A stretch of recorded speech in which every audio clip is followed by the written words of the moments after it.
Welcome back, everybody.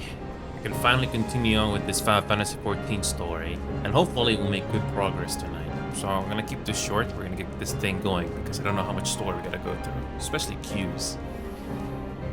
Here we go. Let us do this. So I already got the game launched already. This is where I left off, and I want to see the rest of this and see how it unfolds. So, to make a long story short, we finally released the dragon. So Dimitri, no community night today because I didn't have the poll set up ahead of time. But next week we'll be back to normal as usual. So it's good to see you again, Dimitri. We'll probably do another game or something if I finish this soon. That's why I wanted to start early. Because the community night has to be started early in the week, but I was out of the country, so that's why I did not have it set up here. But it'll be back to normal next week, because I have to get the poll set up early. So Rozukin, good to see you, man. Grab some popcorn because we're gonna finally continue with this story here, and I hope I can see the rest of the story here. If we finish this thing early, or if we finish this soon, then I'm gonna do something else for tonight. So that's gonna be the plan.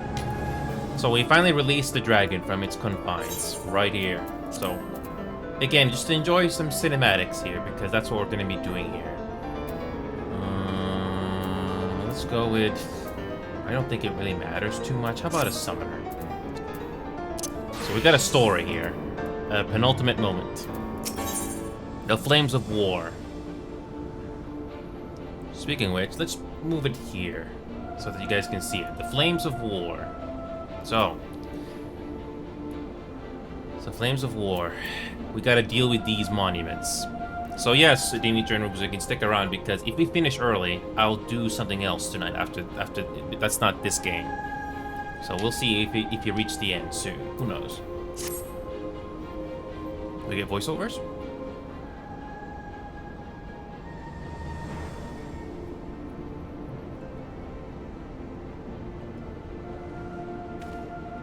Nope, no voiceovers on this one. I've already sent word to the others. We are at the rendezvous in Ulda, the Hall of Flames. Let us collect Alfie Node. We'll be on our way.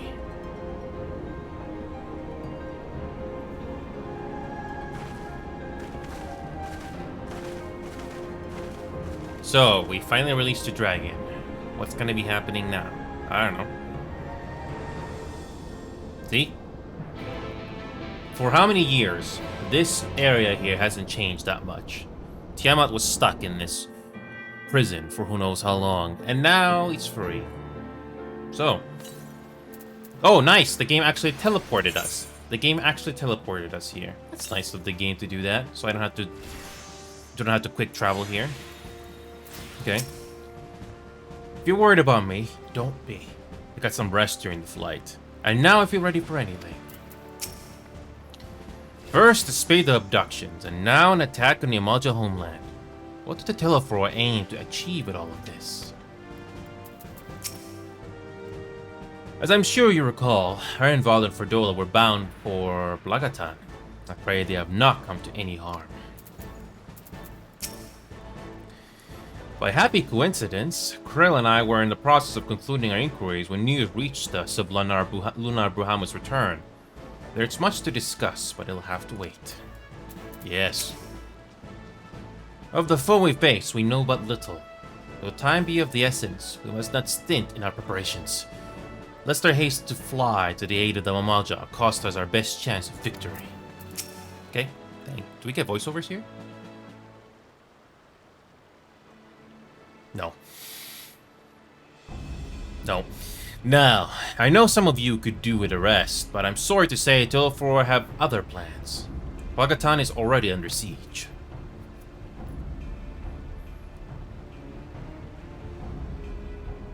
Happily, the Immortal Flames arrived just in time to join the defensive effort, with Marshal Torupin at their head. Well, given the failure of the peace negotiations, I was uncertain how the Sultanate would respond. It's good to hear that the Ulda has not abandoned the Amalja. Abandoned them? They do not profess to be their friends? Oh, it's your grace. There you are. Your Grace. Exactly my thoughts. Marshal Toropin had made provisions for such an exigency and was ready to depart at a moment's notice. All that was required was the agreement of the syndicate, each of whom voted in favor of intervention. Nor is Ul'dah alone in its resolve. The other Alliance nations have likewise dispatched their troops to Palgatan. Yet even with our combined strength, we shall be sorely tested, for we face not only the might of an Imperial Legion, but Lunar Buhamut and his draconic horde besides. Tiamat's children. Fight as we may, victory is by no means assured, but not all of the omens are grim. Our forces report that despite their proximity to Lunar Buhamut, none of the Amalja show any signs of tempering. Strange. What primal would turn down a chance to claim new thralls?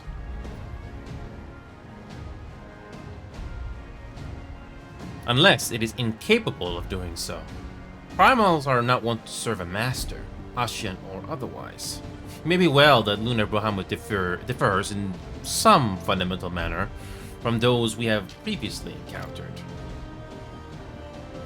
If that were true, anyone could fight him, and Nino and others like him would have to shoulder the burden alone.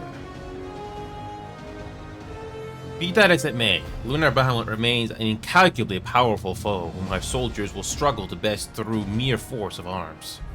With the aid of the science, however, I believe they will fare rather better, assuming, that is, you are ready to take to the field. Take the field? An airship awaits to bear you to the front. Brace it for it as soon as you are able. Is this another custom instance? Who knows? Is it a dungeon or a trial? Who knows?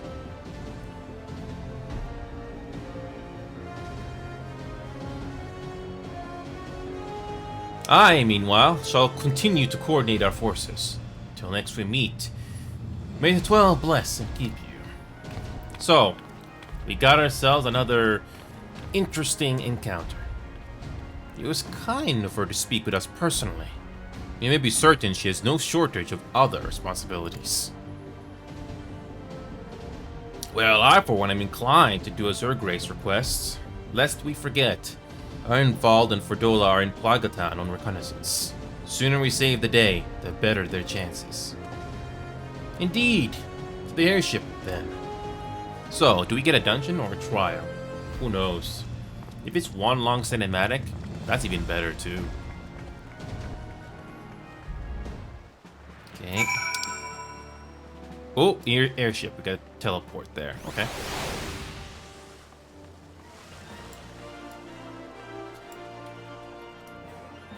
Okay. Okay. Airship landing. There. It's nice. It's nice to have a game that has good quick travel, because you're going to be coming back here over and over. Optional dialogue. Lest thou wonder, I have attended to Tancred's ammunition and completed mine own preparations. I trust thou canst say the same of thine. Try as I might, I cannot fathom why the Telephor would move to attack the Amalja. If Fandaniel's objective is death and destruction, one of the city-states would surely have been a better target. No, they have some other agenda. One encompassing the recent abductions, perhaps. Do you think Justinian and Tiamat have already reached Palgatan? Ah, but I should know better than to speculate on the whereabouts of the Zur Dragoon. Forgive me. It is not impossible that the Telephor directed some of the troops stationed at the tower to the front line. If so, this may all turn out to have been to Arenvald and Fordola's benefit. Given what we know, some, or perhaps even all, of the Imperial soldiers may have been tempered. If we can subdue them, we should be able to do something about that. But they would still see us as enemies even then. That said, they wouldn't be deaf to reason, which is better than nothing. So, the Telephor have constructed buildings capable of tempering, and primals which are not. What secrets are they hiding? Okay. Yep. So, trial or dungeon? Exactly. Yep, that's what I was thinking. Either it's a dungeon or a trial. Alrighty, here we go.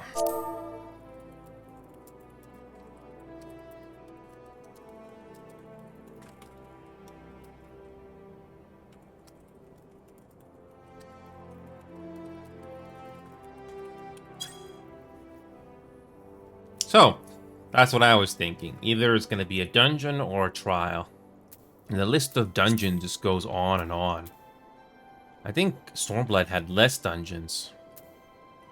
I think Stormblood had a little less dungeons, but who knows.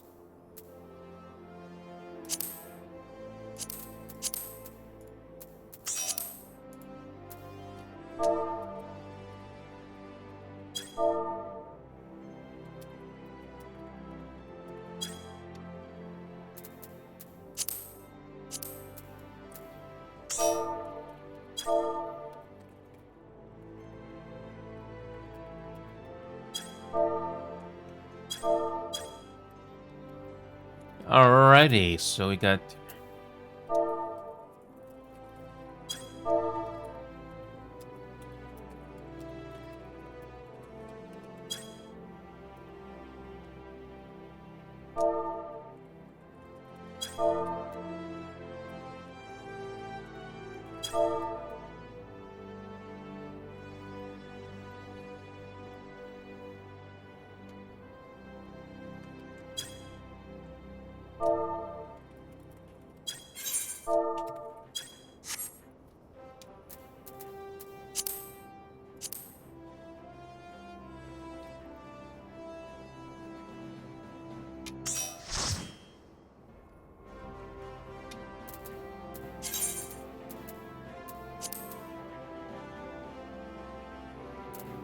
Okay, there's no restrictions. There we go.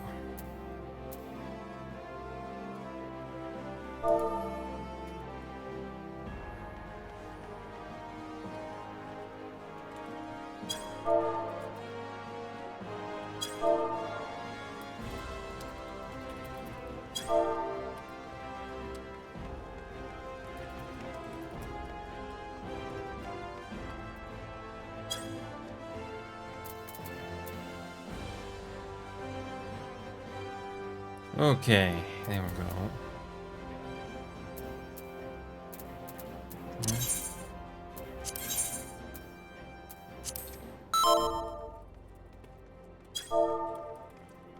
Alright, let's do this.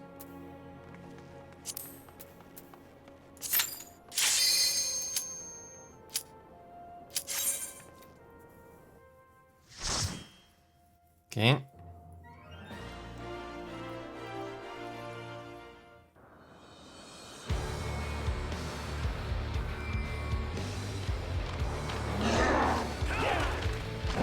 Never seen... This looks very familiar.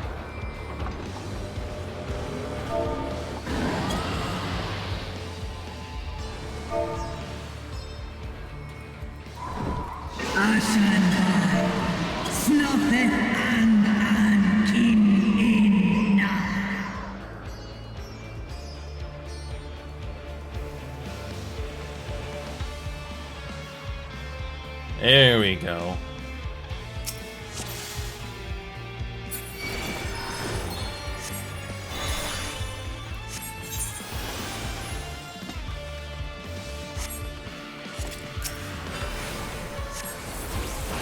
There we go.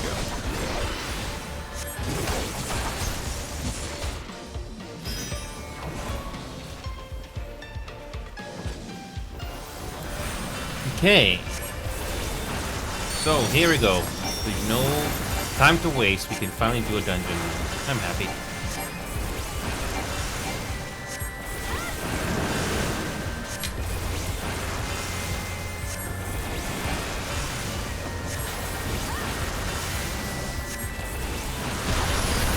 And we have people that know this dungeon. That's cool. Cool. Again, this place looks very familiar. But this is different.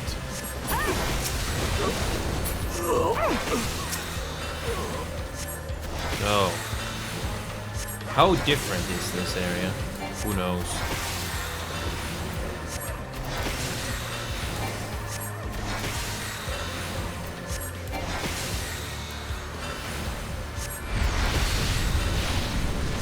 And best of all, everybody has to go through these dungeons, because if you don't do this dungeon, you can't go to the next expansion. So everybody has to do it.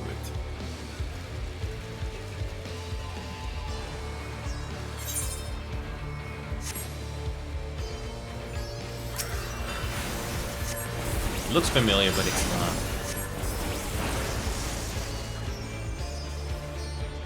It looks like there's more dungeons in Stormblood than, sorry, Shadowbringers than Stormblood. Okay.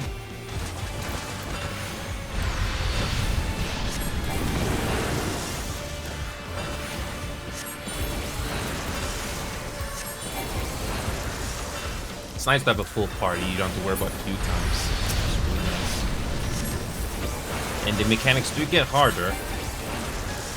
So even though this is just the regular dungeon that everybody does on roulettes or whatever, it's not too bad.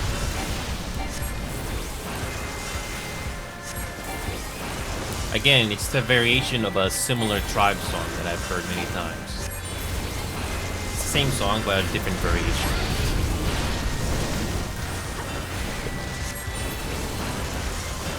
There's no Hildebrand either.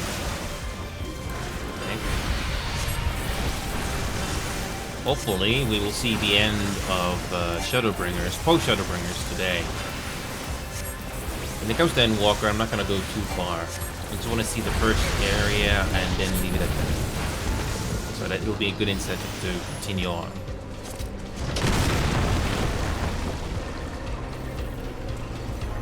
Nice graphics, right? Look how nice it is.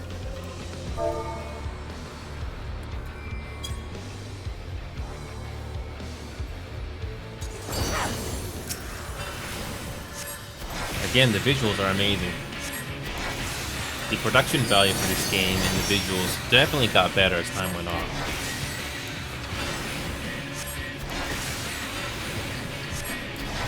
Nice looking arenas, yeah? What class is this? Wait, are you talking about what class I'm playing?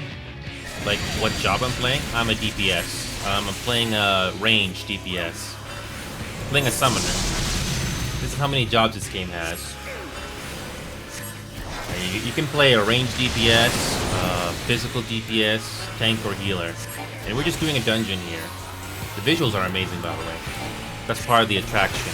So, yeah.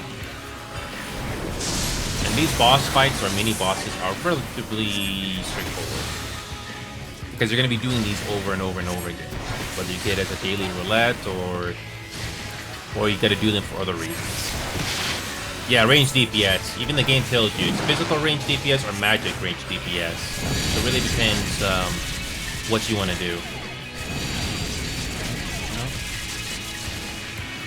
And this is level 80, so naturally the mechanics and the difficulty goes up a little bit. But this game does have difficult boss fights that you do. Savage or Unreal usually do those.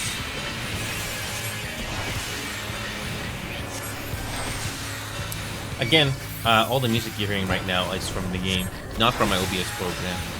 Hopefully, I balanced the audio properly from the game so you can still hear me properly. Because I noticed that it was way too quiet before, or was simply too loud, but hopefully it's better this time. So if you think there's something off with the audio, not being balanced, always welcome to let me know. So basically, we've got a huge dragon fight or something coming up. We're basically making our way through this little dungeon here. Yeah, there is this monument that seems to have some sort of mind control. That's basically the gist of the story so far. And yeah, this is the main story that we're doing. This is not a side story. And you have to do this main story to see the rest of the expansions in an MMO, or the rest of the main story. And these mini bosses usually don't have much health because you're going to be doing these over and over again, whether you get it as a daily. Part of the reason is you get XP for them, because you have to level up your jobs. Yeah, it's going to be a while before I touch the next expansion, because I have to level up these jobs to level 90 just to save time. Yeah, the health bar is almost done. Again, the mechanics are not too difficult for the most part. You can basically put 2 and 2 together. Okay. Yeah, you put the lightning bolts into those towers, and this thing's about to be done. They're about to see the rest of this place. Visuals are pretty amazing for a game this old. Again, looks pretty nice, doesn't it? Kind of looks like Doom, but it's not. What took you so long? The Amalja are in trouble. Let's split up.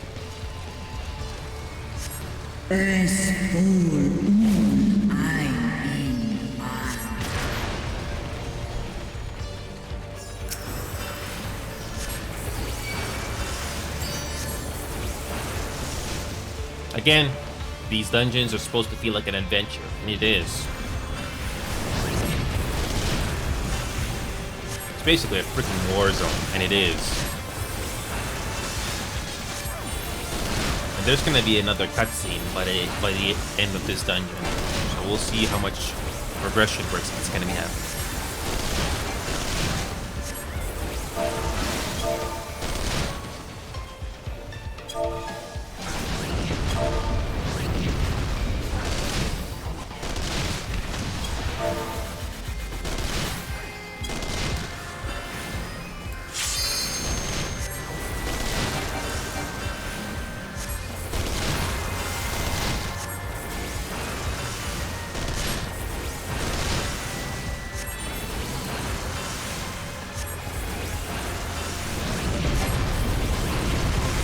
Okay.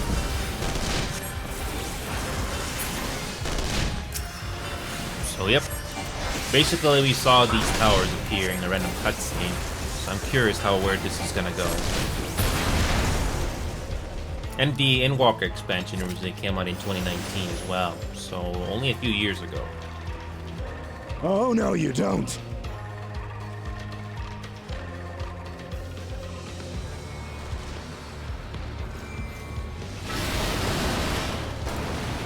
Nice.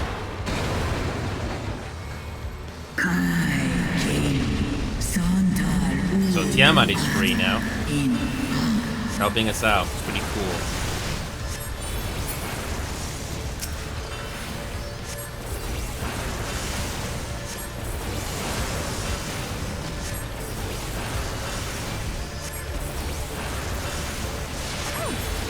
Blue is friendly.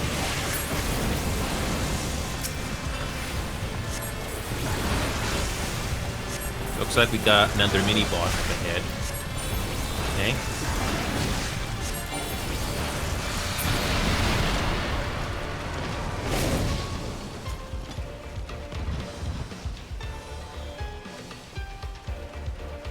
Yep, looks like we got another mini-boss, or mini-bosses.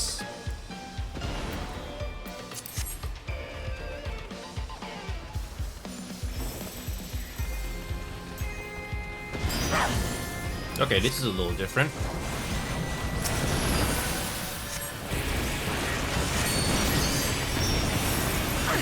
Yeah, this is different. So we got a machine mini-boss. Okay.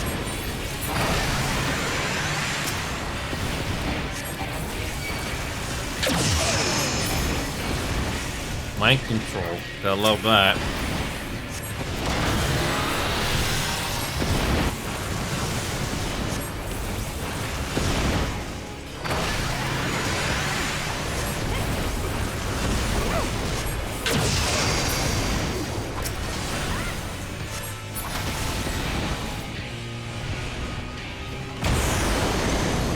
Okay.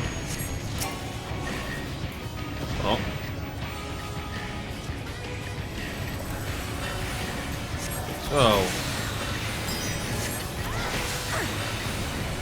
So we got one final boss.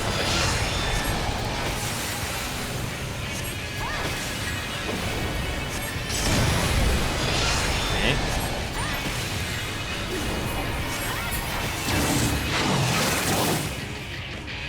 Oh, so we just gotta kill that magic kid for it. That's it.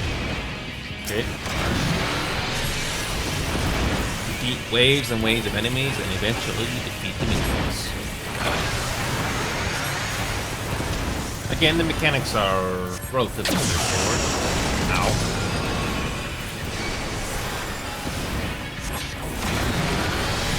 Again, nice spectacle. Here to that sort of thing. I know MMORPGs are not for everyone, but I personally got used to it. Ooh, watch out for those missiles. These really slow-moving missiles.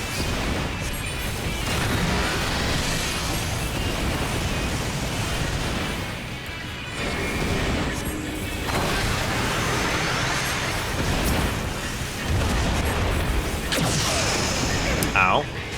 Whoops. Whoops.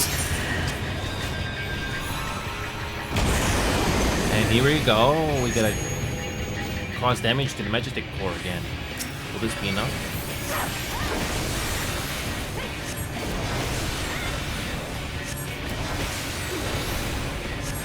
Will this be enough?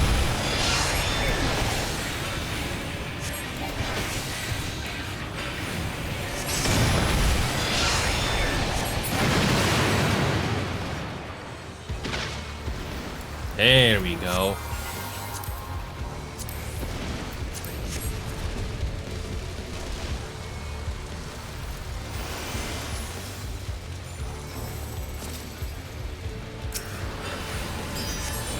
Again, the visuals are pretty good in this game.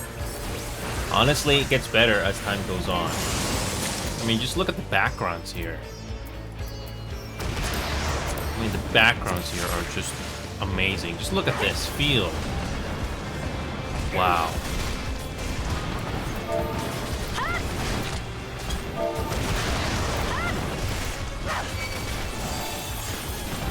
Yeah, just look at this background. Jesus. Even though it's just the background, it really pops out. I think that's the whole point.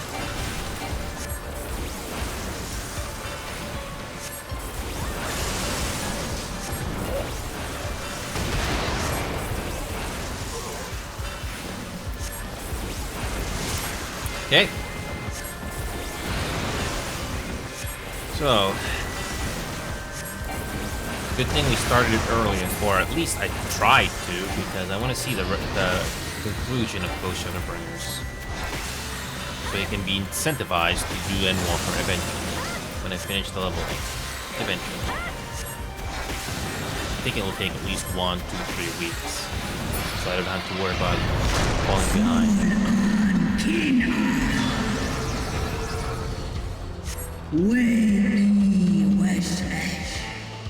So we take a dragon, okay? Okay, this is cool.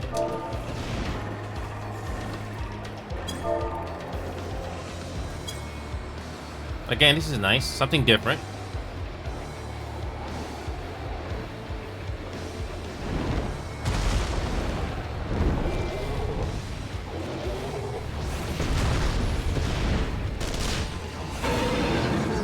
Again, it's different, but it's cool. It's not too different from a normal dungeon run, but it's fun. Any variation is welcome.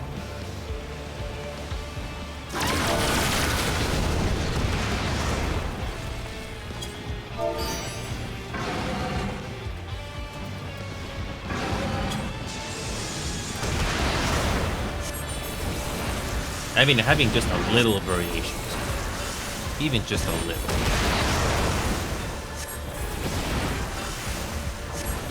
So what is our supposed final boss? What are we gonna do? Do we actually deal with the dragon himself, or is that gonna be a separate trial? Who knows?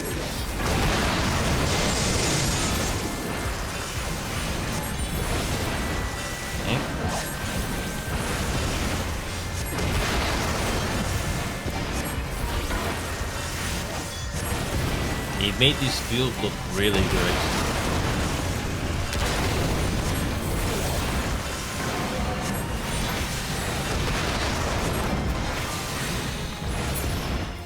So, who do we gotta deal with?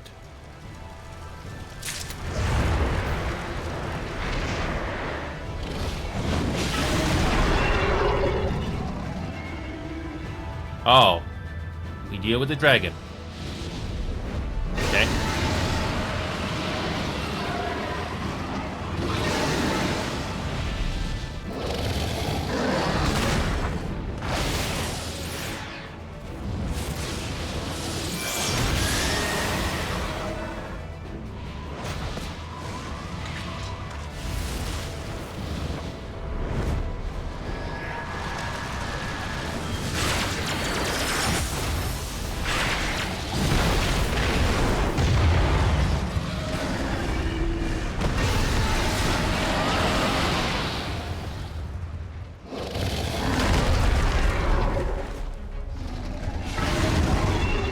Okay. Okay, here we go.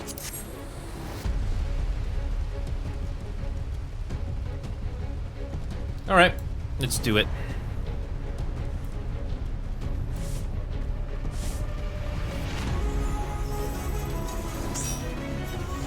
Okay.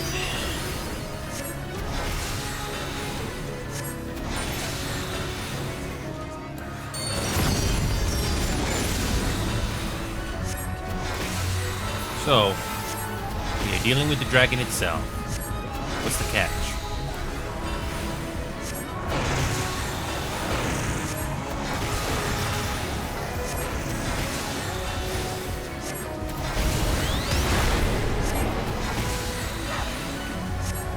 Okay, let's see what we have here.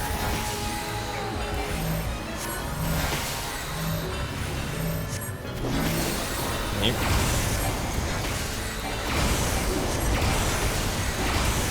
So we deal with the Bahamut dragon in this dungeon.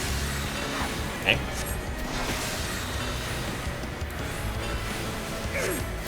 Okay.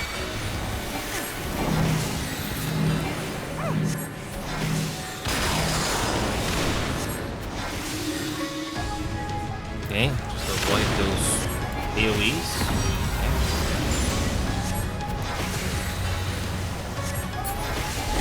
So.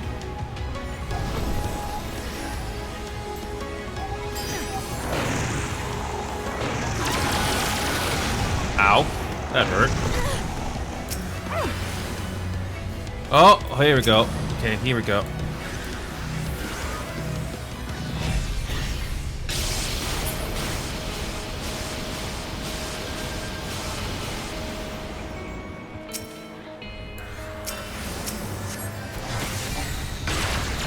Well, good thing I was able to heal. Thank God.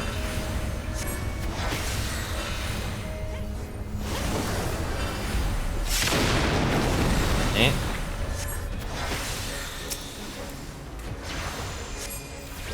Okay. I'll revive the last one if I can. Cool.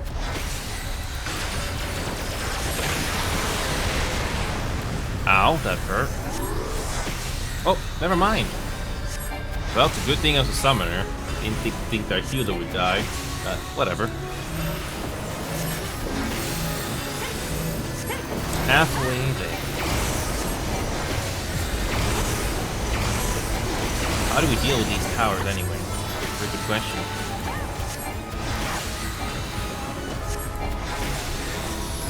At least we get different boss fight music. Before Shadowbringers, it was always the same. Well, more or less.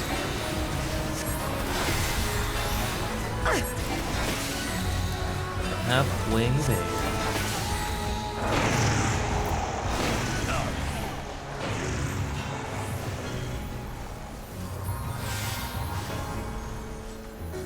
Okay.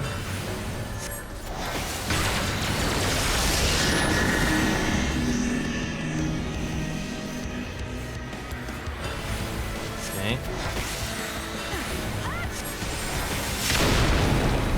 Okay. I have a chance here.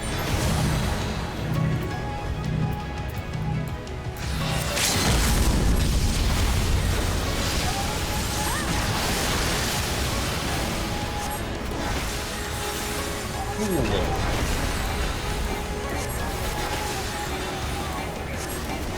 This is just the same quest. No change. This is still the same quest.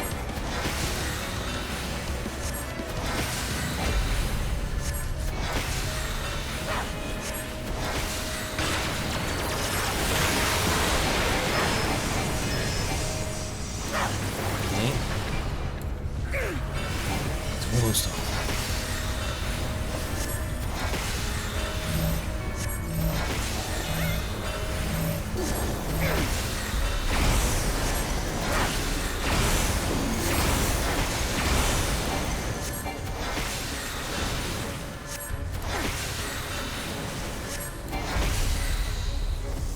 Okay. Just almost.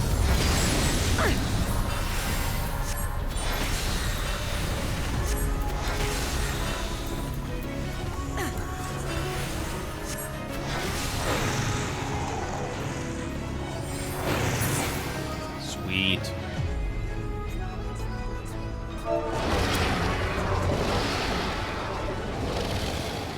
And we just kill him like that?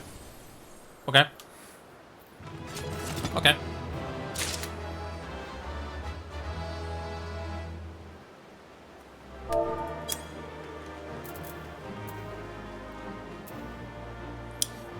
I don't need the chest piece of aiming. Okay. Chest piece of aiming. Let's desynthesize that. Okay. So, we supposedly take care of the dragon. What now?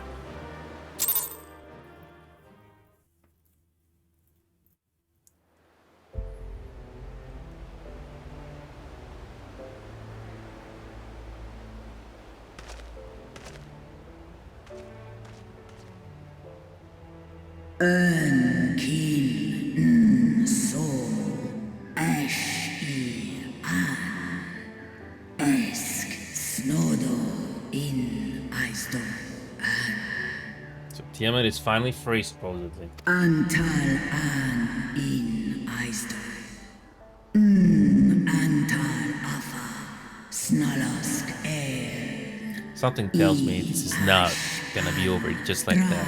Something's more to this.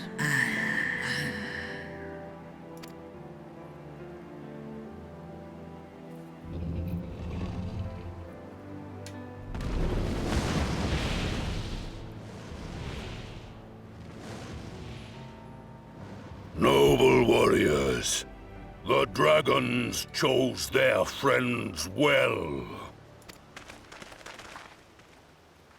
Ah, the Amaljo?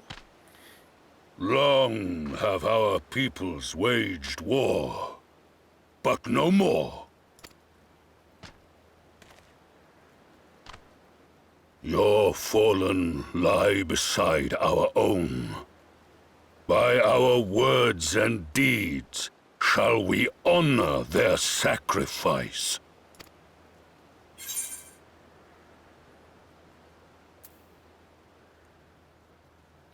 Then let us put the past behind us.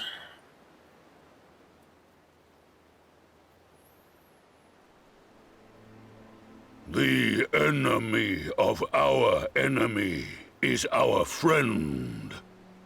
And you have proven yourselves worthy of our trust. It is the Garleans who are deserving of our fury. I shall see that my brethren learn the truth of this day, and rally as many as possible to the cause, till we meet again.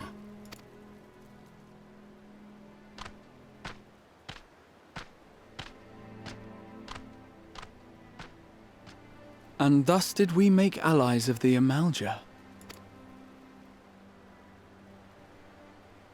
It would certainly seem that way.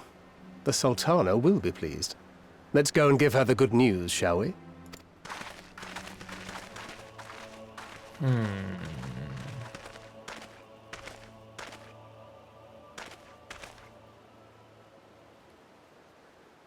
Yeah, something about those towers. Like, we're not even finished with them yet. Sometime earlier, inside the Pugleton Tower.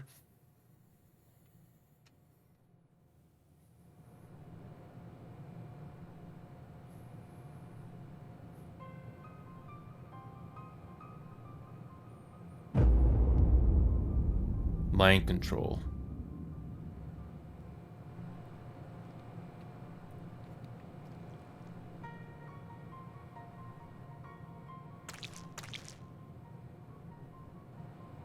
What in Ralga's name happened here?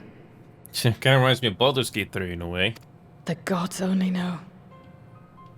But you can bet these poor sods aren't here by choice. Quickly! We've got to get them free! Something tells me it's not going to be that simple.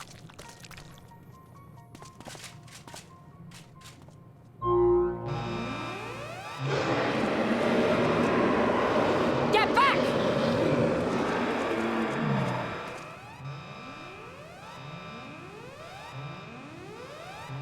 No! What have I done? Even they don't know what's going on. It's too late for them! We're leaving, now!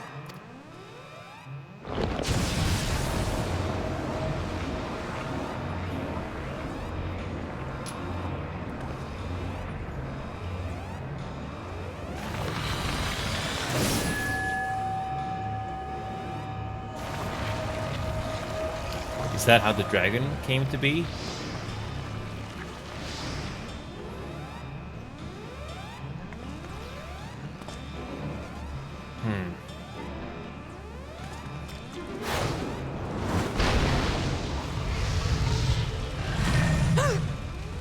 No! No! Don't you dare! We came together and we're leaving together! Oh boy. Plot twist. Oh boy. So. I should have known you'd be the one to end it. Mayhap now Tiamat will find some measure of solace. To see the Amaja fighting alongside us brought to mind the Zune of the Crystarium. I pray that our peoples can forge bonds as strong as those of our counterparts in the First. From what I could tell, there didn't seem to be many Imperials in the vicinity of the tower. Hopefully, Arnvald will have used the opportunity to get in and out undetected. Oh boy, that's a bit of a problem now, is it? Tiamat did all she promised and more this day, but I doubt she'll be satisfied. Aye, she will fight on in the defense of her children, wheresoever they may be. It'll take more than a single victory to wash away all the bad blood between men and Amalja, but one has to start somewhere. Though the day is won, thanks in no small part to thy valor, the Delafroy are far from defeated. Yet be that as it may, it is only right that we rejoice in Lunar Bahamut's banishment onto the Ether. Okay. While it would be too much to hope that we have seen the last of Vandaniel, we have dealt his schemes a telling blow this day. That alone is cause to celebrate. And celebrate I will, when I receive word of Arnvald's safe return. Oh, that's going to be a bit of a problem.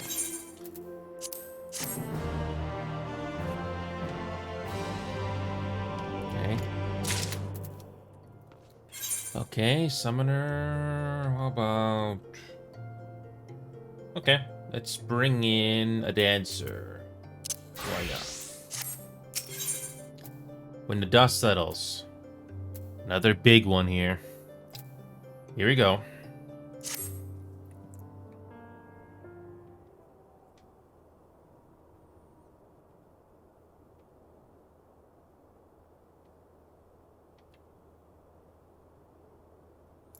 Standing around here worrying is not going to help matters. Come, we must discuss the day's events with Pippin and her grace. Brave scions!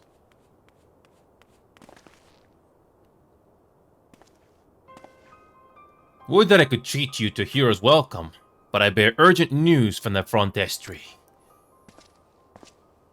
Your grace, whatever is the matter? As our troops withdrew from Pagatan, they came upon the two scouts sent to the nearby tower. I have yet to hear a full account, but it seems that one of them, your friend, I believe, had been wounded and was being dragged away by the other. Yeah, we're not... Oh no. I must go. Forgive me, Your Grace.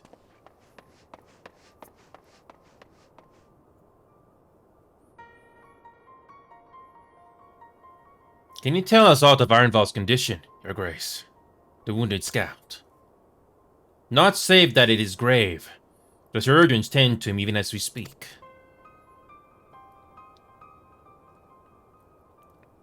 The infirmary must be inundated with the wounded. If all of us go, we only get underfoot.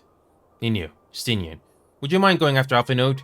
He may need some support from someone other than me.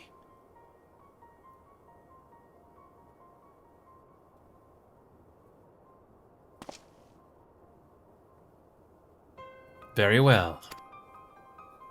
Thank you. The rest of us will see that the relevant people know what took place in Pagatan. Alright. Hopefully we get a cutscene here.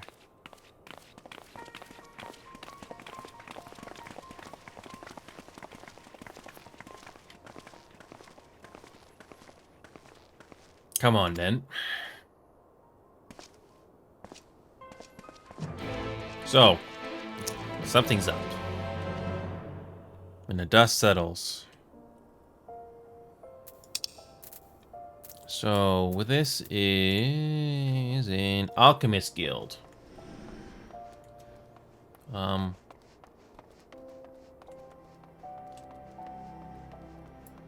Take the lift.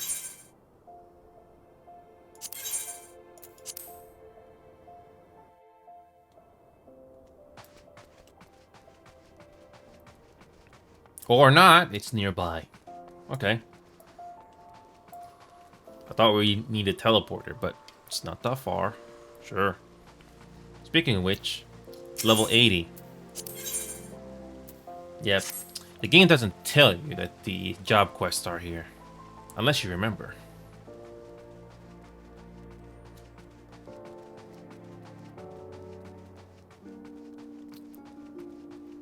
So...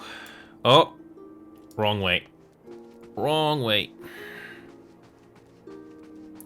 I took the wrong hallway. So, hopefully we get a voiceover here.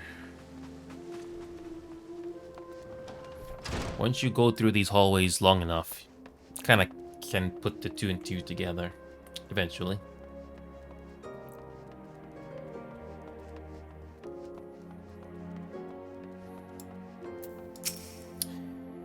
I take it Alphinode is fond of Arnvald. I know how he feels, but hand-wringing isn't going to help anyone. You had better have a word. Yeah. Please, tell me something. Anything. Instead of standing there gawping, why don't you tell your friend to stop whining like an underfed dog? People are fighting for their lives in there. Another one come to see the Lannon in silver armor? Master D'Amelia is attending to him as you speak. You'd be so kind as to wait. What did Master D'Amelia say? Tell me his exact words. Let the Shurigans do their work. But, you're right. Forgive me. When we said our farewells to Ironvald, I was afraid that something like this might happen. But now that it has... all we can do is wait. Do we get voiceovers here? I think we will.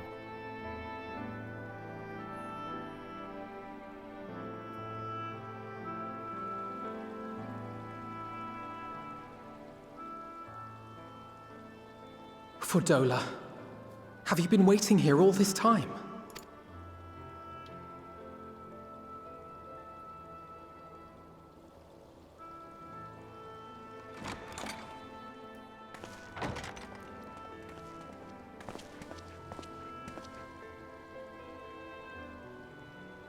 We have done what we can.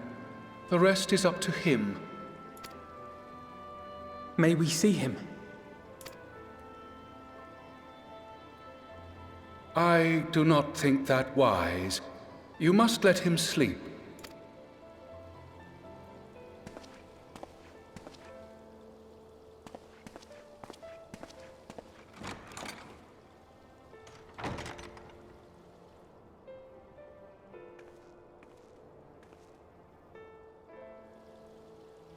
Thank you for bringing him back.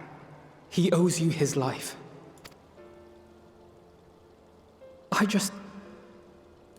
I just wish I had been there. Perhaps, I don't know. Perhaps I could have... Could have what? Got tempered? Don't flatter yourself. You can't save everyone. No one can. Not even the warrior of bloody light. I mean, say what you want about Fredola, but she's right. People die all the time, for no good reason. And those who take up the sword die quicker than most. If you're going to shed a tear every time a soldier falls on the battlefield, you'd best stay away. It's no place for the weak of heart. Unfortunately, Fredola is again right. War is... I don't know what it's like to be a soldier. You can only imagine. You can see all the movies, or you can watch all the movies you want. You can watch all the biographies, anything, everything. But it's one thing to be in a war. And you cannot dwell too much on the fallen. Nope. It's kind of like... I'm going to give you a quick example. Quick history lesson, but it's not going to be too long. Any of you here remember the Battle of the Atlantic, specifically from World War II?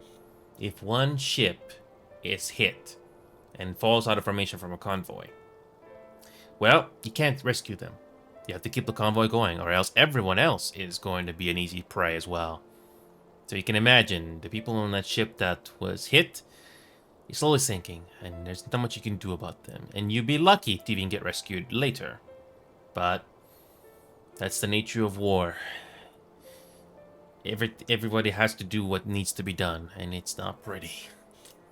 It's not pretty. And when you go into war, you don't know if you're going to survive or not. You don't know. Just expect the unexpected. Anyway, enough talk. It may be that victory cannot be won without cost. Yes. But all life is precious, and I refuse to shrug at its loss.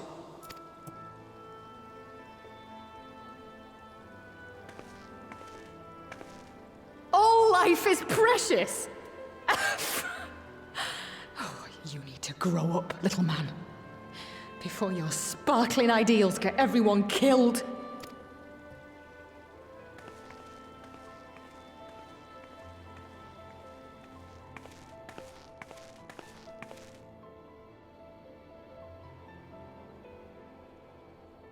You're right. He is idealistic.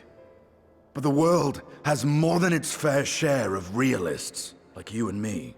It's people like him who dare to dream that things could be better and make it happen against all the odds.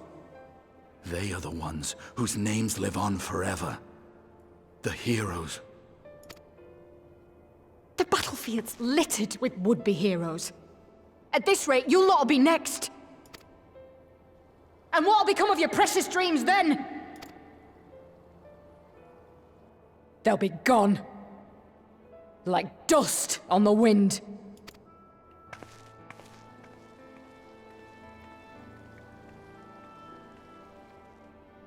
Dreams worth fighting for don't die so easily.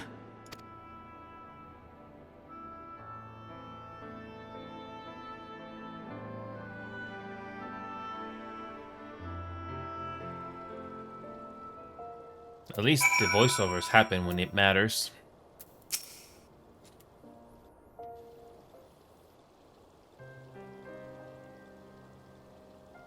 The only inconsistency I don't like is you go from one cutscene like that, and then you go here where you get no voiceovers. That's my only nitpick with this game. A big one at that. I know. There's nothing more I can do here. Come, let us rejoin the others. Ahem. Her Grace invites the Scientists of the Seventh Dawn to join her in the Fragrant Chamber. Your comrades have already arrived. Will the three of you be joining them? We will.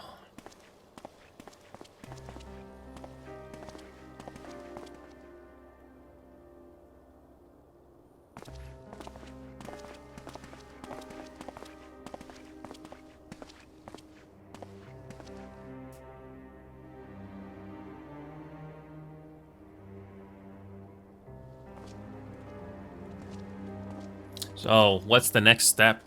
I don't know. Oh! Do we get voiceovers?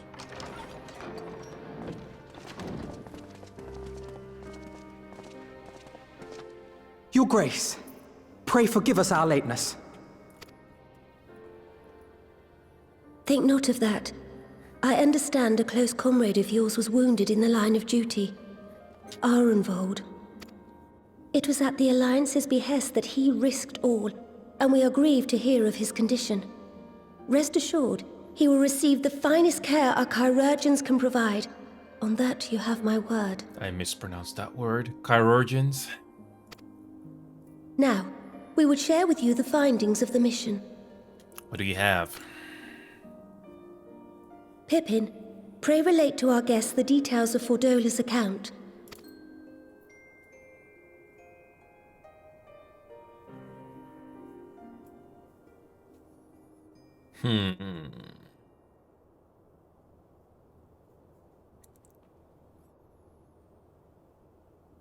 First Bahamut, now Ifrit. Or Lunar Ifrit, as Fan Daniel would doubtless have it. 'Tis now all but certain that the towers were conceived to facilitate the summoning of primals by those imprisoned within. Less certain is the means by which the Telophoroi constrain the wills of said entities to enact their designs in defiance of the pleas of their victims. Mayhap they do not. If mere proximity to the towers is enough to make loyal servants of the Empire's mortal enemies, it stands to reason that the same is true for those held captive. They invoke their gods for the good of Garlemald, and in their disturbed state of mind, summon a primal whose form reflects their own alteration. It all begins to make sense. Upon closer inspection, I realized that the towers bear a striking resemblance to a much larger structure which Urianger and I observed from afar during our visit to the Imperial capital. Assuming it too is capable of tempering those in its immediate vicinity, it would go some way to explain the swiftness with which the Telophoroi managed to rally so many Imperials to their cause. I mean, no need to convince people, we can just mind control them.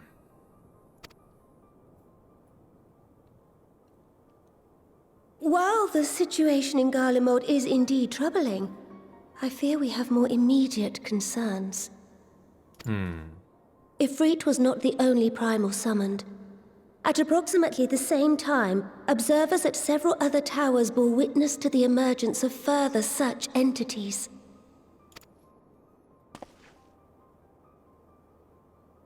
Just as I feared. For a blessing, none appear to wield aught approaching the destructive power of Bahamut, and the Grand Companies are moving to deal with the threat even as we speak. Is that simple? Something tells me it's not that going to be that straightforward. The Grand Companies, Your Grace. Is that wise?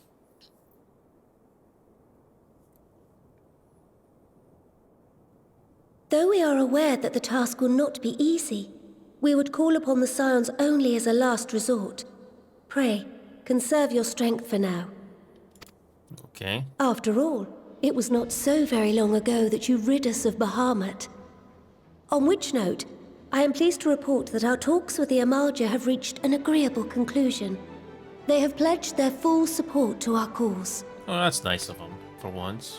It is our hope that this historic agreement will encourage other tribes to join us at the negotiating table. And I know that I speak for all of the Allied leaders when I say that we will welcome them with open arms at such time as they do. Of course, This was only made possible by the feats of heroism performed at Pagltharn. Moreover, we shall not allow the sacrifices of those fallen in battle to have been made in vain. As hope leads to victory, shall victory lead to a new dawn for Eorzea. May these words ever be our guide, Your Grace.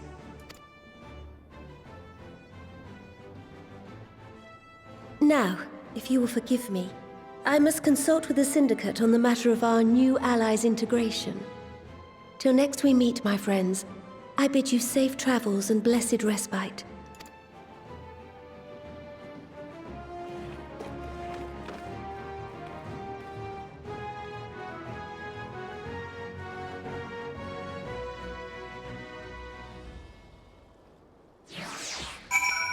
That's nice of him.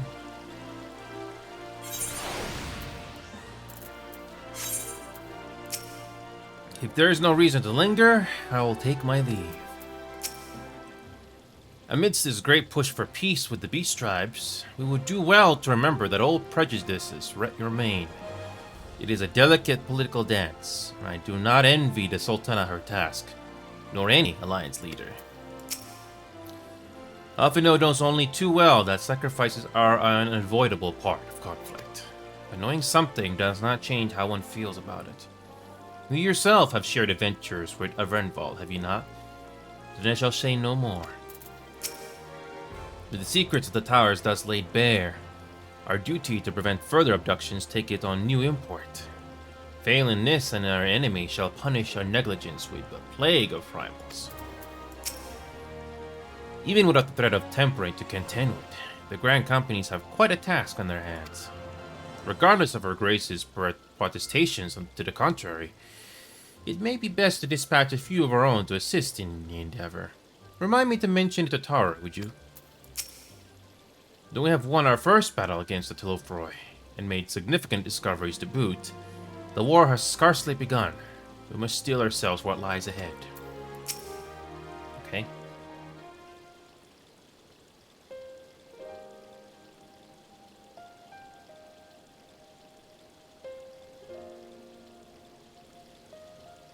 Right, then. Unless anyone has any objections, I think it's about time we return to the Rising Stones.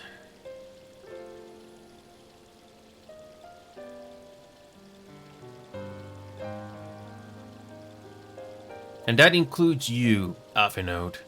Arnval is in good hands here. Of course, you would doubtless mock me for pacing about the infirmary. Let us retire then we might regain our strength and readiness for the coming challenges. If all are in agreement then, I shall let Creel know to expect us. Hot bath and hearty meals shouldn't be beyond arranging with the time available.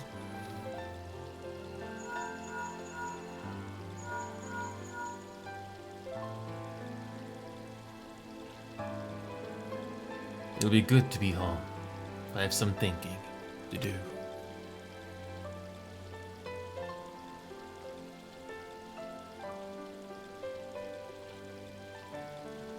Yes. I'll try asking him. And thank you. I shall look forward to it. Our comrades eagerly await our return. And Krill, in particular, has a few matters she's keen to discuss. One of which concerns you, Estinian, believe it or not. You will join us, won't you? Fine. Really? I thought you said you were avoiding that Baldesian woman.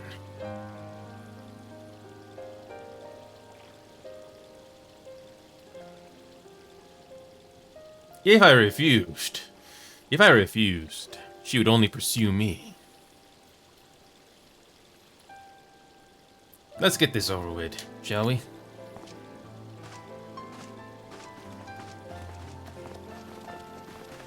Okay. I don't know how close we are to Endwalker, but I don't want to look at wikis for that. So we're back to the Rising Stones. Again. Kind of like the What's that? The Waking Sands? Oh god, how many times you have to do that in the Realm Reborn? I lost count. Okay. Here we are. Again. The Racing Stones. Oh.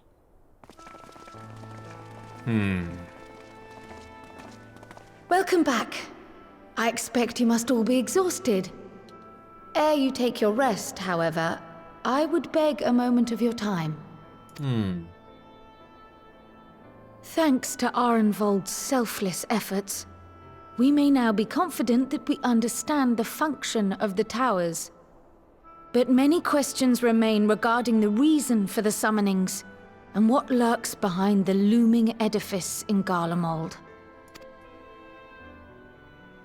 Until such questions are answered, we will struggle to devise an effective strategy for thwarting the Telophoroi's stated aim.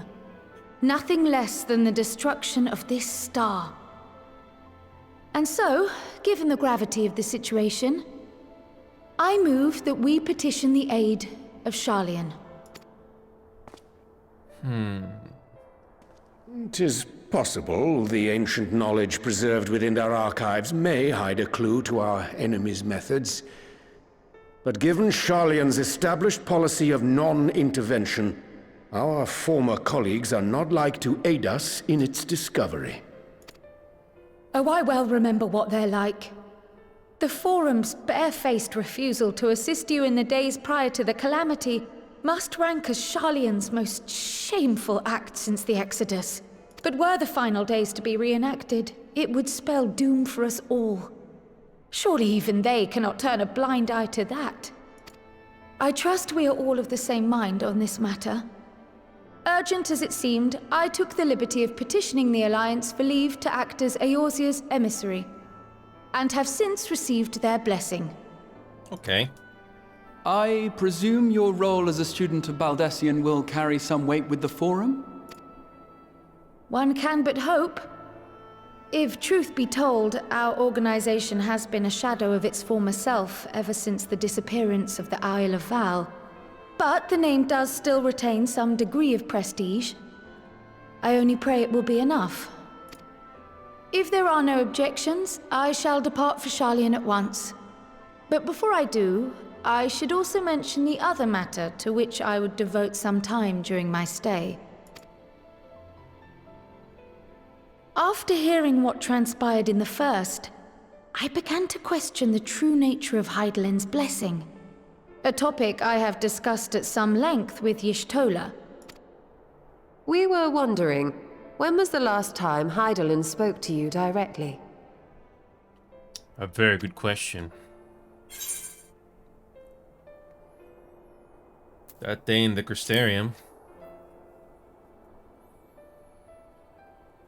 When Elidibus sought to make warriors of light. That was the voice which calls constantly, to all who might hear it. I spoke of direct communication, when Hydaelyn communed solely with you. A far rarer occurrence. History shows us that Hydaelyn is able to awaken the echo in her chosen, convey her will directly, and grant the blessing of light. To our knowledge, however, she has not sought to intervene in man's affairs for some considerable time. Might not the explanation for that lie with her choice of champion? Mayhap she is content to trust in his judgment. Mayhap she is. But following my initial discussion with Kryl, I made inquiries of my own. And as far as I am able to tell, Hydaelyn has not made her will known to anyone. It has been a while, hasn't it? During my time in the First, the Oracle of Light spoke to me through Reen. But that was not the will of Hydaelyn.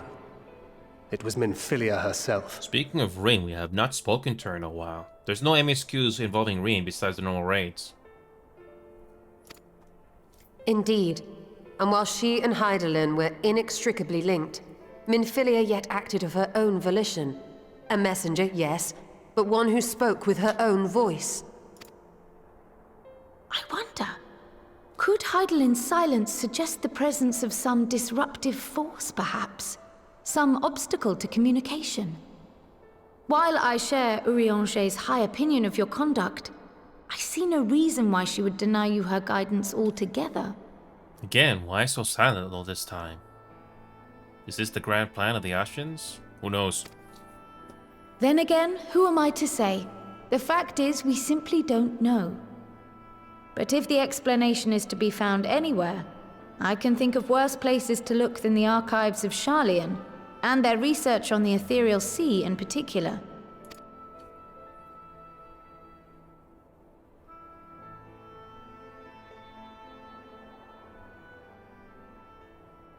Resolved though I am to go, believe me when I say that I take no pleasure in the thought of leaving you a member short. Now, of all times. Estinian, we stand on the eve of a struggle that will decide the fate of this star. One in which we Scions may play a telling part, yet we are but few in number. And so I must ask you again, will you join us?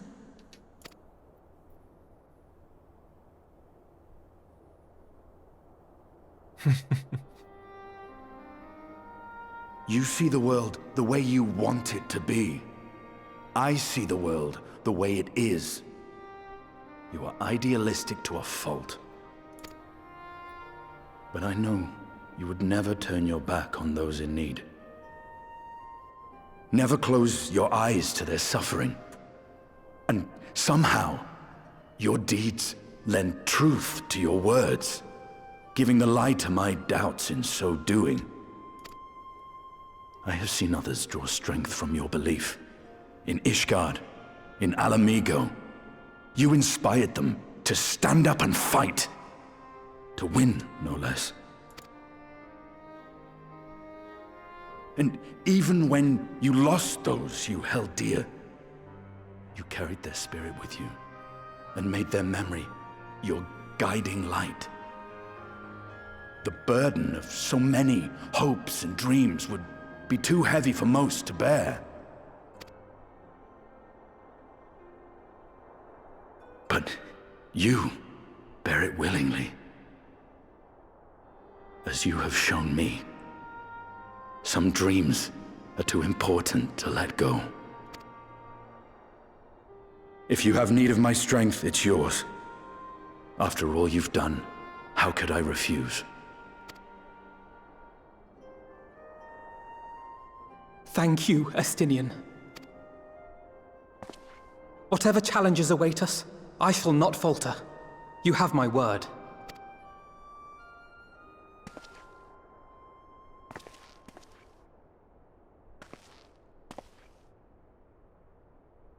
And now, I may bid you farewell. Safe in the knowledge that all is as it should be.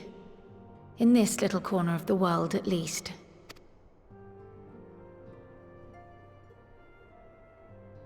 You will be sorely missed. Tread warily in Sharlayan, and do try not to let the Forum embroil you in their politics. A forlorn hope, I know, given the individuals involved. I shall do my very best. Farewell.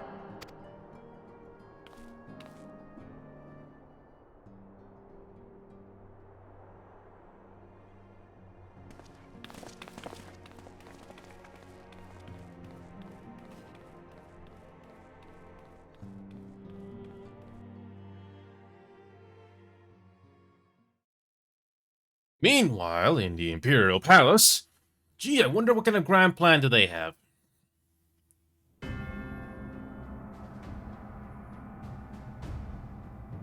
Oh.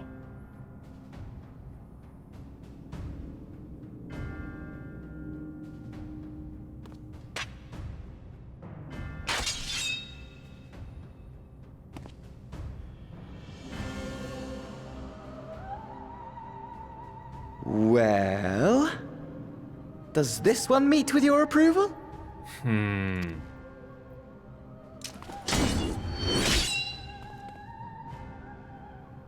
Apparently not.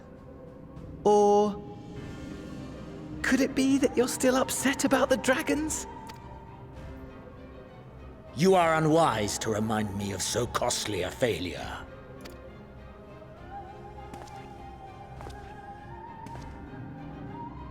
will not affect our plans, I trust. Oh, hardly at all. Though, admittedly, the chances of us being able to procure any more Mericidian dragons are rather slimmer following Tiamat's reappearance. Ah, yes, the ballet villain. I call Fandango the ballet villain. Cheesy. I know. Oh, but the seeds have been sown, my lord. We have only to wait for them to quicken. Oh, so we just have to wait. Speaking of preparations, is it safe to assume that you will be ready to control you-know-what? The hour draws nigh. This nation, forged for Ascian ends, will finally prove its worth. A mighty empire, now no more than an instrument of this star's destruction. What a pleasure it will be to put it to use. Which brings me back to our earlier topic. My lord, while I appreciate that it is not an easy decision, it really is past time you chose your weapon. There is one that I have been meaning to test.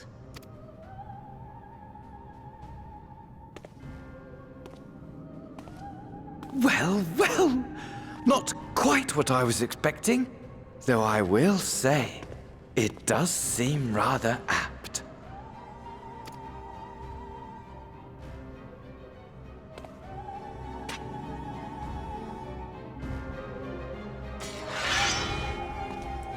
Convenient.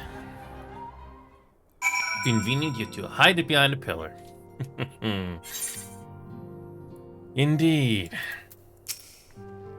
Amidst all the fighting, it's easy to forget what we've achieved, isn't it? I mean, we cured Tiamat. Tiamat, for heaven's sake. You will tell me if I become insufferably smug, won't you? Because the way things are going, it feels like a definite possibility. None can deny that Hydaelyn's blessing has been a great boon to our cause, but much remains unknown with regard to her true intentions. Given everything we have learned from our encounters with the Ascians, we must keep our minds open to any and all possibilities. Though we not know the full extent of Telefroy's schemes, preventing further abductions must take precedence above all else, for therein lieth the key to depriving our enemy of its most potent weapon. If you need my lance, I'll be ready. If not, I'll be reserving my strength in preparation of the next battle. But since you're here, I have a question. The Scions are in close contact with the East Aldona Trading Company of Fugane, yes? I was wondering if they could place an order for some sun-dried squid. I don't seem to be able to find it in these parts. Oh, cool. If I'm to pursue this course, I must be prepared for the hardships that lie ahead. The sudden appearance of the towers would surely not have escaped the Forum's notice. I would like to think they would be receptive to Creel's request for cooperation investigating the matter, but unfortunately, their reputation would suggest otherwise. It strikes me as odd that rather than marching on one of the city-states, the Telefroy have so far made only sporadic attacks. I doubt they'd go to the trouble of putting up all those towers if that was all they had in store for us. Okay. Well, it looks like I'm going to have a busy few moons. Not that they ever seem to be anything but. Thancred's got me dispatching troops to every corner of the realm. Which is not to say I don't trust the Alliance, because I do. But when it comes to putting down primals, nobody does it better than us. Well, than you lot, more accurately. You won't catch me trading blows at a primal in the near future. But for every fell fiend you vanquish, there are countless meals to arrange. Bats to fill, sheets to wash, stores to replenish. The list goes on. Which is where I come in. And gladly, mind you. It's the least I can do to support the Scions who risk life and limb. Like poor Arnvald. I wish there was something we could do for him. But we'll just have to settle for saying the odd prayer and keeping a roof over our heads. It wouldn't do to have him come back to a complete shambles, would it? But that's enough of my rambling. Off you go and get some rest. If there are any developments, I promise you'll be the first to know. Not for naught. The company we keep. Still going. Okay. Let's keep it going.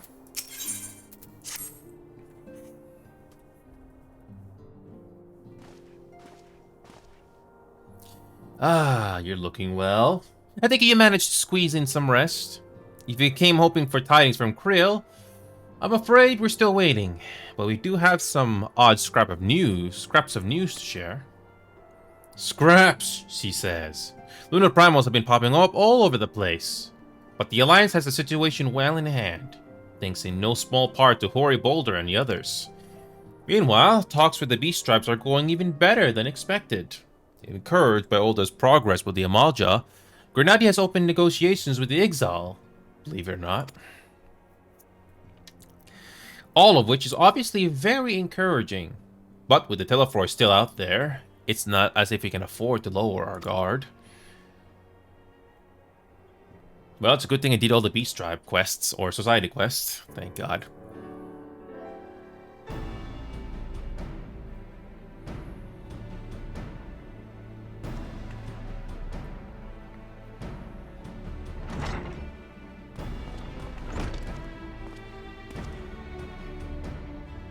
Begging your pardon, but I come bearing an invitation from the Alliance.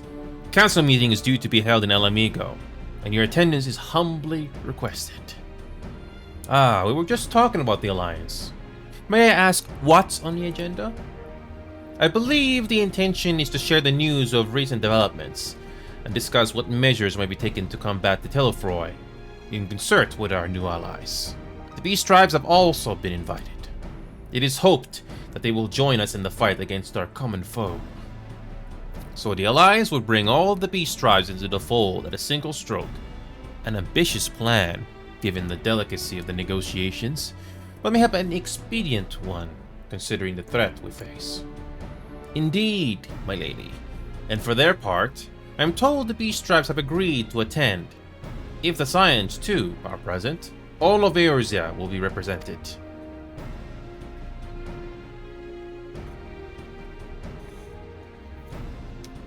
To arrange such a meeting must have been quite an undertaking, not only diplomatically, but practically.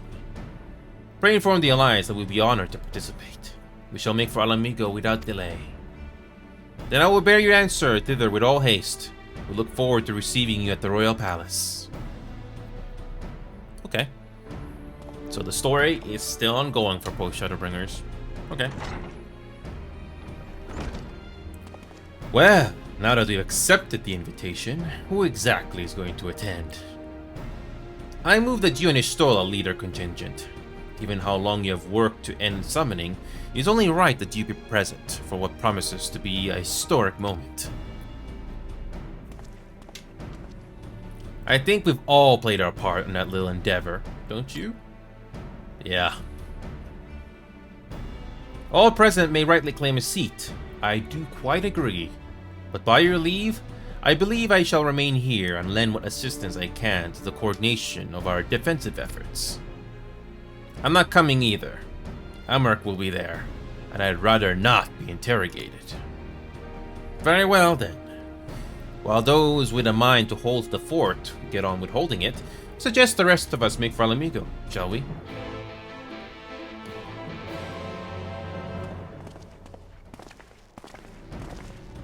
The Taro is waving as usual. Okay. Oh, we are here back here at the El Amigan Quarter. Okay.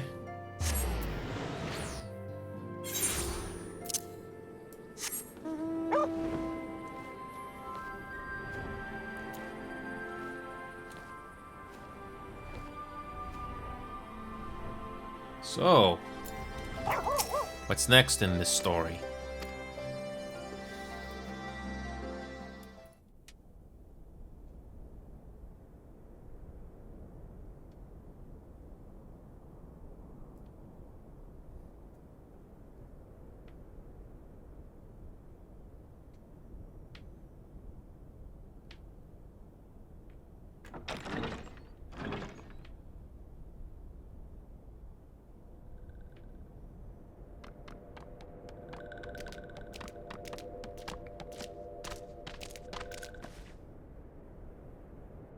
It's a good thing I did all the society quests.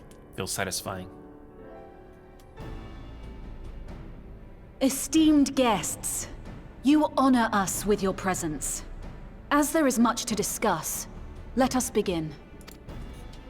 Information on our taken brethren you have, yes? Hear it we would!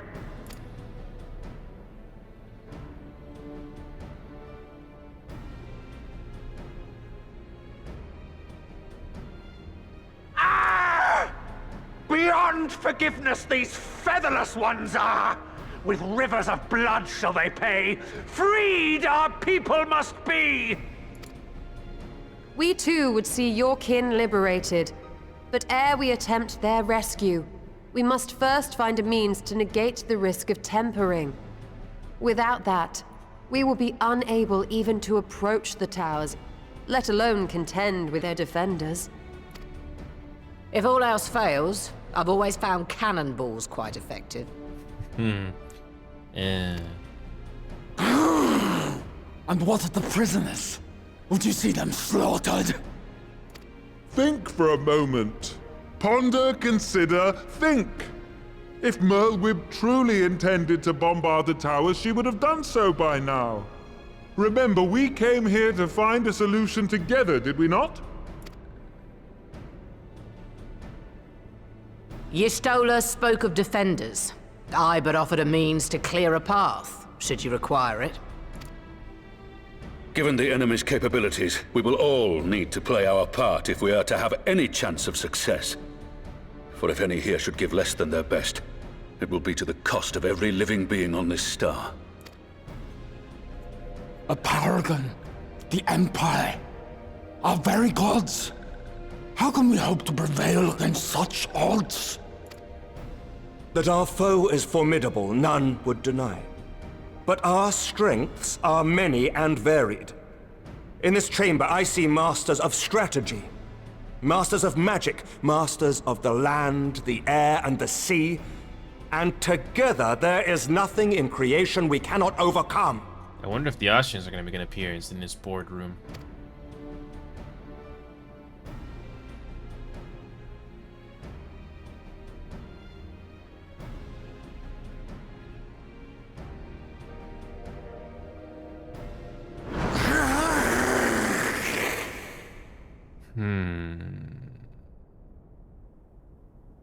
I beg your pardon? What is it, Soulwalker? Do not express your passion thus. A little city without gills, perhaps? Suffice it to say, I am proud to be counted amongst Eorzea's finest. We Sahagin will play our part. We kobolds have not forgotten the crimes the Overdwellers committed against us in the past. But today we look to the future, as allies united in purpose.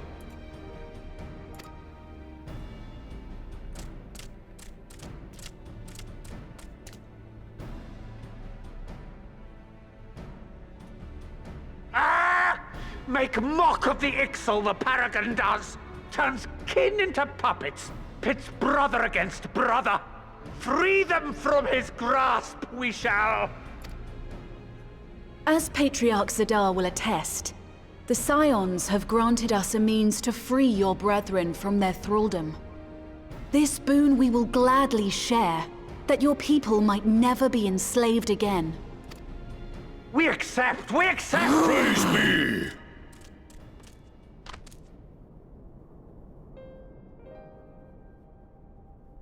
If it wasn't for Shadowbringers, we wouldn't have found a way.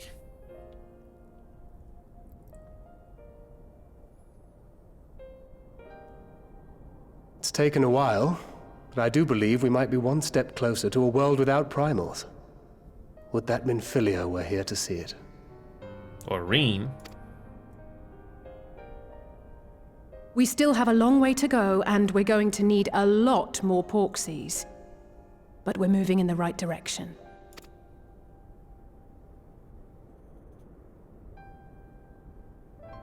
If I may have your attention, there is one other point I would like to raise. As we can all agree, freeing those held captive must take precedence over every other concern.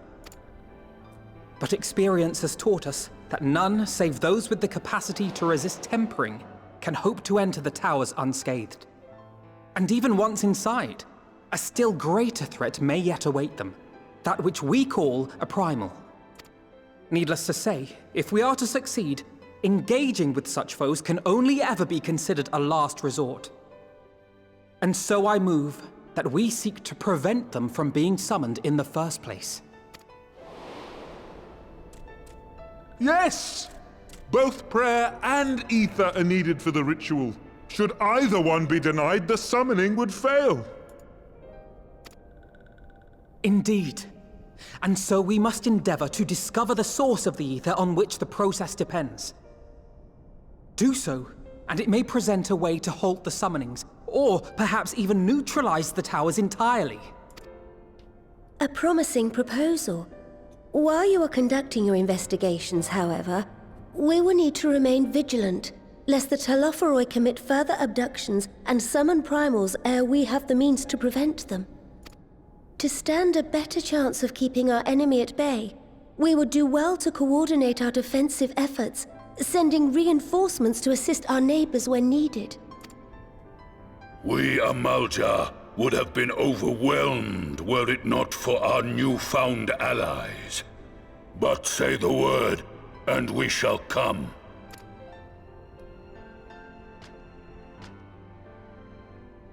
I see we are all in accord. I mean, again, even if you don't complete the society quest or beast drives in this game, you still get the same cutscene, I imagine. But again, it feels so satisfying that it did all of that before this. It really does feel satisfying.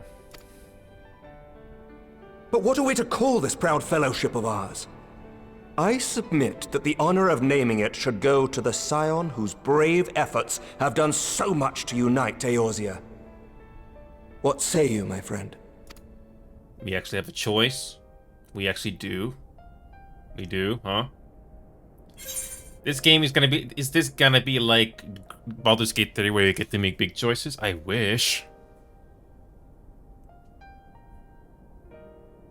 I would call it the Grand Company of Eorzea. I mean, come on. There cannot be anything better than that.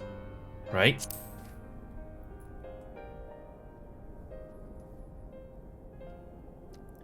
But that's the name I...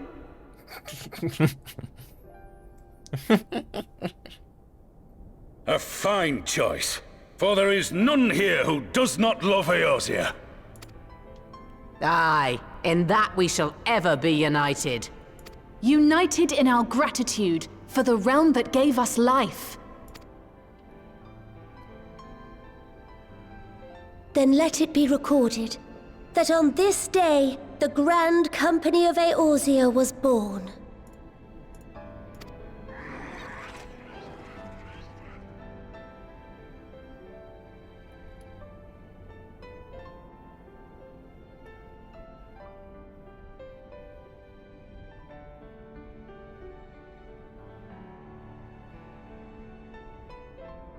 How long have we dreamed of this moment? And now that it's here, Oh, forgive me. Might we speak outside? I wonder how differently that cutscene would have went if you chose the other one. Probably more or less the same, right?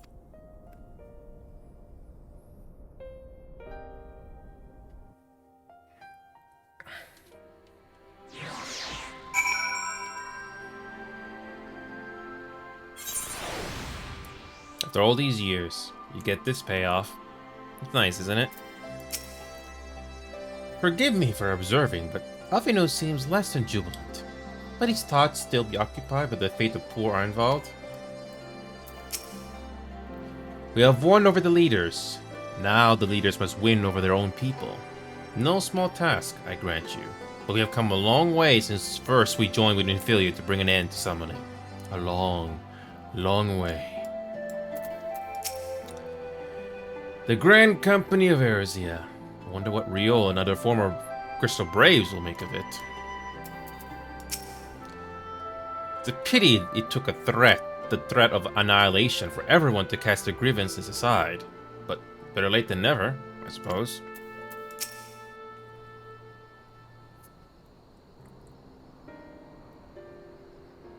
Well, now that we are out of earshot of the other delegates, I hope you will forgive me if I speak my mind. Let me begin by saying that I have dreamed of this day since the moment I first set foot upon these shores, and that I was heartened as anyone to see the peoples of Eorzea pledge their solidarity.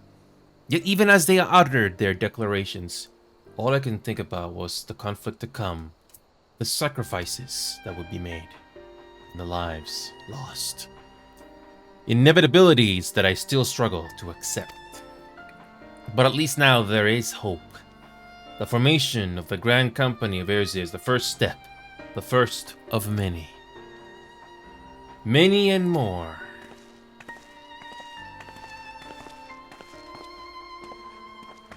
Elder Seatsier, how might we be of service? I seek Master Alfino's assistance in a matter involving Grenadi's neighbors, the Sylphs.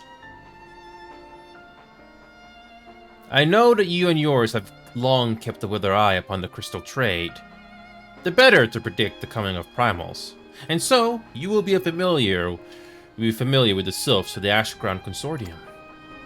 Through their dealings, they have cultivated relations not only with the city-states, but many other communities besides. Communities such as the Beast Tribes. Just so, it is our hope that we may make use of the Sylphs' established lines of communication to coordinate the efforts of our new fellowship. Yet there remain certain practical differences between a trade consortium and a grand company.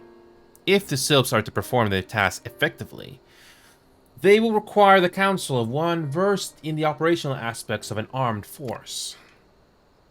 An armed force funded with the self-same goal in mind, no less.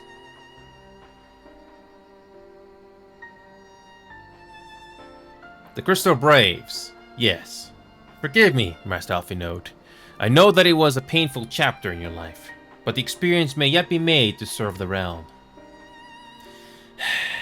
In my hubris, I plotted a course for the Crystal Braves, which stretched far beyond the Order's initial conception. One intended to pave the way for founding of what I intended to call the Grand Company of Eorzea. But my plans all came to naught, built upon a frail foundation of lofty ideals.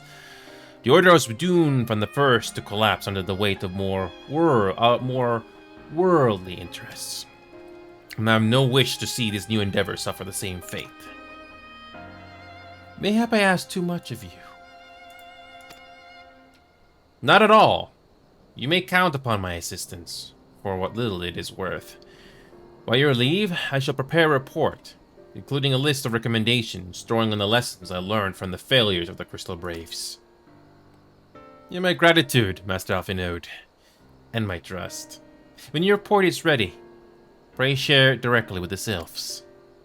With your guidance, and the earnest efforts of every goodly soul gathered here this day, I have no doubt but that our fellowship shall emerge from the shadow of the Tillefroy and flourish. Until next we meet, my friends.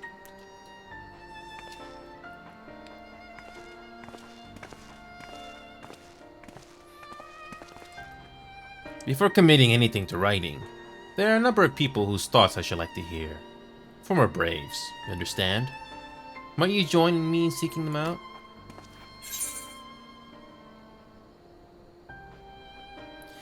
No, it's not today, Knight. I was away for a week, remember? So there's no community night this time. But if I finish this game soon, it'll return to normal next week. Because I did not set up the Discord poll either. Because I had a feeling I had to do some catch-up time. Because I lost a whole week because I was away from the country. But I assure you, community night's going to return next week. Or, it'll happen soon. Tonight, if I can get this done sooner. I was hoping to have done this earlier in the week, but I was away from the country. But it's good to see you again, Knight. I didn't forget about all the other games there.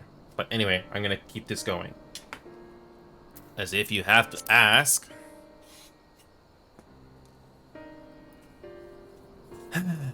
Thank you.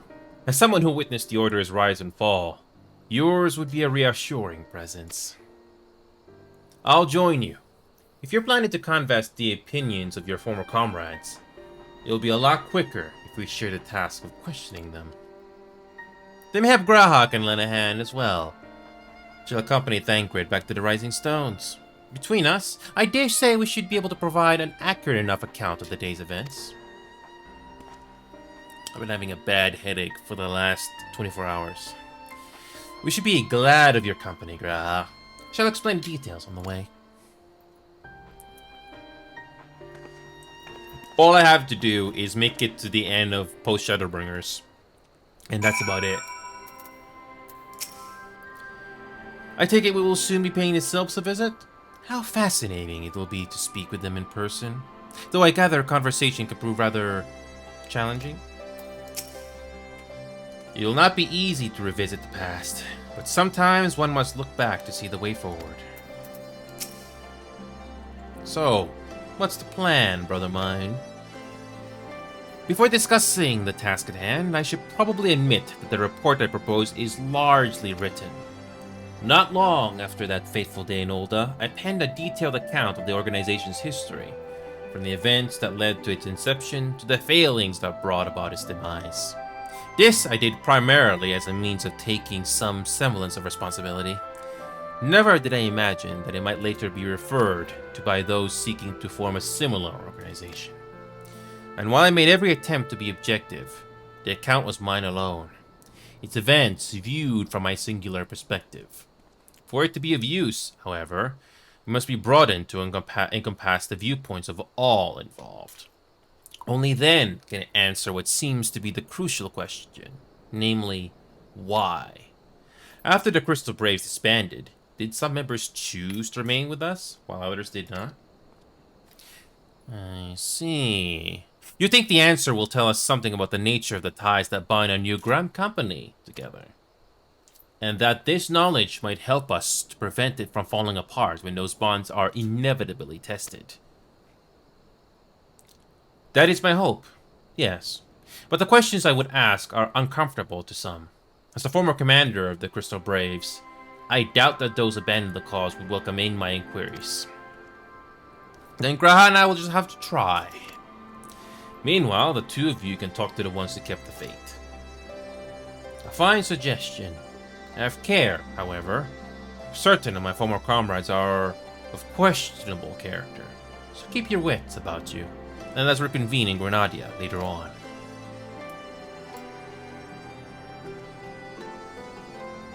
If you have no objections, I have a mind to begin by speaking with Riol and Aline. If memory serves, the two of them will be attending an intelligence briefing as Morients. Let's seek them out there. Welcome back, Marcus. It's good to see you again, man. So the plan is, if you don't know, we are going to... I want to finish doing this game here when it comes to the plot. So I hope I can make it to the Post-Shadowbringers at the end of this expansion and do like the first quest or something that unlocks the new area in this game.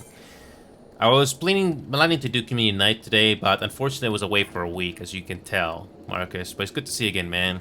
After 3 years, I'm glad to see you're still here. While such briefings are seldom exciting affairs, their importance in coordinating our efforts with our allies cannot be overstated. In that regard, Alien and Real have been most dependable. Oh, I didn't expect to see you here. But if you enjoy intelligence briefings, you've come to the right place. Do we get voiceovers? Do we? I don't think so.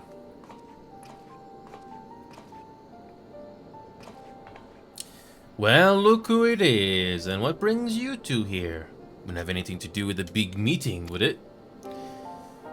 In a manner of speaking, I've been assigned a task, you see, for which I require the assistance of former members of the Crystal Braves.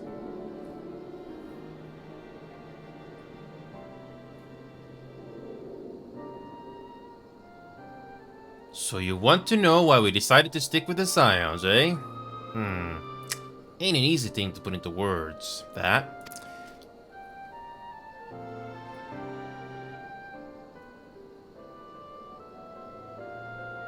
As Rio will attest, I spent a long time agonizing over my failure to alert you to the traitors in our midst.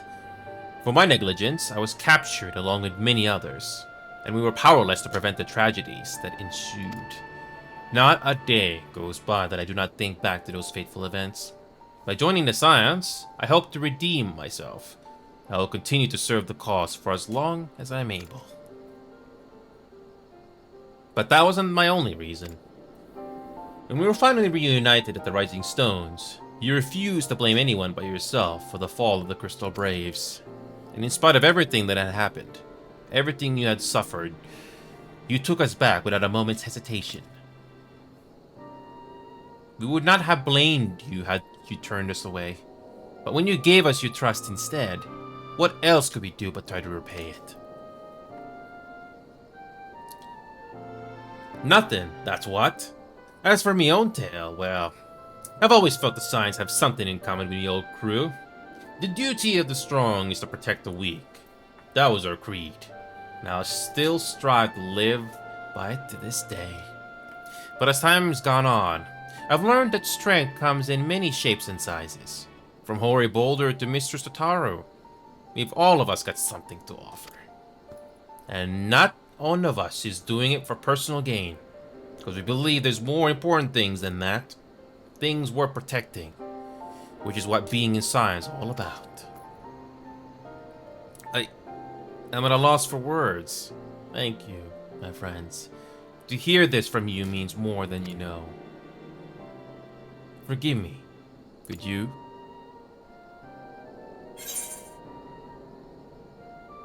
Why do you think the Crystal Braves ended in failure? Well, its founding ideals were something to be proud of, but ideals alone don't make a crew. For every swab who signed up with good intentions, there was another who was only in it for the coin, the glory, or both. Ours was quite a disparate band, and while I never forgive Illbeard, the fact that we managed to function at all was thanks in large part to his efforts. Just a pity he was doing it all for the wrong reasons, eh? Well, it takes one bad apple, they say, and the Braves had a barrel full of them. Not like the Scions. We might look like ragtag band of misfits, but deep down, we've all got that shared sense of purpose. And why? Because Tataru sifted out all the glory hunters for they made it through the door. I see. So while our ranks do comprise a diverse range of people, each with their own individual strengths, we are all united in purpose. Thank you, my friends. With your permission, I shall make a record of our discussion and refer to it when drafting my recommendations. Until we meet again. Okay. Easy Gil. So, the plot continues. Alright, unofficial business. Well, I think we have taken up enough of our colleagues' time, and I'm conscious that less life-affirming testimonies await. Let us make our way to Grenada and hear what the others have learned. Okay.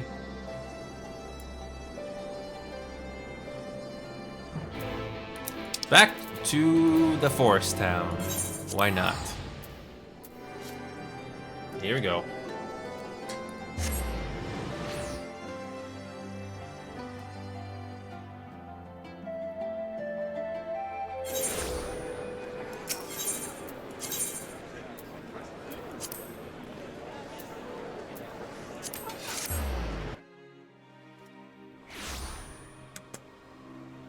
Did you notice the frame rate drop when there were so many people there?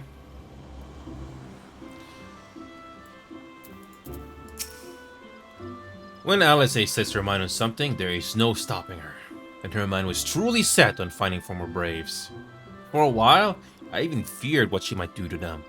But in the event, she was admirably civil, for the most part. On the way here, I took the opportunity to write up my notes from our conversation with Alien and Real. All that remains is to add Alice and Graha's findings, whatever they may be. Speaking of which...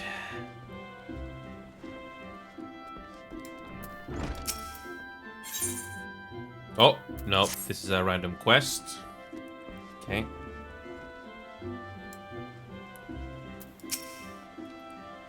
Thanks to Tataru's ever-dependable intelligence, we managed to track down a handful of former Braves without any great difficulty. Some were forthright, others less so. But we heard enough to form a picture. I must warn you, Alphinode, some of their comments were harsh. I kinda will imagine. But their opinions are no less vital to my report. I seek the unvarnished truth.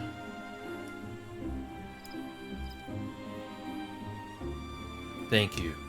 I will set about adding your findings to my own at once. In the meantime, pray go on ahead to the Little Solace and seek out Elder Frixio. I will join you anon.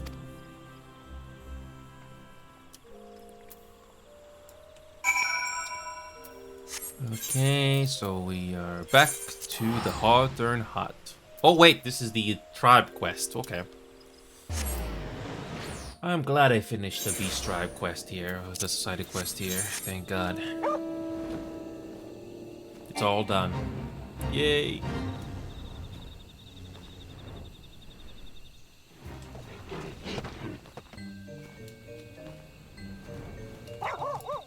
We're back here again. Though I had the honor of sharing a table with Elder Frixio and Alamigo, I did not have an opportunity to speak with him. I do hope my studies have granted me a sufficient grasp of these people's customs. Now that I think about it, of the four of us, only you and Alpinode have any real experience in conversing with sylphs. Still, it can't be that hard, can it?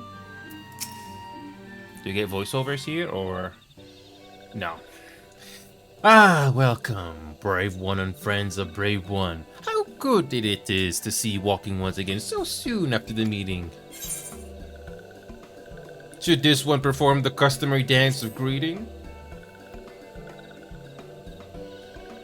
No, be at ease. It is true that these ones once delighted in making walking ones dance, but no more. Horned one, Kanensi said that walking ones would be welcoming to Little Solace. Imperial ones also invaded Sylphlands and abducted many of these ones. So these ones will be glad to bear messages between fighting friendly ones. That is heartening to hear, Elder. It will require all ones to work in unison to stop the Telefroy. These ones will try very hard, of course, but in matters of war, these ones have little experience. Any advice walking ones can provide would be most welcome. Oh, another pretty silver-haired one, and in quite a hurry, it seems. Alese, you must come quickly. Whatever's the matter, Alphinode? Don't tell me you couldn't read my handwriting?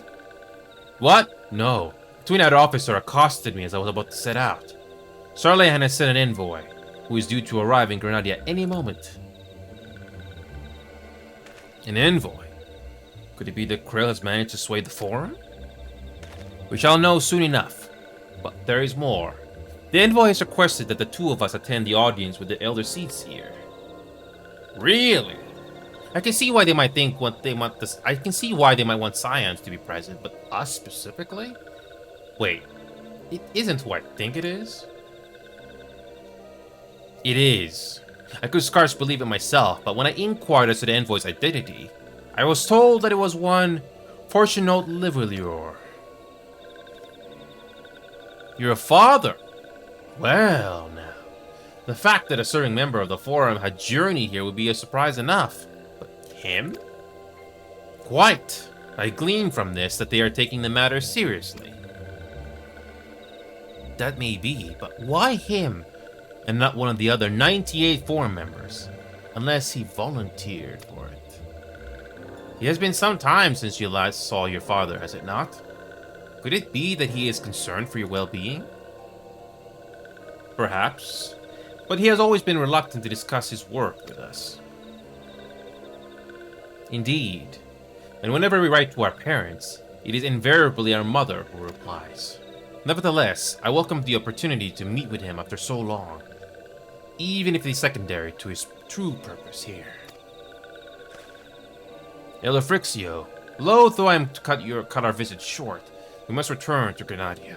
Pray accept my apologies, along with my report.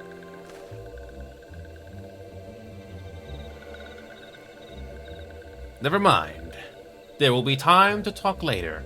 This won't keep walking once from more urgent matters. Go. The audience will be held at the Lotus Stand, where the Elder Sidseer awaits us even now. Let us be on our way. I hope we're gonna get voiceovers for this momentous occasion. I mean, their father. Okay. It's been a while, too. It has been a while.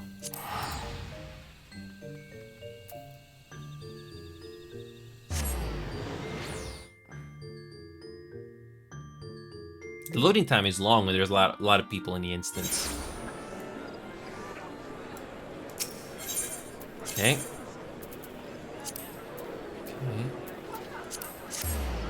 Yep, the FPS drops out of there. Unless you turn the shadows down or something. Okay. Alright, here we go. Oh, I thought the cutscene would start as soon as you could do that. But not this time.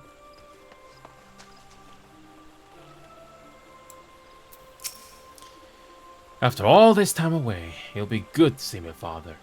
Even if it is at an official meeting. 99 may seem like a rather lot of members, but before the Forum was founded, every person of age in Sharlayan was given equal say in its governance. Many of the institutions that are still active today were established by the people's vote, not least the stadium, as Aleze and I were constantly reminded during a time there. It is an example of what can be achieved through absolute democracy. During my time in Sharlayan, I heard much of Fortunato Levalior. He is a gifted speaker, known amongst other things for the uncompromising application of foreign policy. My friends, I thank you all for coming so swiftly. Word of Master Fortunato's visit took us quite by surprise. When the Alliance granted Mrs. Krail permission to request Sharlayan's aid, we did not anticipate so prompt a reply, much less that it would be delivered by a member of the Forum. What the nature of the reply may be, we shall soon discover. Okay. We might get voiceovers here, I think.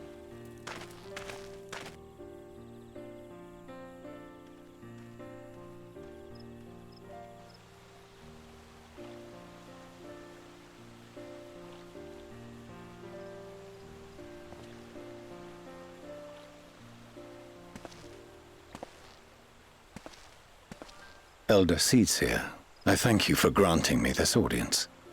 Isn't that the same voice actor as Orion J? Whatever. I am Fortunato Leveilleur, here in my capacity as representative of the Forum.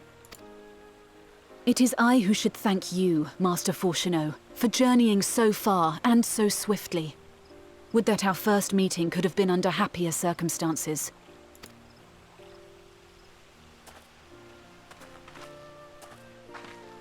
It has been too long, Father. You look well. As do you both. Ameliance will be glad to hear that you are taking care of yourselves. How is Mother? She misses you terribly, of course, but is otherwise a picture of health.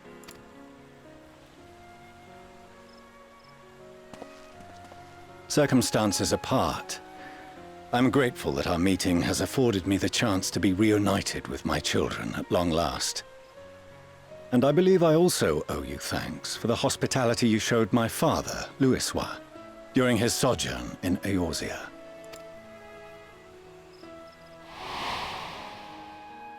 All thanks we owe to him.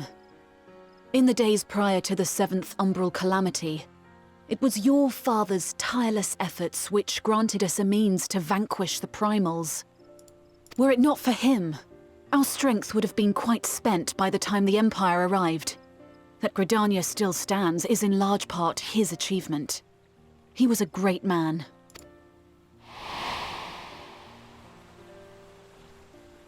He would doubtless have been moved to hear you say so. I must confess, however, that I opposed his decision to intervene. And my position remains unchanged.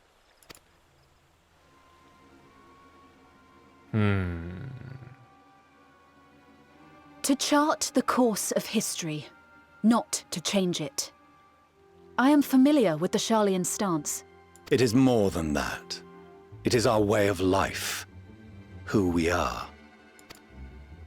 But I came here not to deliver a lecture, but the Forum's answer to your request. Sharlayan will under no circumstances intervene in the conflict between Eorzea and the Garlean Empire.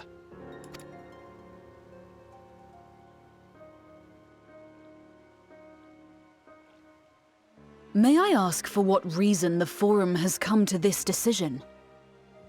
The final days spell the end not only for Eorzea, but the entire world. The final days? Pray spare me your hyperbole. This conflict is no more than the latest in a series of petty squabbles between yourselves and Garlemald, one in which Sharlayan will take no part. If the final days were truly upon us, we would know. You'd be surprised by what we were doing to avoid the end of the world. Imagine if cameras existed. Father, you must ask the Forum to reconsider. I don't think it's going to be that simple. You may feel safe on your little island across the waves. But if you imagine the Telophoroi will leave you be, you are mistaken. They mean to kill us all, themselves included. Alphino is right. We have seen what the enemy is capable of, the lengths to which they'll go. This is no time to turn a blind eye. Kind of reminds me of the Star Trek DS9 and the Dominion War. To make a long story short, there are the Romulans, which is kind of similar to the Sharlayans here. They don't believe in intervening because they have a non-aggression pact or they have an alliance or something. What if the Dominion was already done with everybody else? Like, they think their safe stance against them is going to include safety? I don't think so. But that's a whole other story. If Eorzea falls, so too will Sharlayan. So if you truly love our homeland, you will join us. Now! Before it's too late! Think about it. If everything gets destroyed, pretty sure Sharlayan is not going to be spared. I mean, unless they want to make this plot more thicker.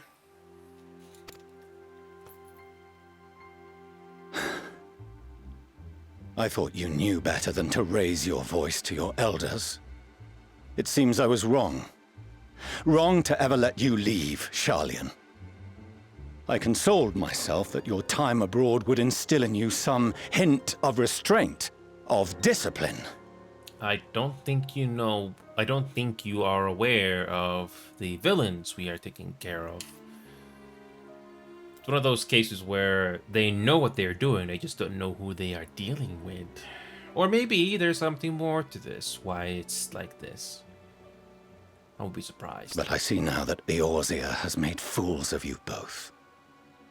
Have you forgotten why it was that I so vehemently opposed your grandfather's departure? For all his wisdom, his only solution was to go to war. Death, devastation, ruin. Even those who claim victory are scarred for life. What prize could ever justify such sacrifice? Again, once Eorzea is done, you think you're going to be safe? I don't think so. It is the duty of the learned to avert such tragedy. By fanning the flames of war, you forsake all you once held dear. Or is he possessed? Or somebody else commanding from the shadows? I won't be surprised if that's the case.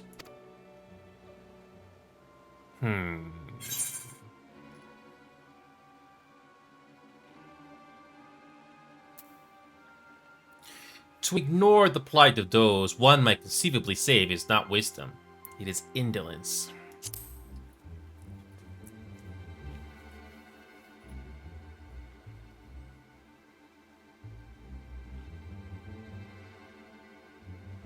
I see your friend shares your misguided ideals. But unlike him, you should know better. I have to disagree. You haven't seen what we have dealt with. By espousing such barbaric notions, you subvert the teachings of Sharlayan and place all we have worked for in jeopardy. I think you need to open your eyes. Or is somebody else controlling you guys from the shadows? There must be something to this.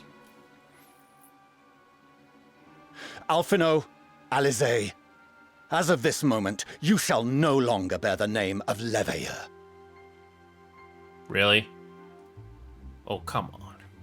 Are you really gonna be that cruel now? After all the hard work now? Really? What? Father! How you choose to live your lives is no longer my concern. If you wish to walk the path of ruin, I will not stand in your way. Why this different change of personality now after all this time? There has to be something to this. Or maybe it's not straightforward, I don't know.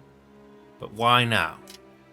Or is this another Asian grand plan in the shadows? Master Fourcheneau, while Charlian may have no intention of intervening in this conflict, we can still part as friends. Will you not stay and speak with us, that we might learn of Charlian's hopes for the morrow? That's a good question. Or is he gonna be that cold as well? I have said what I came here to say. Any further discussion would be meaningless. Again, are the Charlans involved with the Ashens?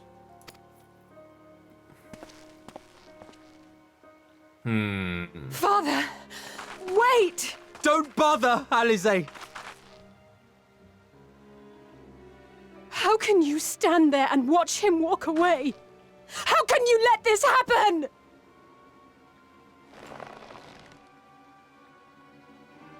There's something going on here. I mean, why would their father just be doing this all of a sudden? Why now? That is just cruel. That is just cruel. It was not so very long ago that we had a friend and neighbor in Charlian. And so I clung to the hope that she might yet lend us her strength. But when she forsook Dravania, it would seem she forsook us all. In order to avoid conflict with Garlemald, the Forum went so far as to order the abandonment of an entire city-state. Their refusal to aid us now is, I'm sorry to say, entirely consistent with their historic position. Is it we who walk the path of ruin? Time will tell.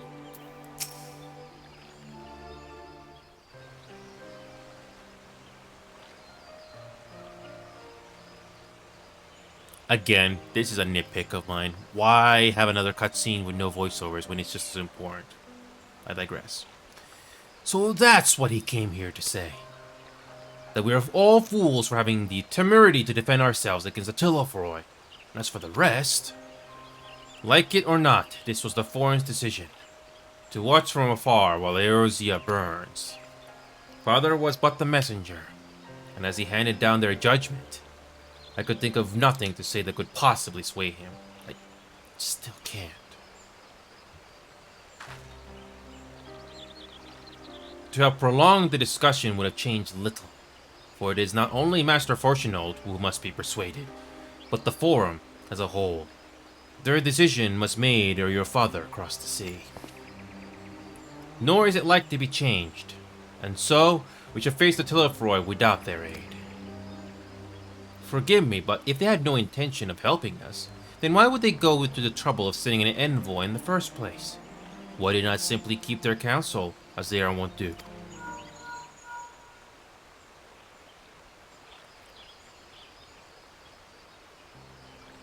Has Master Fourcheneau arrived yet? Then it is as I feared. My efforts were in vain. I pleaded their case to as many Forum members as I could, but they flatly refused to discuss the matter. No, that's not exactly true. I should rather say that they ignored every word I said on the subject, without exception. It was almost unnerving. Could it be that they are hiding something from us? That might go some way to explain Master Fourcheneau's performance. When he said that they would know if the final days were truly upon us, I dismissed it as pride. But what if they genuinely believe that they know how the world will end? and simply disagree with us about the circumstances? That I don't know, but something tells me they are not as unconcerned about the Telefroy as they claim. If the threat weren't real, why else would they be so standoffish and secretive? I would very much like to delve deeper into this, but I'm afraid I've exhausted every avenue of inquiry. Nor have I fared any better with my other mission, researching Heidelin and the Ethereal Sea. I tried enlisting the help of experts in the field, but it appears the Forum has forbidden anyone from cooperating with us. Obstructed at every turn. So it would seem, but don't lose heart just yet. With all the knowledge and acquaintances we have between us, we can still find a way forward. To that end, I would like you all to join me here, when the time is right, of course. I'm aware that matters in Eorzea stand on a knife edge, but with your permission, I can at least start making the necessary arrangements. Please do. Excellent. Obviously, keeping the Telefroy at bay must take precedence, but with luck, you'll be able to make the journey to Charlayan ere long. It may take a while to secure entry for you all, but I'll let you know when everything is in order. Look after yourselves in the meantime, won't you? Your speculations give me cause to hope. Yet if these seeds will bear fruit, I cannot say. While it is possible the Charlayans hide some secret truth from us, there can be no certainty that its exposure will prompt in them a change of heart.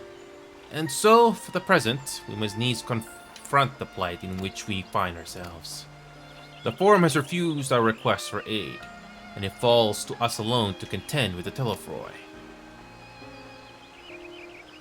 Even with all of Eorzea standing united, there is no guarantee that we'll prevail. What does Charlayan intend to do if we fail?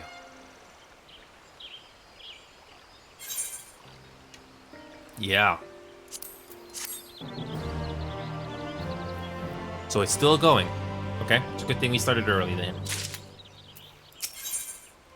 Death unto dawn. And a shush emote. Interesting. With their knowledge, Charlayan could have done so much for the cause. They could have helped us to uncover the secrets of the towers and save the tempered captives within. And yet, gods. Throughout my childhood, I remember grandfather arguing with my father over Charlayan's policy of non-intervention. And this time, it was my turn to play the role. But even if my grandfather could not win him over, what chance had I? If words exist that may sway him, I know not what they are.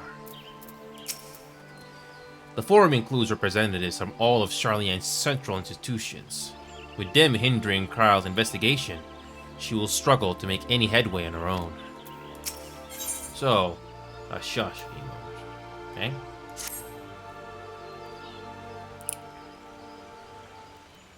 While Charlayan's stand is indeed disappointing, we cannot allow ourselves to be distracted from the challenge before us. There is much and more to be done. I shall begin by sharing the Forum's response by counterparts in the Alliance. Meanwhile, I would ask the Scions... Grave tidings, walking once. Grave tidings. Calm yourself, my gentle friend. What has occurred? These ones who went to see Feathered Ones sent terrible news. Destroying Ones appeared in Zelvatol. Destroying Ones and captured Ones and even frightful godly ones. Feathered Ones didn't stand a chance and were sent flapping and squawking. When did this happen? Is it too late to help them? Too late, yes. Much too late. But luckily, Destroying Ones were only passing through and continued on west. Feathered Ones who did not fight were left unharmed. West. That will be Querthas.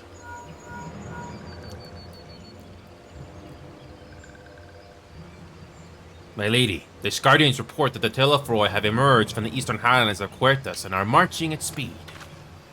Though their purpose has yet to be determined, the Cartano Flats would seem their most likely destination.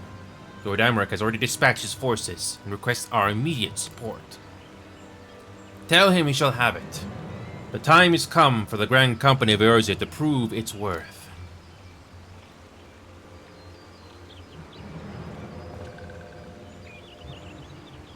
Well, mayhap it is a mercy that we do not have time to stew upon our misfortunes. Come, my friends, let us make haste for Cartano. Let us make haste to Cartano. Wait, this one almost forgot. Destroying ones were said to be led by a cackling robed one. This one must see that all walking ones will know. Farewell.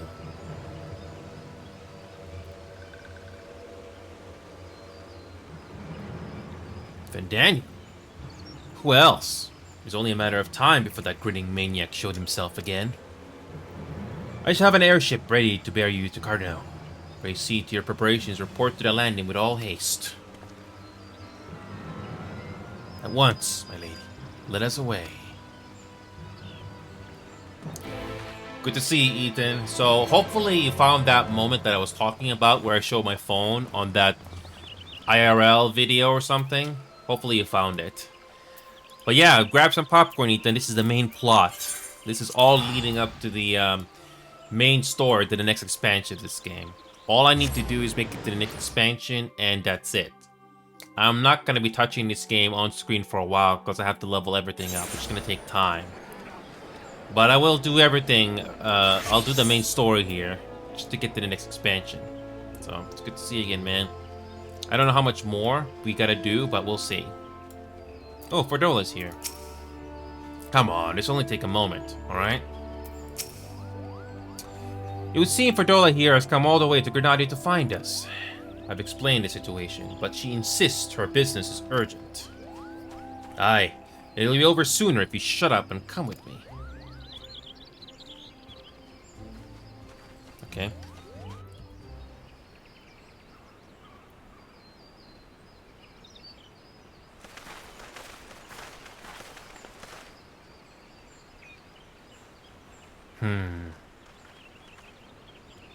So he's back, okay?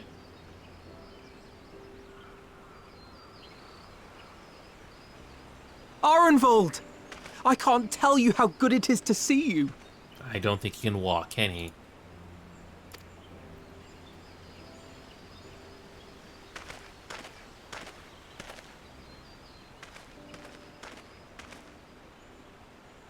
Yeah.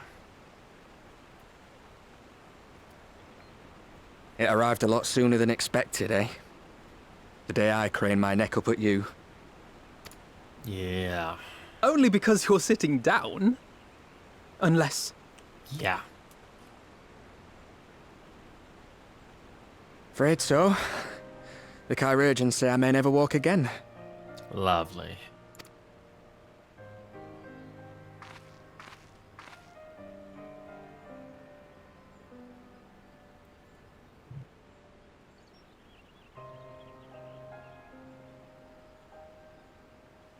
Come on, Alfino, it could be worse. Besides, I didn't come here to dampen the mood.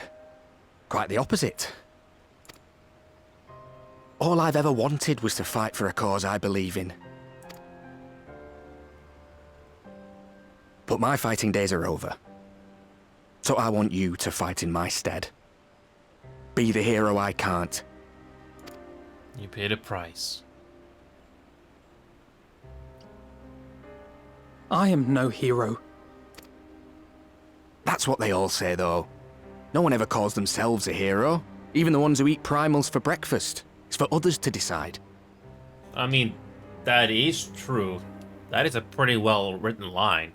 I don't know what the original Japanese script said, but that's still a pretty good line. That's a very good line.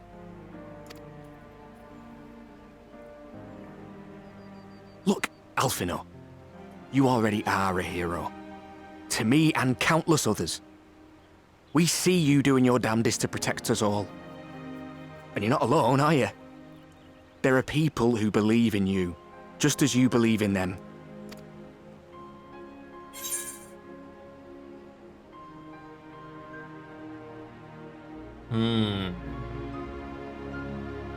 Some things may have changed, but the adventure isn't over yet.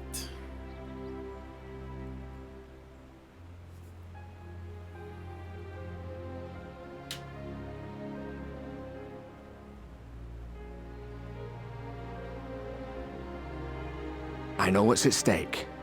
and how many people are depending on you. But I believe in you. Believe that you'll see it through. That's why I'm entrusting my dreams to you.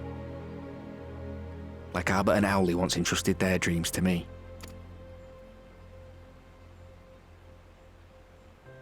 There was a time when I would have borne the weight of such expectations without a second thought. But now, I know just how heavy that burden can be. To tell the truth, I'm beginning to wonder if I chose the right path. Sacrifices will inevitably be made for the sake of the ideals I uphold. Maybe I am not the person I thought I was. The person you think I am. I wouldn't presume to tell you.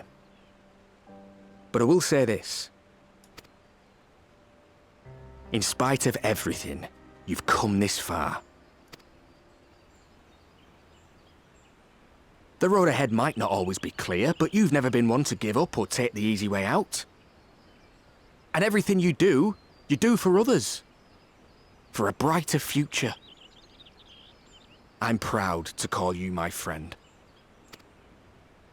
Well, I've said my piece, so I'll let you go. I know you've got more important things to be doing. Just give what I've said some thought, all right?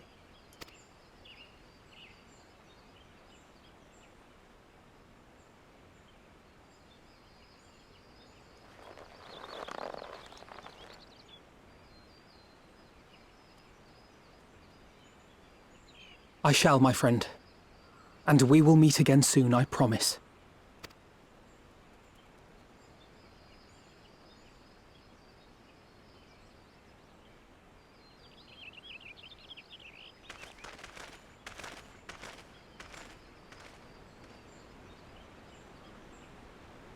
Nothing left for me to do but wave and smile.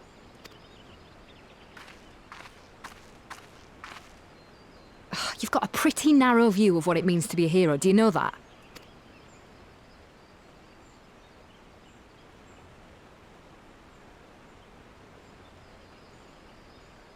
You think they're all forged in the fires of battle? That it's all about being brave and killing villains? Alphino and the others will carry on their fight. But theirs isn't the only one. There are other ways you can make a difference. If you stop feeling sorry for yourself and put your bloody mind to it.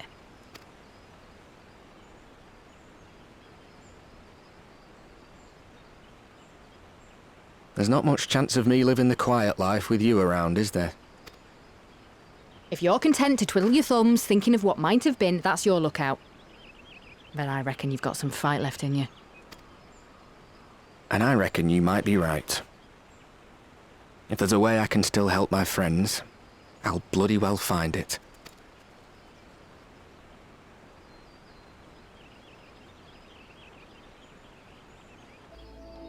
I mean, there's a pretty cool wheelchair character in Ghostbusters.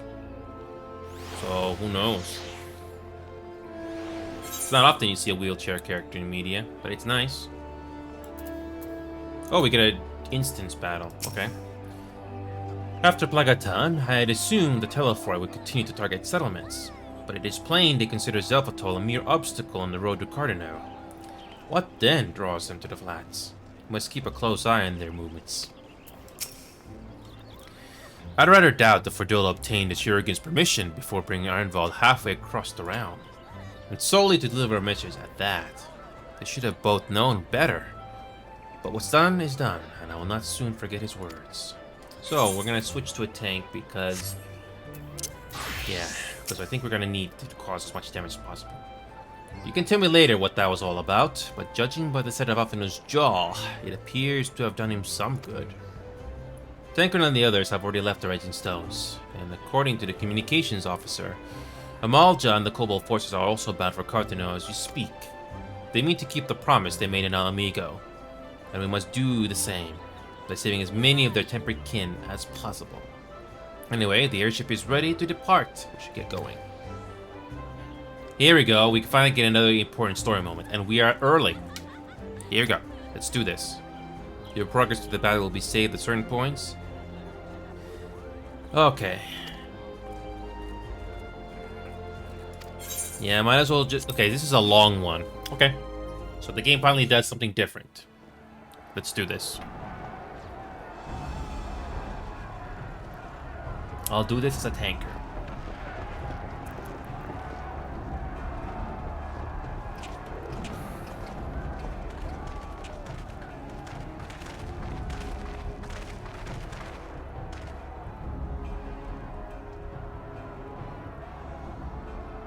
My fellow Scions, as I am sure you will have heard, we can expect no help from Sharlayan, nor are we any closer to discerning the Telophoroi's grand design.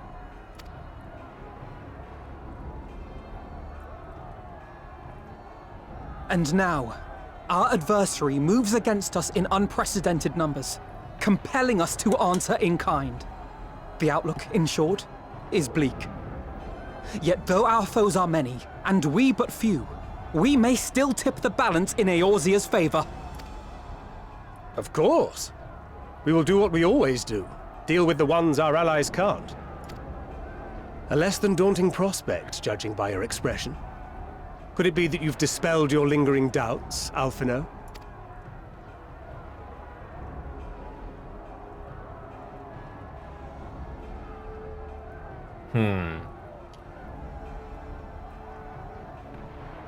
Oh, I doubt I ever will. But as my friends have kindly reminded me, I have come this far, and that must count for something. Okay. Gods be good, Alphino. That's what we've been trying to tell you all along. For one so bright, you can be remarkably dim at times. There is such a thing as overthinking, you know.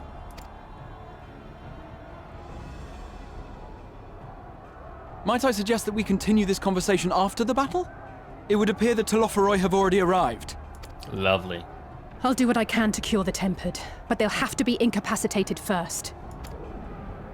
Have care, my friends, for none can say wherefore our foe did choose this fateful field to be our battleground. Whatever may transpire, pray grant him not the pleasure of deterring you. I wonder what's gonna happen. And we're not even an Endwalker yet. Not even. Something has to happen. Don't know what. Something has to happen.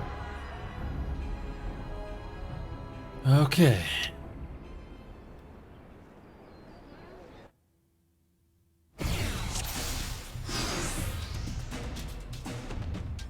Oh, this is the PvP. Okay. Yeah, I think this is... yeah.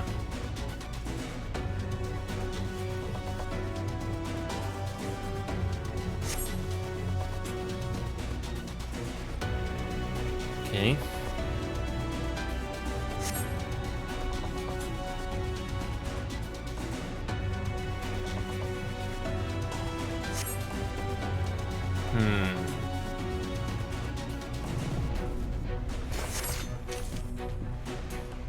Prepare yourself! Let's give it our all! Hold fast, friend.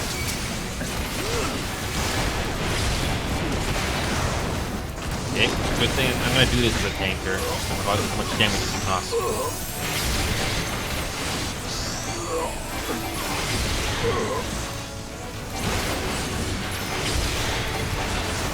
Okay.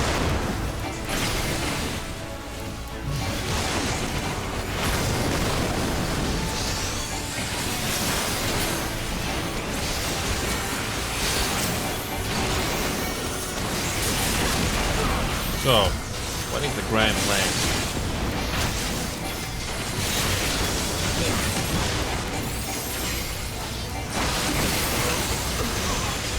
Okay.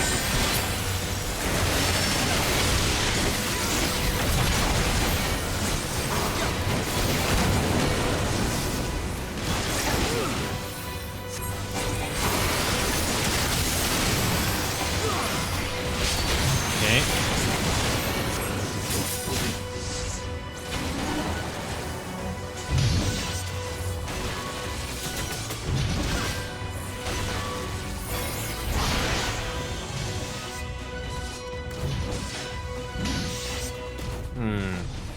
So.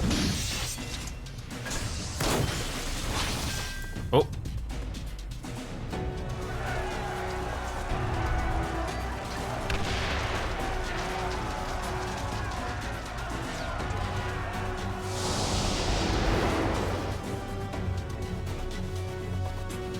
As the Scions spread out across the field, Alize and Graha take the fight to the Telephroi.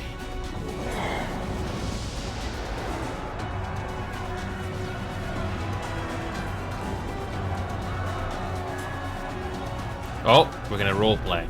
Okay.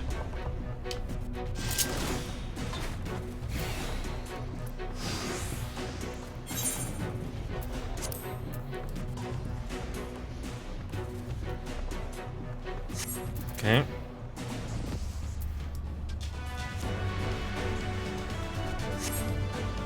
Okay.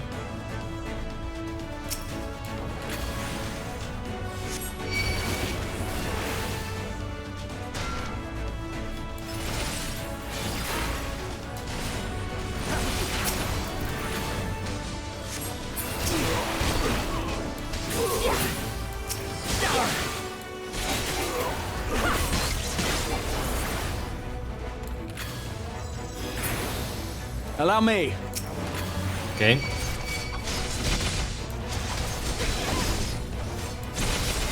Okay.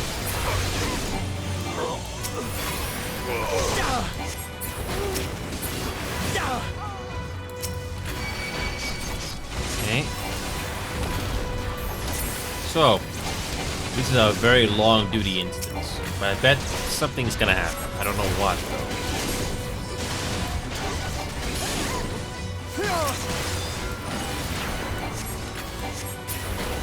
Just the beginning. Right behind you.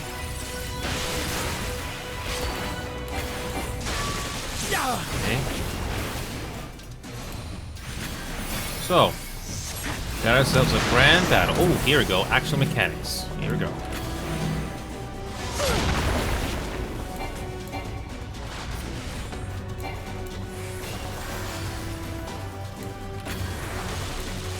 Okay.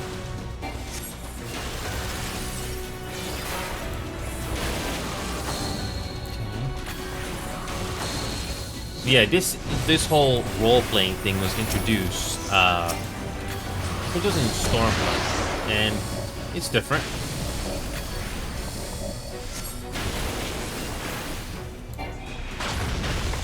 Okay.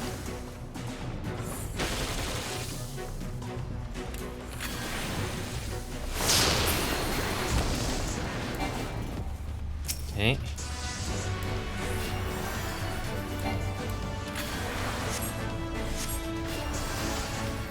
All right.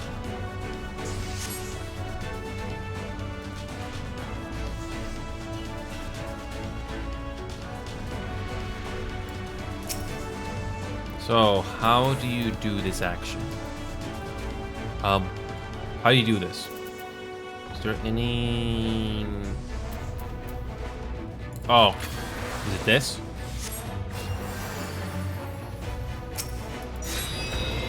Oh, never mind. You just right-click.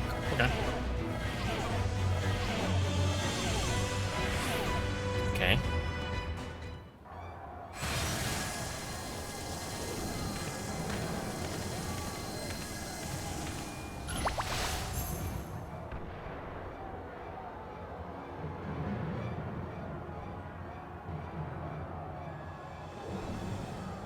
And there he is.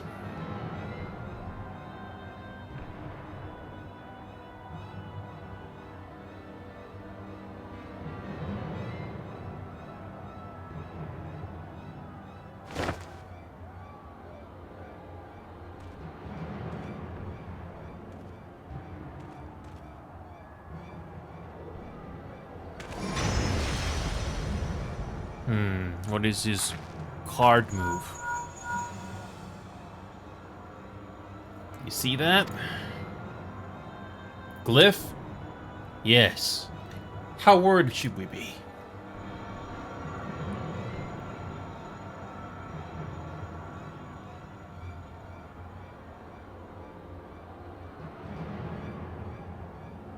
Listen well, and judge for yourself. Though I can see the ethereal currents, I had not thoroughly examined those that flow through the heart of Carno. But now that I'm here, things have become clear. The flats conceal an etheric confluence, like to the pillars of the Azim Steppe, but greater in scale, far greater. The glyphs that Fandaniel's conjured reach into its very midst, and I believe I know their purpose. Should the lunar primals destroy them, it would spark a chain reaction with the potential to obliterate the confluence entirely. The resultant disruption to the flow of ether would sow chaos among the elements, prompting earthquakes, floods, and tempests large enough to lay waste to the realm.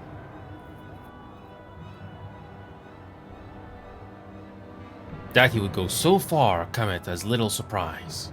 He must needs protect the confluence at all costs.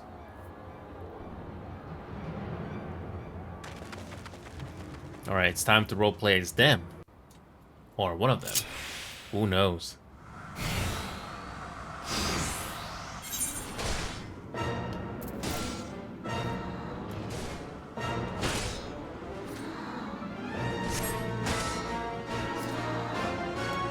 Okay. Okay, so I'm a healer. Okay.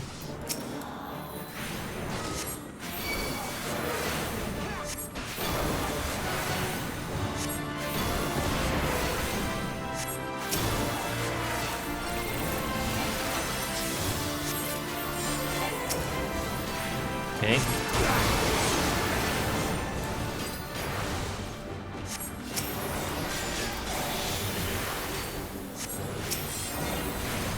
Okay.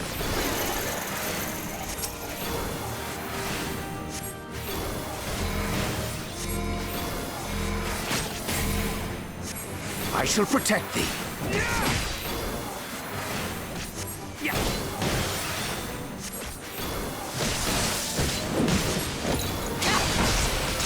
Okay.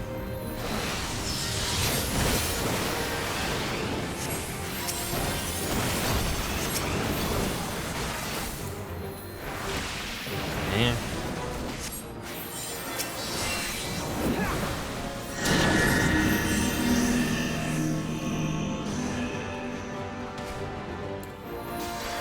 My turn. May the 12 guide you. Oh.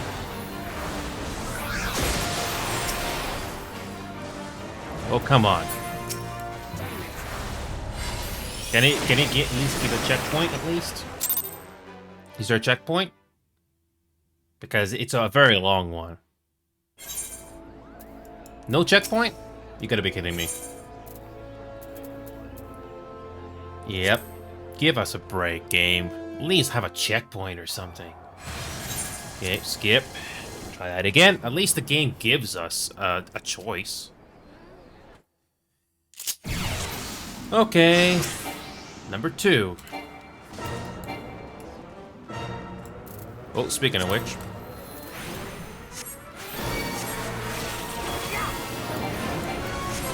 Okay.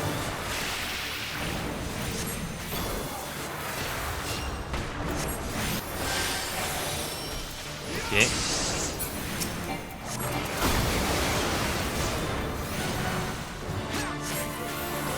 Yep, you gotta heal everybody.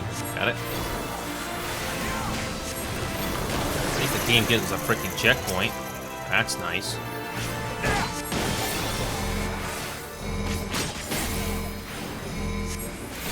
I shall protect thee.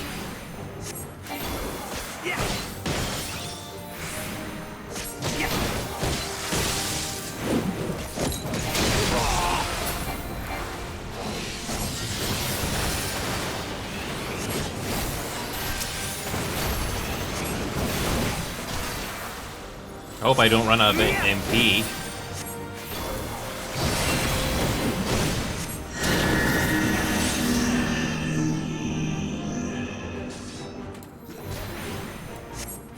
My turn. May the 12 guide you.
Away with you!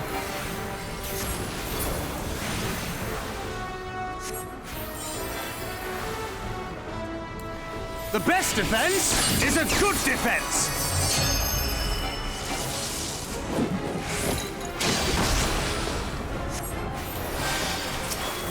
Okay.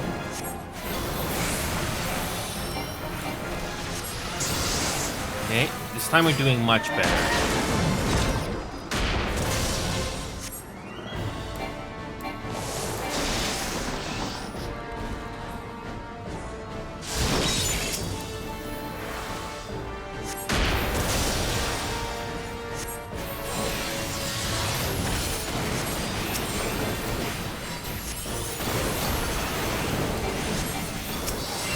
Okay.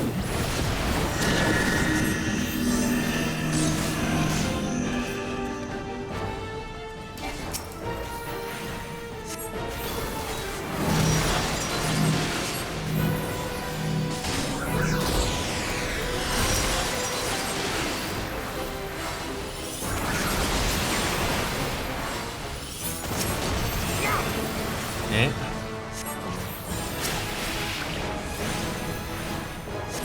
Okay.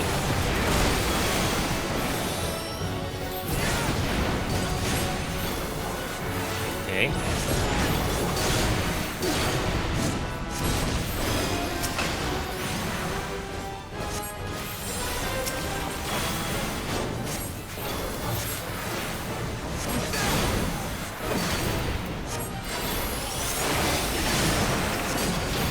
Okay. Finish him. Okay. Alright, we got through that at least. Thank God. Okay. That wasn't too bad.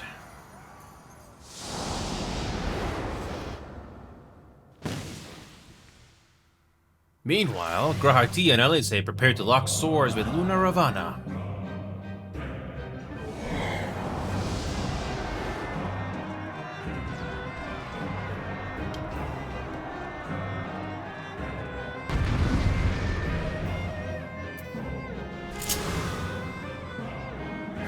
Same thing. Okay.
Okay.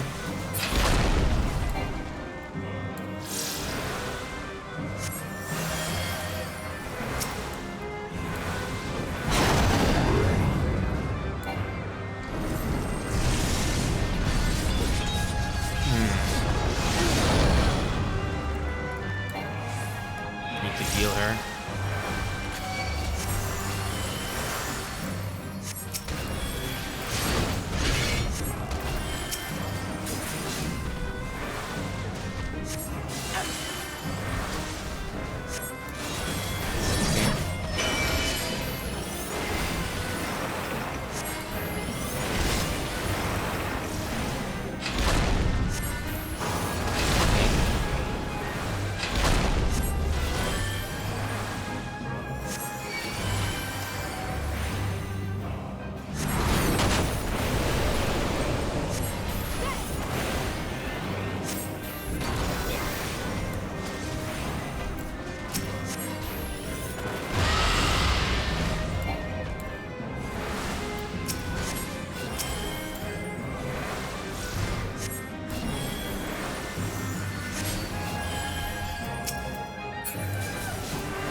Okay.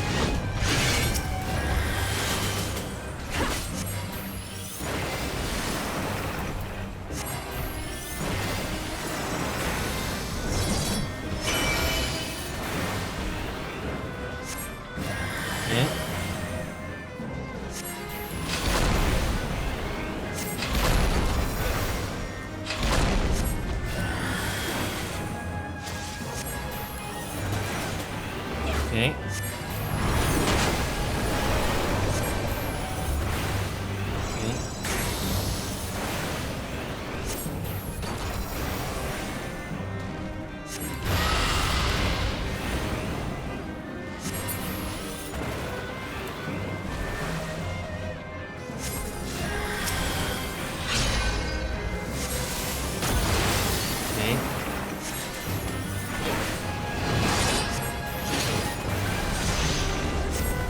Oh, of course.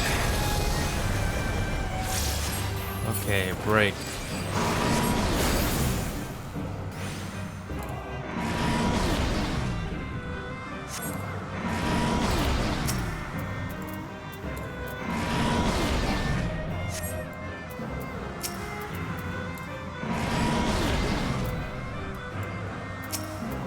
Come on.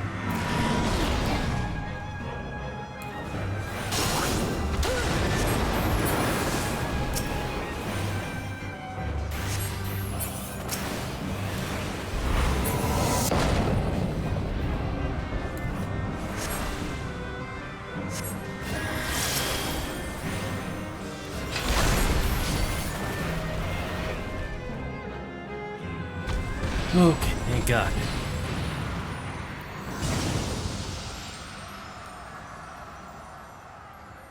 Whew, there's another one down.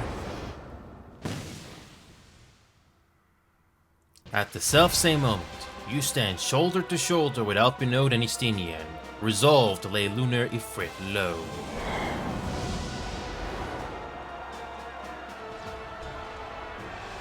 This is basically the PvP map. Okay.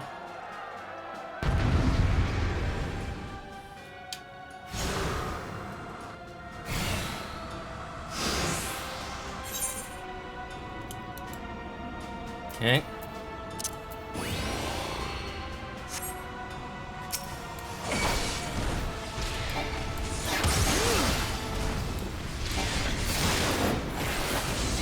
Okay.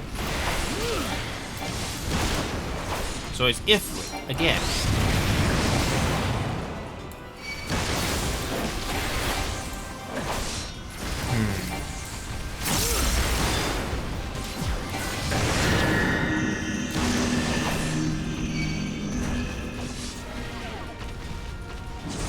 Ow. Okay. Good thing I can heal myself. Thank God.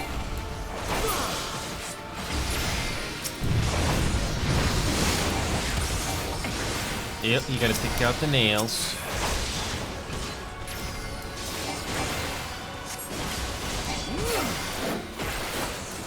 You're finished!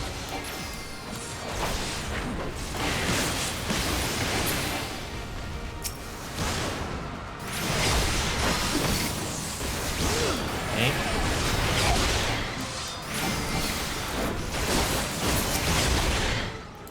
Oh, oh boy. There we go. All of them are dead.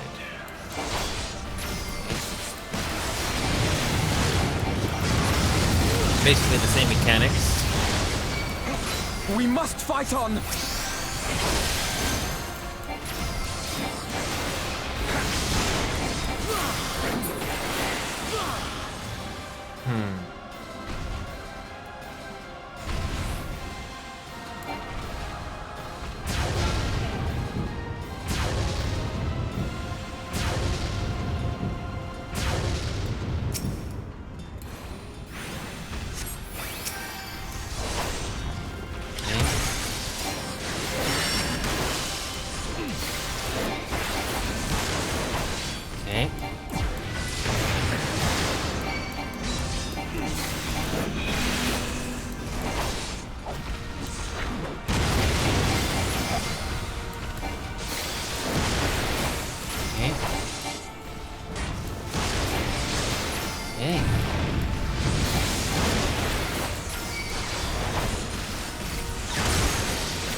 Post-Shadowbringers, I guess. I mean, why we have this long instance battle of all things. But let's see.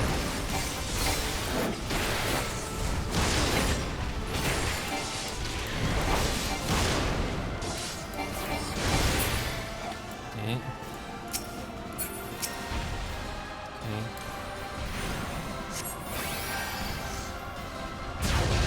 Ow.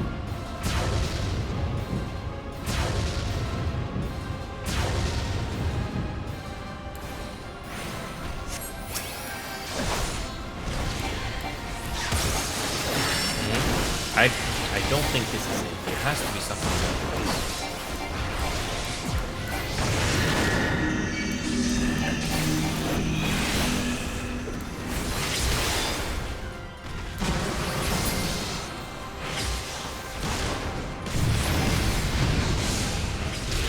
And it's gonna deal with these nails again.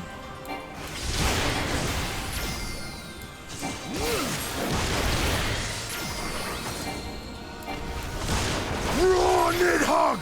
Raw! I have you now!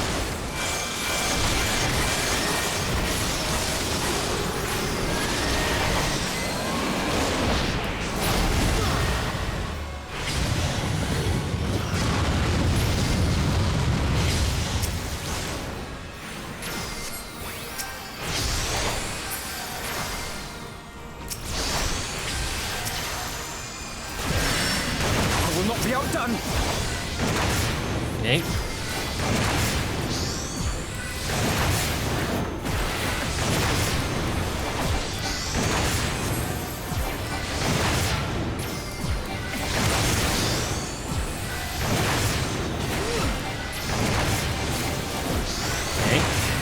I don't think this is the grand plan of the Ashes. There has to be more.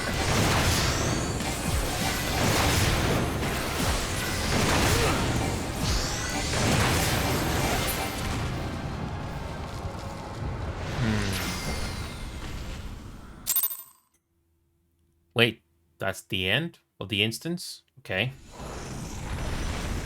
I hear the sound effect, that means it should be it. Right?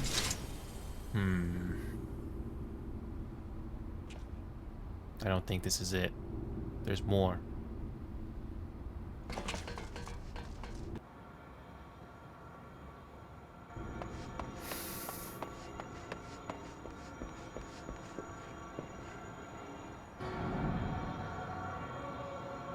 And thus another plan went up in smoke.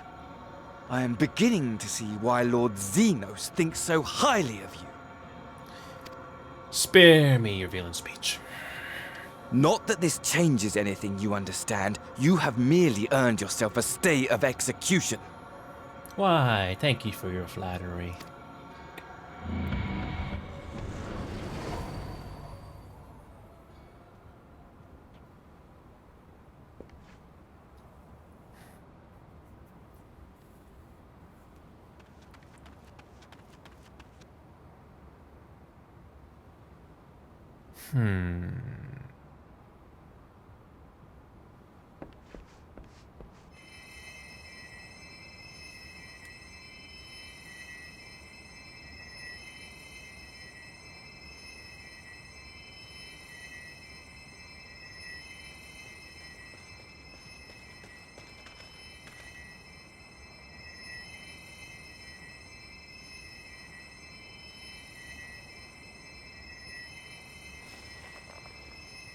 Glory be to Garlemore.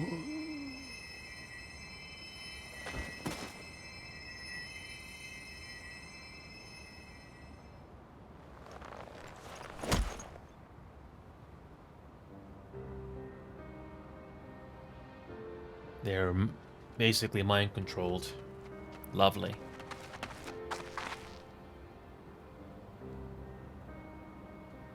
How fare the tempered? We've treated as many as we can, but some were beyond help.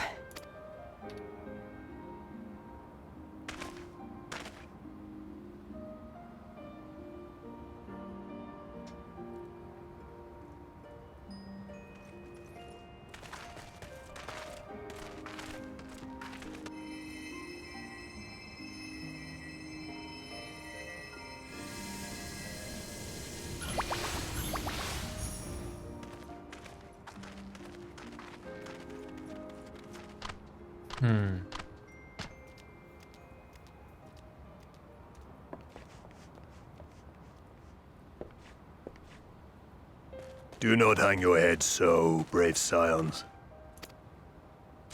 Though not all of our captured brethren could be saved, we are grateful for those whose minds have been restored.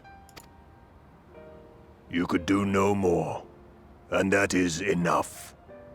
So please hold your heads high.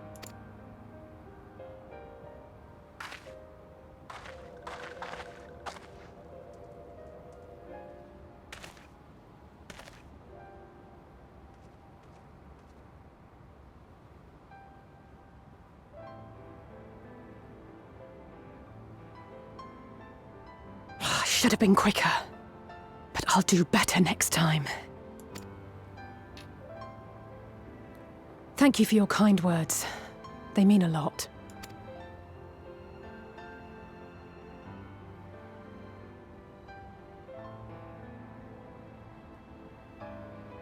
A victory at great cost, but a victory nonetheless. We must stay strong and press on. Isn't that right? Mm-hmm. To the very end. To the very end.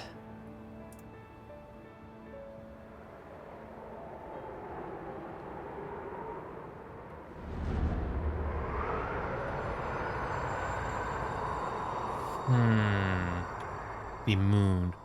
The oceans.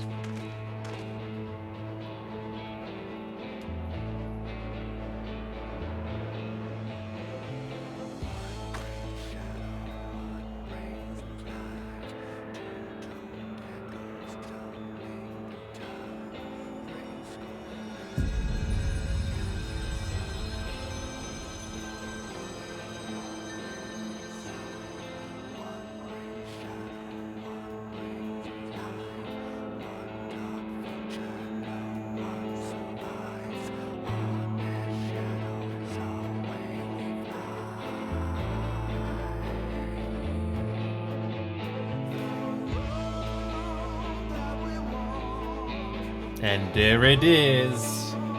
There it is. The Post-Shadowbringers credits. We just somewhat delayed the inevitable. But yes, we finally made it to Post-Shadowbringers. It took 3 hours to go through that.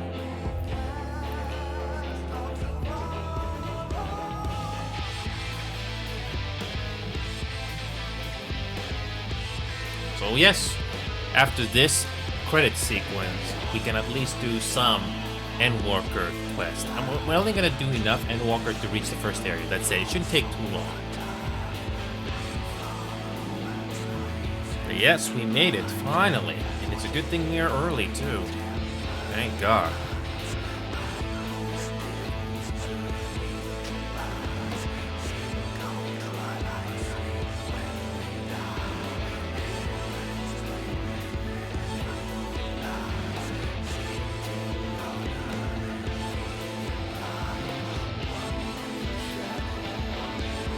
So that's what Reed looked like in the original drawings, or concept drawings. That's cool. Well, we made it. We finally made it to the Post-Shadowbringers credits. I was wondering when that was gonna happen. I did.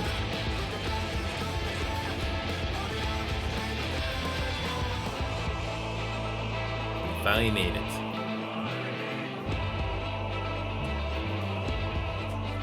Here we go. Alrighty. Hold on a second. I'll let the credits go a little bit there.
a prayer to keep us ever by your side, an undying promise that we just might carry on in a song.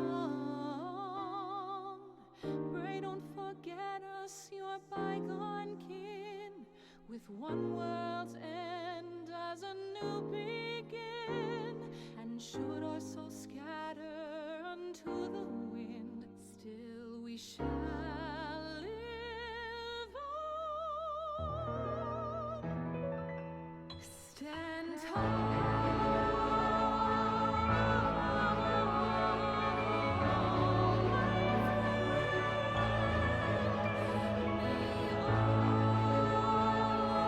Dark deep inside you find light.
Okay.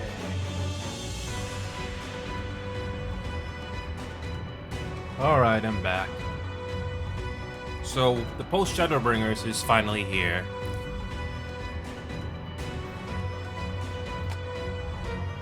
So we finally made it to the end of Shadowbringers for good. Sorry about the wait, folks. Yeah, this Post-Shadowbringers, excuse me.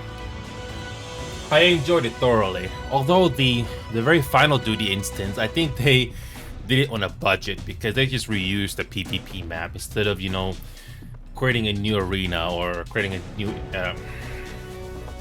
custom area. Probably because they were short on time. I wouldn't be surprised if that's the case. But we made it.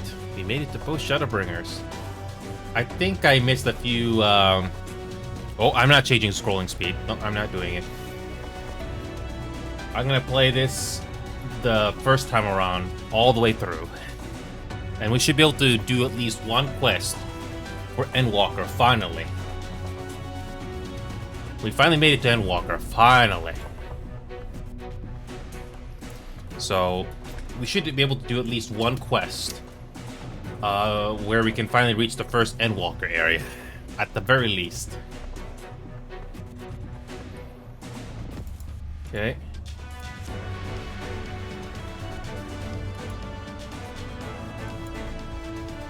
I'm just gonna quickly look at what I missed when I went off my chair. I'm gonna quickly speed it up here. Here we go.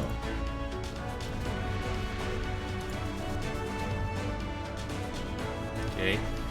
So, some nice concept art of the characters that we come across. Yeah, we got the quest designers. Yeah. The good recap of all the story that we have seen so far. We made it to Endwalker. That's the good news. So, full disclosure, I am not going to be doing Endwalker anytime soon because I have to level up all the jobs first. It's going to take time. I want to do all the jobs first to level 90. DPS, healing, tanking, everything. But what I will do is I will at least do the first quest or second quest or whatever that will get us to the first Endwalker area. Hopefully it's not gonna take too long because I got some time here. I did sacrifice. I wish I could have done this earlier in the week, but unfortunately I was away from the country. But hey, at least it gets done now. Who knows how long it's gonna take for me to level up all the jobs, especially with the duty roulettes. I know this credit sequence is gonna go on for quite a while, but at least I was able to finish it at the top of the hour, about 10 minutes ago. So I'm guessing we got another 20 or so minutes of credits to go through. To pay respect, for my respects to this game, I am not gonna speed up this credit sequence. So, it looks like we still gotta deal with him and Xenos at the next expansion, Endwalker, where we finally have to deal with them once and for all. How? Don't know. But people have been waiting for this for years.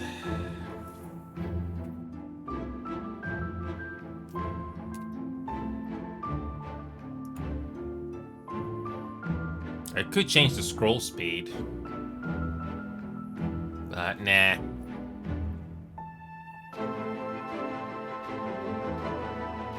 Well, we finally finished Post-Shadowbringers. Finally. We finally did it. Was not expecting for him to be wheelchair bound, unless there's a cure for that in this world. But we did it. We finally made it. Finally. It's a good thing we did finish this now.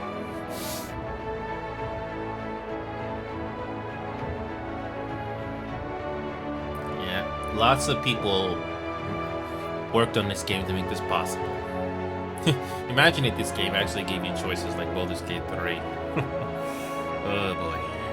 That would be interesting. But that would also require more resources. I wasn't expecting their father to show up, if that is the father. Who knows if there's shape-shifting involved, who knows.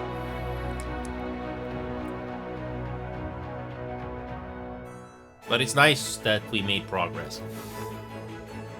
Took this long to make progress, but we finally made it to Endwalker, and we'll probably only do maybe 1 or 2 quests just to reach the next area. Something new.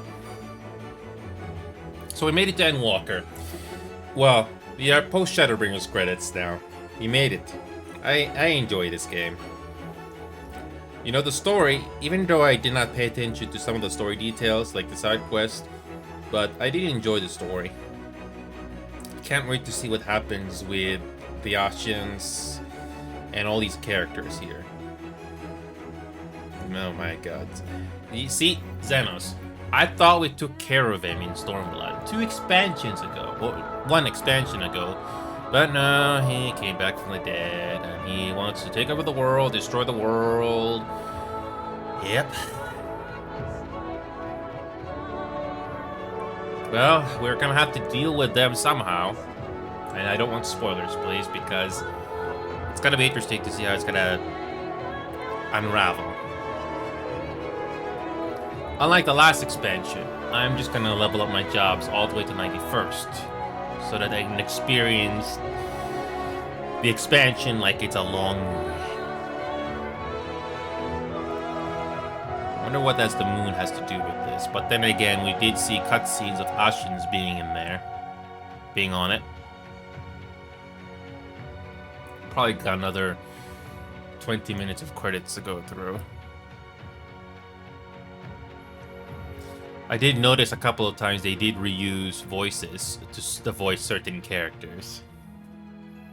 If every single cutscene in this game was voiced, whew, you can imagine the file size for this game skyrocketing.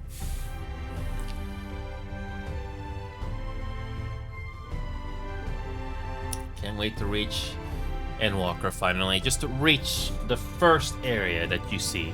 Here we go, completely black. So we got another maybe 20 minutes of this. And we probably got a cutscene or something after these credits.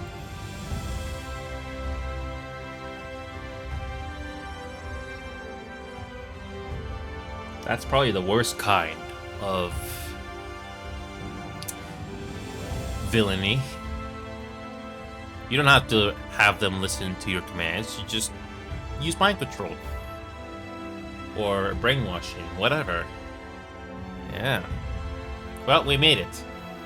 And I was hoping to have had another additional hour to start earlier, but it's done. So yeah, I finally made it to the Post-Shadowbringers credits finally. I was hoping to have done it sooner. But we did it. Yes! We did it. I did make a update video earlier, hoping that I would reach it today, and I did. Without rushing.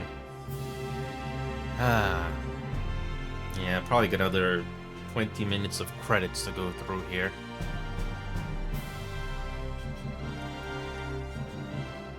Okay, completely off topic here, but I was watching a review of probably one of the worst movies of all time, or cringy, for that matter. The Star Wars Holiday Special.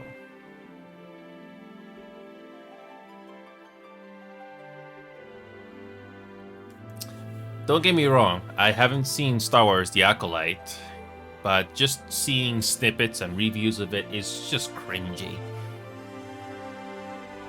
But at least Star Wars Holiday Special is tolerable compared to the newer shows, because it's on purpose with agenda that's just really more cringeworthy than whatever the Star Wars Holiday Special was back then.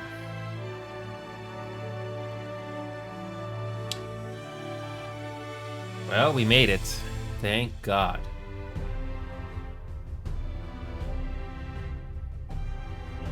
We did it. After 13 or 1400 hours of this game, we finally make it to Endwalker. I didn't touch the side quests, the random side quests that you can do, besides the most important ones. But I'm glad I was able to beat Barrow, so I don't have to backtrack. Man, I still remember when I had to backtrack on all the previous jobs like Dragoon, from level 20, level 40, just to get it to level 50. Man, that took a while. Glad I don't have to backtrack on that. I don't know.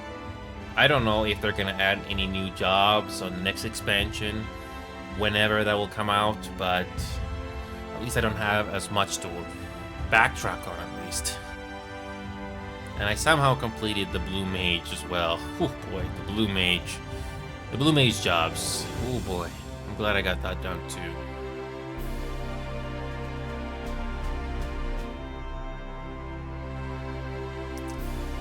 Yeah, I think we got another 20 or 30 minutes of credits to go through. If you increase the scroll speed, when you do reach the end eventually, will the cutscene following the credits play normally? Probably. But I got some time here, so it's okay. Kind of start to get that feeling of when the end of the credits is, which you start seeing the legal notices and thank you for all the Final Fantasy XIV players that have stuck this far.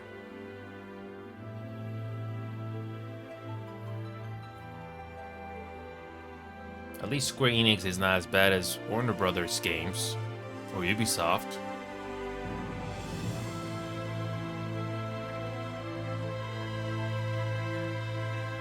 I can imagine a lot more people would play this game if it was free to play. Well, technically it is free to play, free trial, but it has restrictions.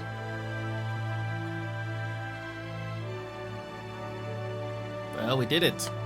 I know not a lot of people that I know in my server play this game or have a huge interest in the story, but I have interest in it.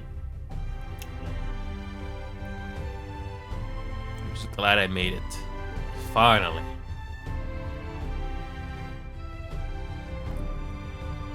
That was a lot of Post-Shadowbringers quests.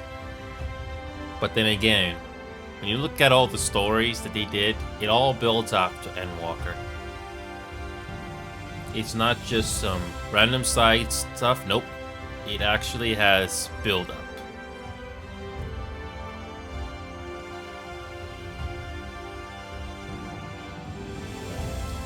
Well, we did it. That's what I wanted to do today. Make it to the end. And that's what we did. We made it. I'm so glad that we did. Speaking of which, I'm thinking of possibly doing a Marvel Rivals video from that one game that we won, but I'm not sure now. Maybe I should edit it because it was a good fight. Oh yes, I remember this now. Poll to win. I don't know what this poll to win is about. I haven't searched that up yet, what that is about. But I have seen that before in the credits.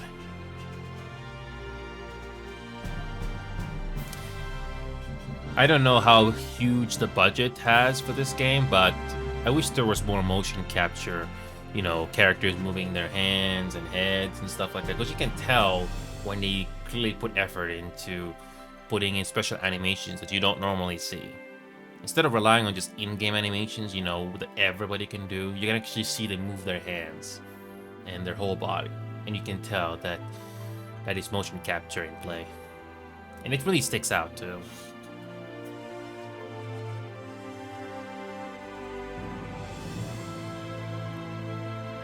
Good news is, at least we made it. We made it. So we got at least a quest or two before we reach the new area, at the very least. Or a dungeon, I don't know.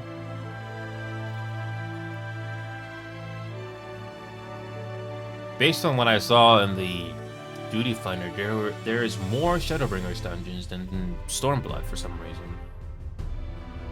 Or maybe just my imagination.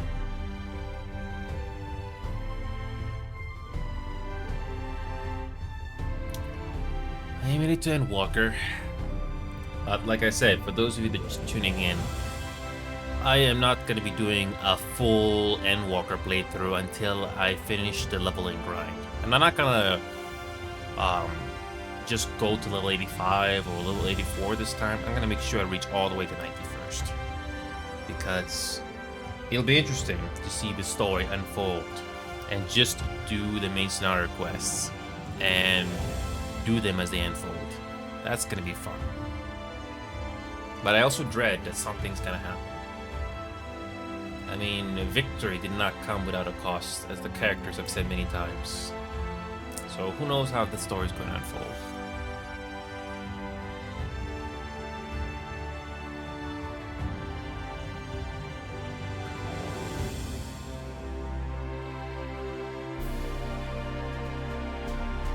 Well, at least we're getting there.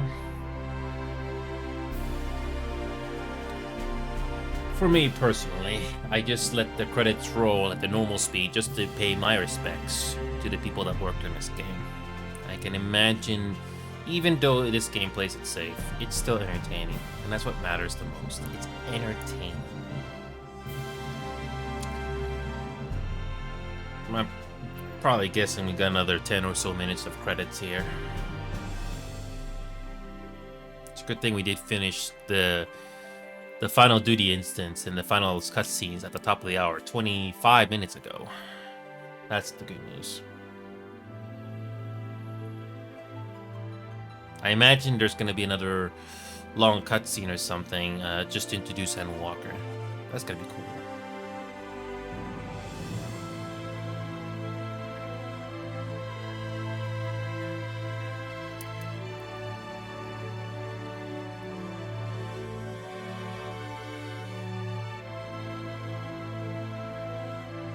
And again, the music was always one of Final Fantasy's biggest strengths, even back to the NES and Super Nintendo days.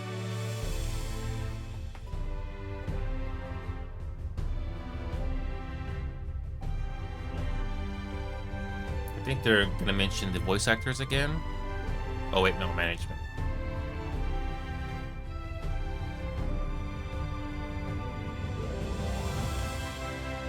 I can only imagine how difficult it is to break through as a voice actor nowadays, because there's so many aspiring voice actors, so just trying to stand up on the rest, it's easier said than done. Casting. Is this the voice cast for the entire game, or just casting? Probably casting. Here we go, motion actors. Yeah, motion. When you see emotion in cutscenes, that's not in-game emotes. It does stand out. It really does stand out. And they only had like 3 motion actors, so they probably had a small budget for that.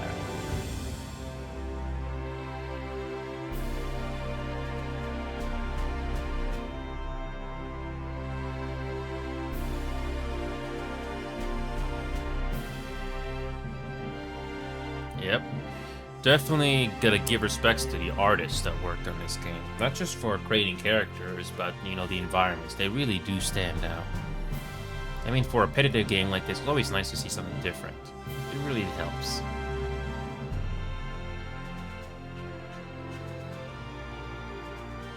Speaking of which, how much of this game was outsourced anyway? Because all of these people come together to make this game possible.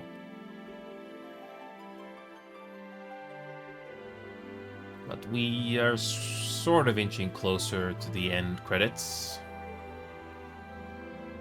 I think I've seen these credits enough times in the previous expansions to have an idea when it's almost over.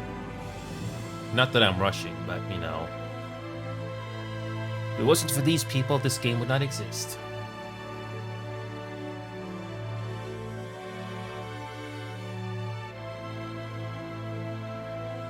Concept artists, is that what those pictures were all about? I don't know.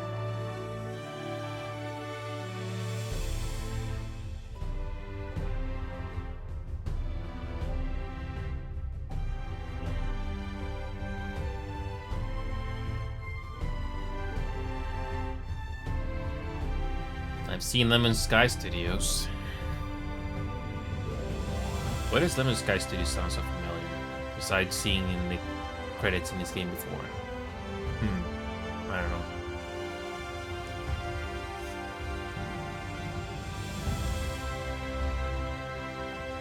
Well, we made it. For those of you that are still watching, we made it. This is what I tried to do tonight, and we did it in 3 hours. If you don't include credits, it took 3 hours, roughly. We made it. You. And again, it will be a while before you see me touch this game again on screen. Those of you that don't know, I have to do the leveling, reach level 90 first, so that I can experience the story for Endwalker uninterrupted. Sure, I can stop and do leveling, but nah, just do the duty roulettes, just do it first. Besides, I got the society quest to do anyway.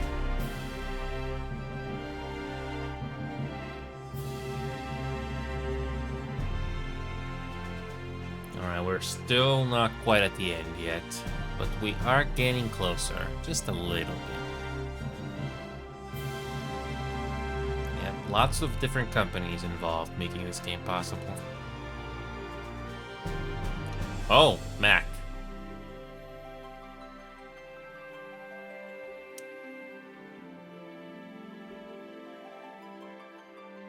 Pit Company. Whenever they mention background artists or artists, that makes you think, how much did they contribute to the game? I don't think I'll ever know unless you worked on this game yourself. CGI. Speaking of CGI, it's been a while since I've seen that. I remember that nice dragon battle back in Stormblood, was it? I still remember that one.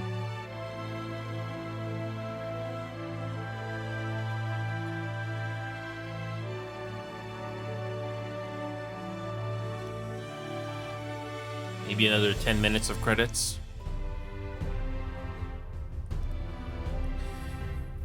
Whew, we made it. Again, we made it.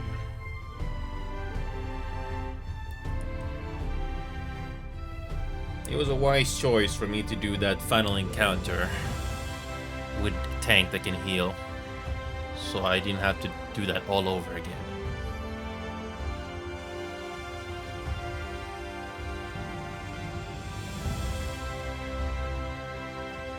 Casting directors.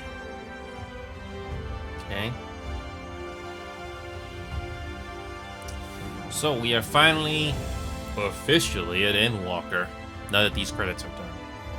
I imagine if you completed this back then, if I'm not mistaken, if you completed all the Post-Shadowbringers quests back then, I guess you have to wait until the expansion officially comes out. That's my guess.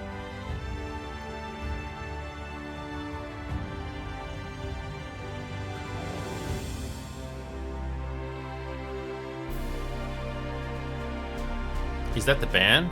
The Primals? Sounds kind of familiar.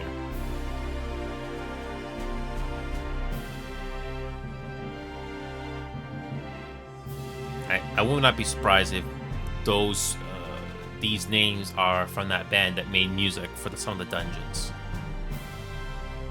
Oh, here we go. We're approaching the end of the credits here, slowly. Yeah, we got these logos here, and then a thank you from the devs.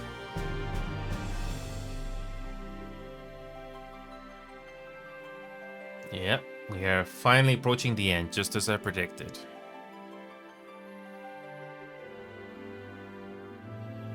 Well, and perfect timing too. Perfect timing.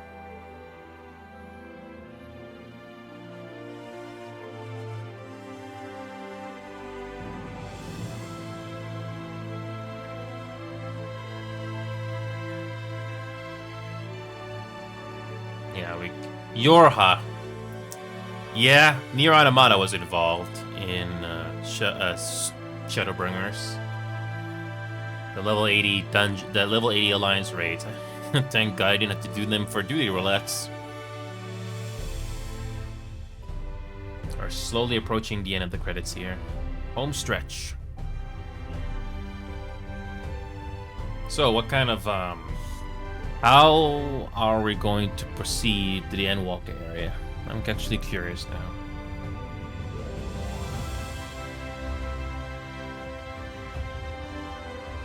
Yeah, when I see those NVIDIA logos, that usually tells us we're getting close to the end.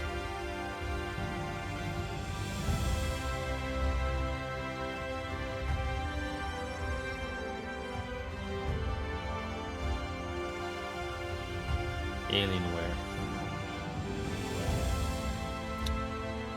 Yeah, I've been having this headache for the last 24 hours. I already took the pills already, but I don't want to overdo it, so... Still feel it, but it's not as bad. Still pretty annoying.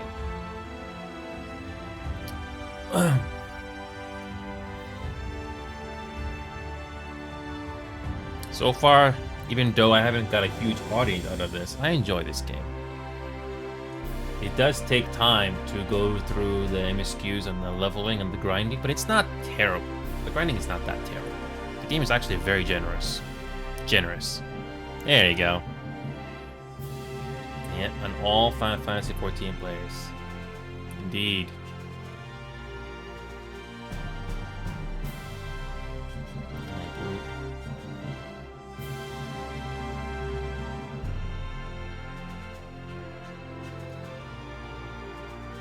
Producer and director Naoki Yoshida. Yep. If it wasn't for Naoki Yoshida, this game would not have survived from the terrible launch of 1.0. Alright, here we go. I think we have a cutscene coming up here. We did it. There we go. After that long credit sequence, Imeric. Cool. Throughout the battle, I could not shake the feeling that all present were performing for the amusement of Fandaniel. Nor did his blight reaction to this latest defeat give me cause to think otherwise. I can only conclude that such failures are of little consequence to his broader scheme, whatever it may be. I will recommend that the Alliance keep a closer watch over Cardinal. The Telefroi may have failed in their attempt to destroy the Confluence this time, but there is naught to stop them trying again. The Cardinal Flats seem fated to play a prominent role in the history of the realm, do they not? I wonder, might the abundance of ether that flowed through the region have led the Allegans to entomb Omega there? Many though the enemy were, their numbers consistently largely of tempered beastmen, but a few lone primals to keep things interesting. The Guardians themselves ventured little and lost less. It has ever been the Empire's way to have others fight their battles, but even they would blush at the Telefroi's use of tempered slaves.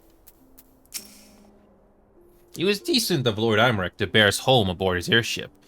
The gods only know how he would have squeezed this many people into the Bonanza. The temper that we were able to treat will be taken to the city-states for observation. As soon as the Alliance is satisfied that they're fully recovered, they will be free to return home. At the close of the battle, when the clouds parted and the moon shone down on us all, I cannot well express how I felt. Somehow, it seemed more a beginning than an ending. And Totaro's there. You should see my face when Lord Imeric turned up on our doorstep. Did none of you think to send word he was bringing you home?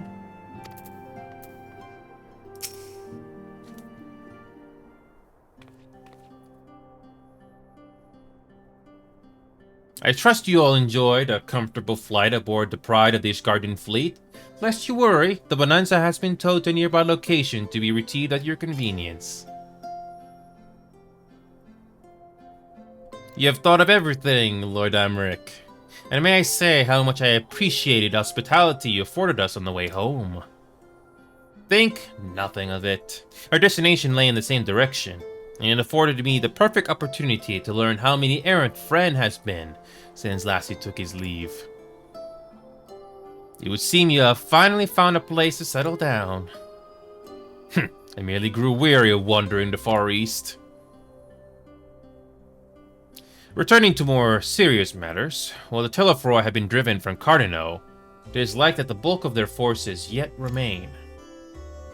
On the evidence of the Grand Company of Eris's first joint military operation, however, I am confident that we have the potential to meet such threats head-on, even without the aid of you and yours. As such, while our forces keep the Telefroi at bay, I would ask that you apply your talents to the task of neutralizing the towers. A sensible division of labor. While the towers remain, so too will the threat of the lunar primals. And given our expertise in the field of aetherology, we are better qualified to find the solution. That we are, especially should it happen to lie beyond the Alliance's dominion. There is a time and place for formal investigations, of course, but certain secrets are wont to hide where only enterprising individuals may venture. I could not agree more. There are none better suited to this task, nor any upon whom I would rather rely.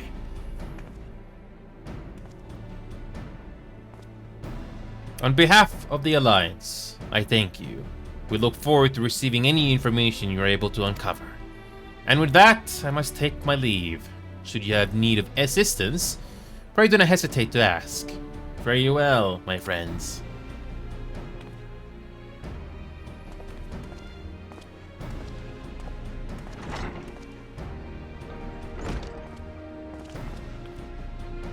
I confess, I had hoped to be able to study the towers more closely, vital as they plainly are to the Telefor's plans. If we can discern their ultimate function, we'll be one step closer to understanding our enemy's grand scheme.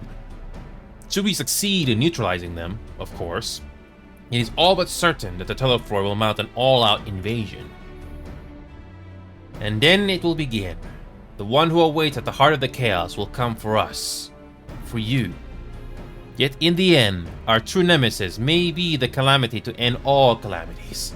The final days themselves. Yes, alright, Alphinode. We needed a plan, not portents. As Tancred so eloquently pointed out, we are in a position to seek information from all manner of places. Not least... Charlayan.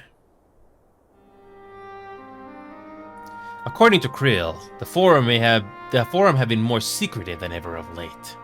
While this may be related to the appearance of the Telefroi, that remains a matter of speculation.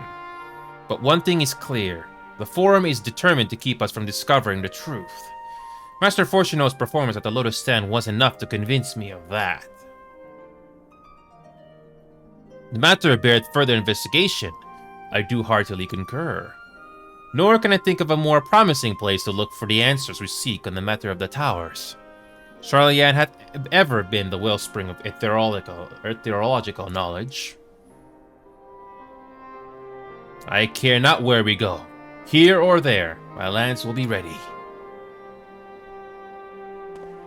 And what of you? Might you be persuaded to join us?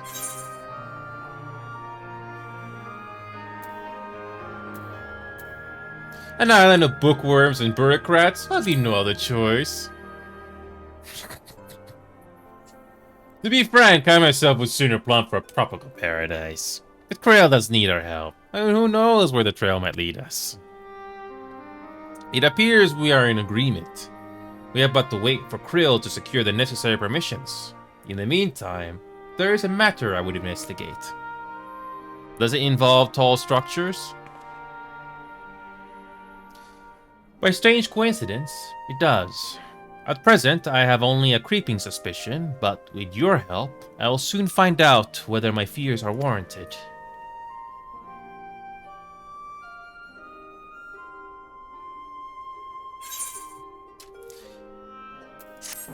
We made it.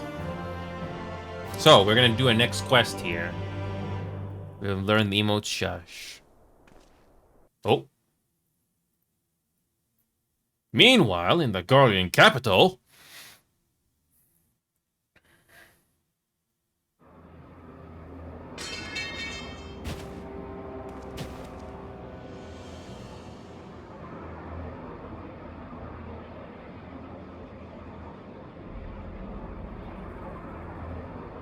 Oh, it's you. Those Eorzeans certainly are a stubborn bunch. Though I suppose you knew that already. My plan to redirect the ether from Cartano came to a rather less than satisfactory conclusion. It was, in many respects, an abject failure. Which does, of course, raise the question of where we are going to procure the requisite amount. The obvious solution would be to draw on resources a little closer to home, though that would require our dreamer to dream a trifle more deeply. So be it. The dreamer will not complain. Then let us begin the preparations at once. With the gateway of the gods complete, all that remains is to gather the necessary ether, and our prize shall be within reach.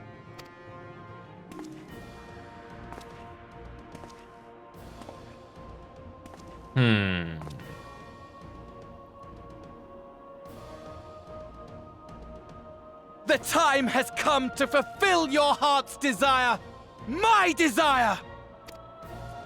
To relieve those wretched creatures of their meaningless existence!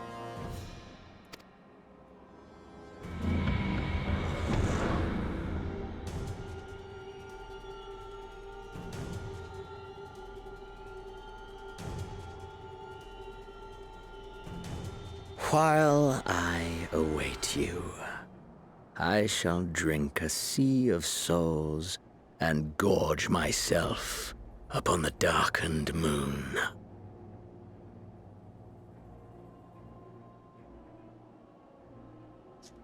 Then you shall come to me, all roiling rage and rancor.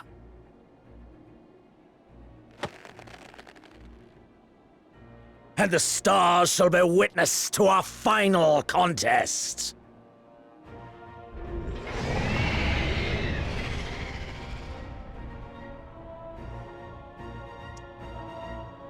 And that is the premise of Endwalker in a nutshell.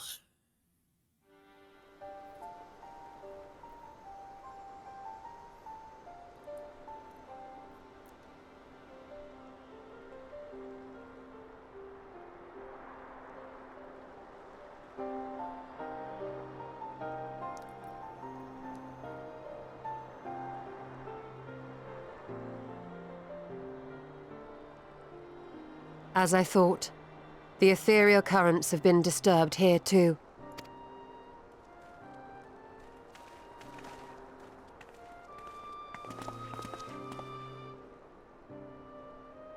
It was the same in Thanalan. Make that every location we surveyed. And the strength of each current has diminished dramatically, far more than could be attributed to a natural occurrence.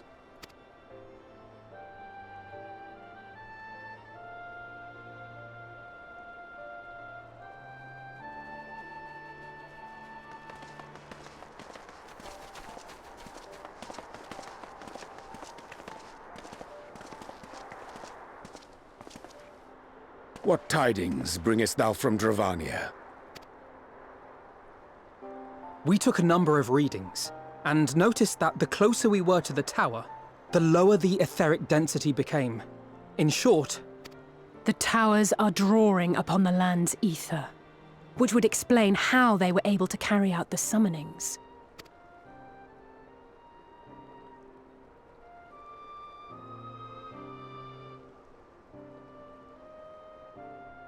Our allies must be informed of this. We should return to the Rising Stones and have Tataru relay our findings to them.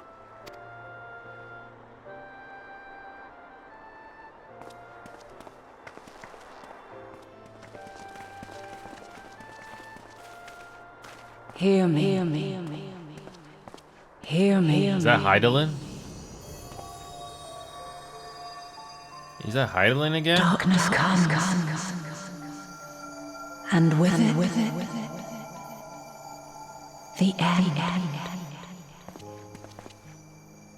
The fate of the star is in your hands. That's Hydaelyn. Wow. After all this time.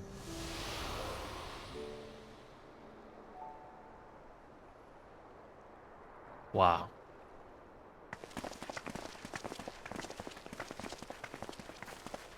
Everything all right back there?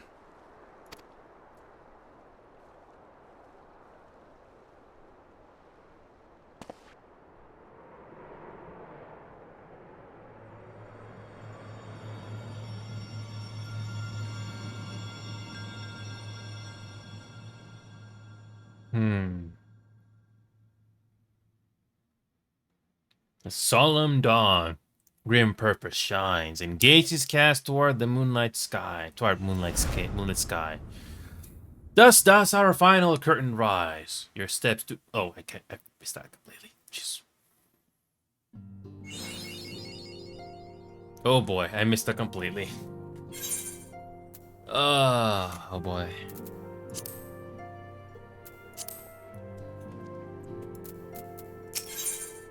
The next ship to sail. Let's do it.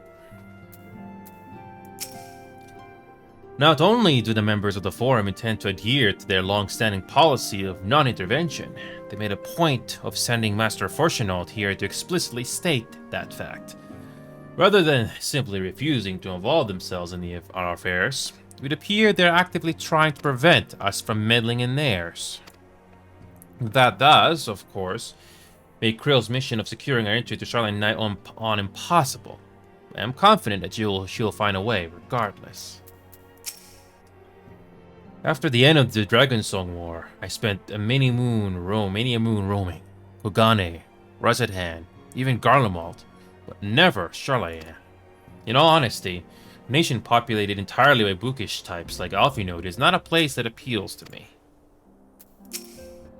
Those who are brought within close proximity to the towers are tempered into serving Garlemald, then forced to summon lunar primals with ether drawn from the land. But even having understood this, we are yet to uncover what the Telefroi wish to achieve by all this. Are the towers purely for strategic advantage, or do they serve some other purpose? Whatever it is my father and the Forum are hiding, I'm determined to get to the bottom of it. Okay.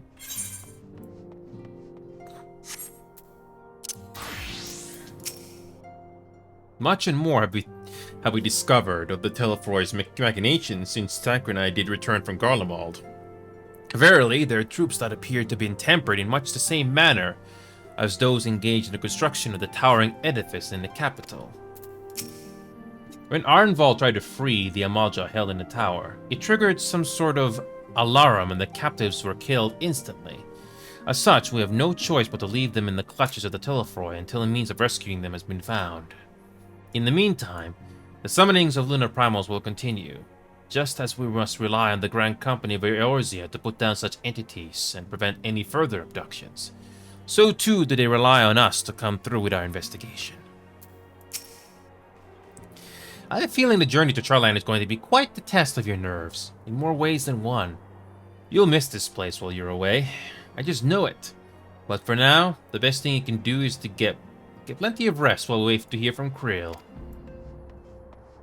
Okay, let's do it. Do you have some time to talk?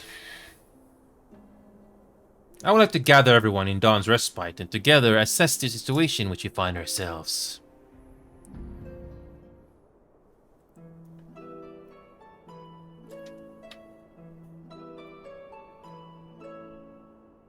Let us stalk up to the facts, shall we? The crisis at hand began with the sudden appearance of ominous towers in a multitude of locations throughout the world. We have since learned that said structures were brought into being by an organization known as the Telefroi. The Telefroi's stated purpose is to recreate the final days of eons past, an apocalyptic event that would result in the destruction of all we hold dear. Already have these towers of theirs been the cause of untold suffering. Countless innocents kidnapped and imprisoned, their fate perverted for primal summonings. I like the background music here. And unless we find a way to deal with the corruptive aura surrounding the spires, we can't even get close enough to rescue anyone. Those shielded with the blessing of light seem able to resist being tempered, at least. But after what happened to Arnval and Ferdola, we need to be very, very careful about how we proceed. Yet, while these threats close to home are of paramount concern, we mustn't lose sight of the situation in Garlemald. As you know, the Telefroi are under the leadership of Fandaniel, and one other delightful fellow, Zenus Viaigalvus, the Crown Prince and our dear friend. To date, he's reclaimed his old body, murdered Emperor Varus, and plunged Garlemald into an even deeper pit of chaos. The capital has probably seen the worst of it. For a good while there, saw the bloodiest fighting in the War of Succession.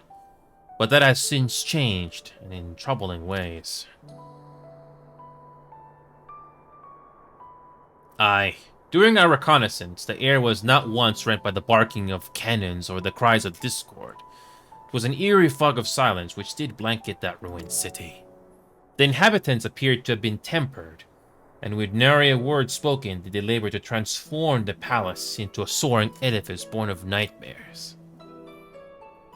If they were indeed made of thralls, it seems safe to assume that these events, too, were orchestrated by the Telefroi. An army of primals is awful enough, but in light of recent developments, I fear it is only the prelude to an even greater catastrophe. We need to devise a means to counter this threat, and quickly, before our allies are overwhelmed.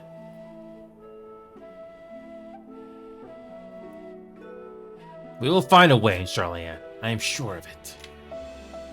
Master Fortuno's comments regarding the final days were curious, to say the least. The Forum knows more than it is letting on. Sorry to interrupt. We just received word from Master Krill. She says the arrangements for your visit has been finalized.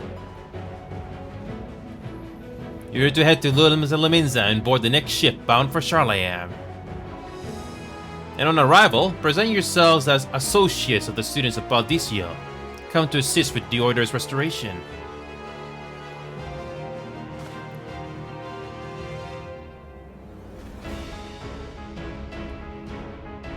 The arrangements may be settled, but what of your thoughts? They must race at the prospect of returning home after so long.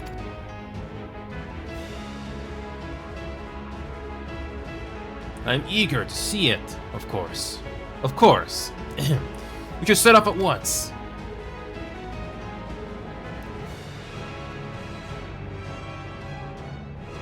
Then I'll accompany you to the docks. You need at least one person there to wave and cry and wish you a safe journey.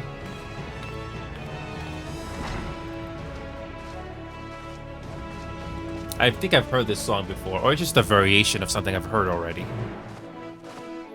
Yep, there it is. We are finally at Endwalker with that song. We are Endwalker now. Sweet.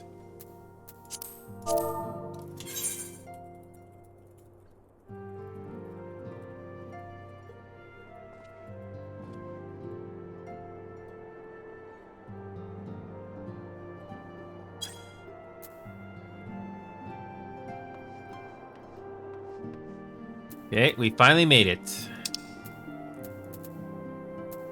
Oh, and we're at the same port as well. Cool. Alright, let's do this.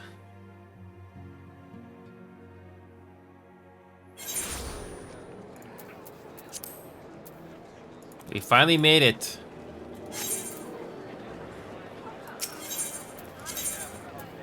We finally made it to the beginning of Endwalker, and we'll see the next area. I think we'll only do this one quest, and that's enough.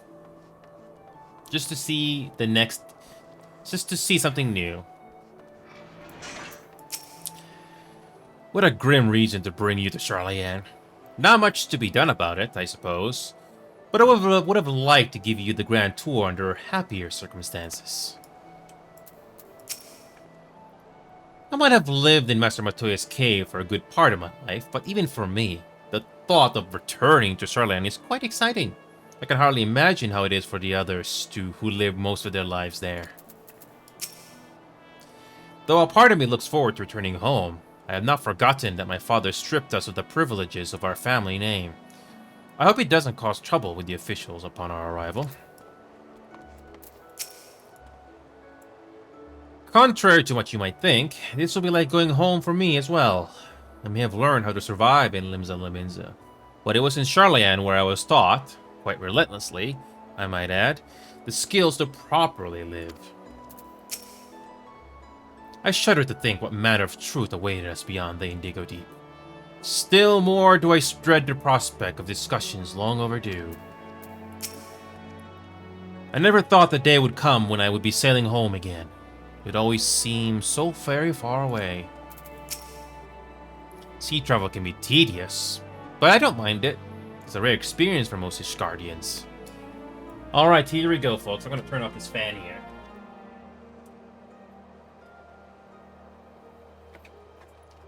Okay, here we go. We're finally reaching one of the big main locations of Endwalker. Here we go.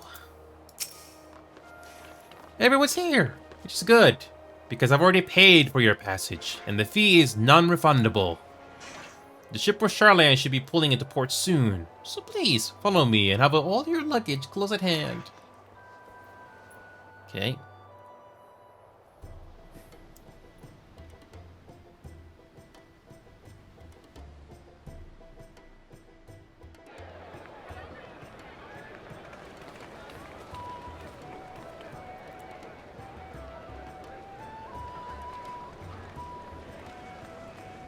Yes. Yes, this is the very start, Blake. You came to the right place. The right time. I just made it here, Blake.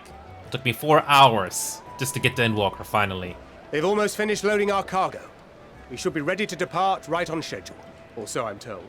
Yes, Blake, you came to the right place. Yeah, I'm a big fan of this game, Blake. If you want to stick around, I can show you how much progress I've made in this game besides the MSQ, Blake. I'm happy. It took me 1,400 hours before I even reach Endwalker. 1,400 hours, because I spent all the time on the Society quests, beast drives, all that stuff. Unlocked every raid, normal raid, as much as I could. So I'm happy I made it.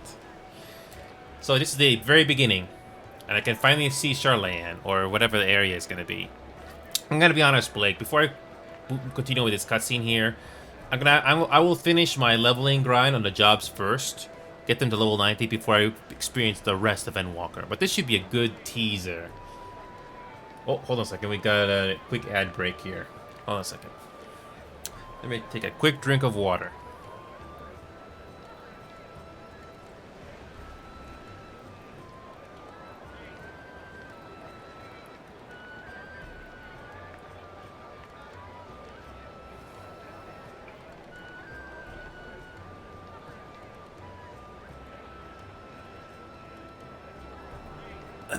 Alright. Ad break should be over. It's over? We're good? Okay. So yeah, this is the very beginning of Endwalker. I'm not going to be doing the full playthrough of Endwalker until I finish the leveling grind. I've already gotten all my jobs to level 80 plus, but I got to finish the duty roulettes and all that stuff, because I want to experience the rest of this story uninterrupted. I can't wait to see the rest of this. But anyway, let's continue. And yes, I have the voiceovers turned on. Excellent. 'Tis nice to have a smooth beginning to one's journey, at the very least. It's funny.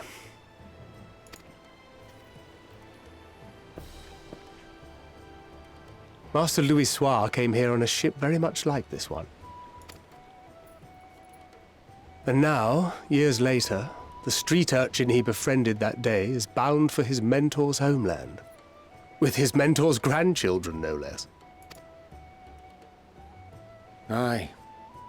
'Tis upon reflection that every twist of time's river and fate's whims are brought into sharp relief. Blake, I'm glad you took this opportunity and chance to join this little show of mine, Blake. It'll be a while before you see me do Endwalker because I have to finish the leveling grind. I'm going to show you how much progress I've done. Plus, I'm on a North American data center, by the way. So you're welcome to join, Blake. As for the story itself, Blake, I actually cried on one of the goodbye scenes from the Post-Shadowbringers. If you want to see it, I have the short 4-minute version or 5-minute version of that cutscene on YouTube right now, Blake, on the YouTube channel if you want to watch it. It was touching. Yeah, 1,400 hours, Blake. That's how long it took me to reach Endwalker, because I took the time to unlock the normal raids, the society quest, everything. I can show you how much story, I can show you how much I've done. It's a lot. But anyway, let's continue. Thou hast matured much in the intervening years. Wert thou not caught attempting to relieve Master Louis Soir of his purse scant moments after he made landfall upon this dock? Oh, really? Now that's a tale I'd like to hear. Oh, Alize never change. She's adorable.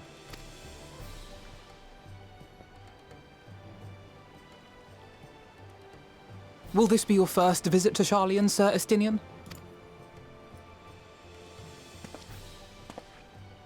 Sir Estinian?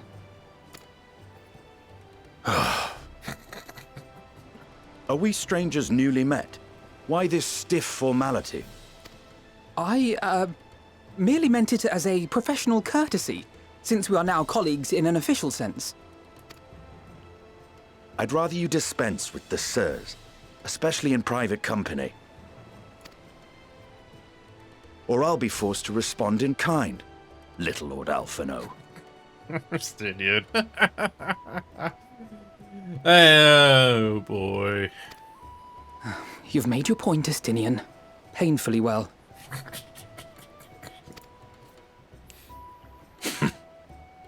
Better.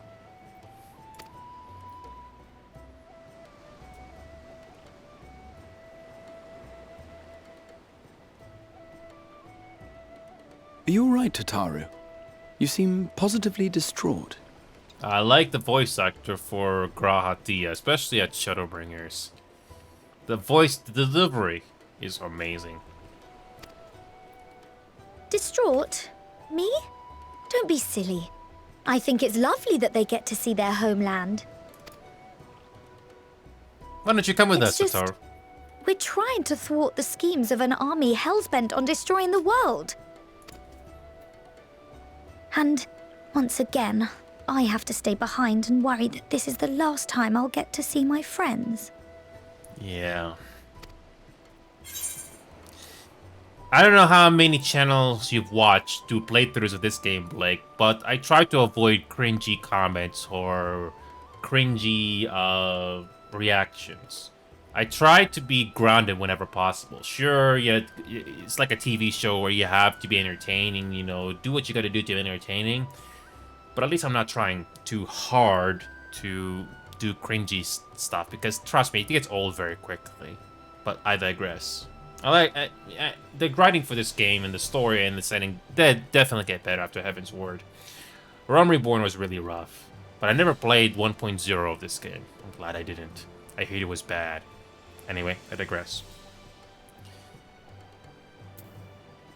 No sense worrying about the things we're powerless to change. Well, that's hardly comforting. We've almost died a couple of times, Tataru. Sadly. Ah, good. You're still here.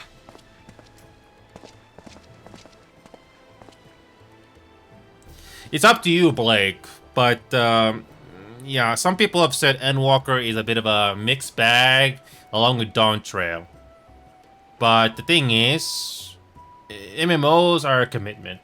So, yeah, this is the very start of Endwalker. This is the very first quest, after you complete the Post-Shadowbringers quest. So, this is what it looks like. I don't know, I don't want to know the plot for Endwalker. I don't want to know.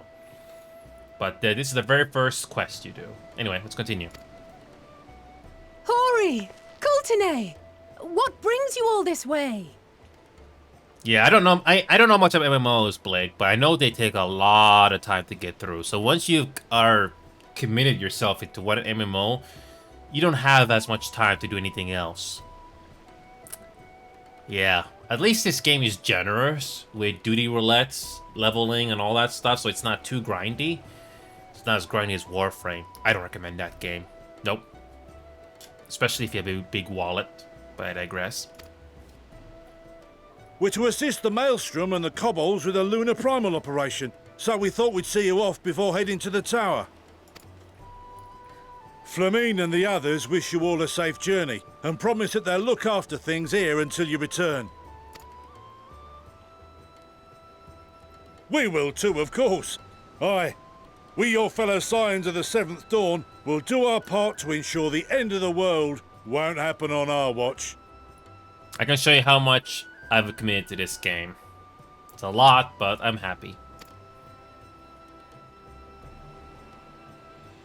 We're set to sail! All aboard for Sharlayan!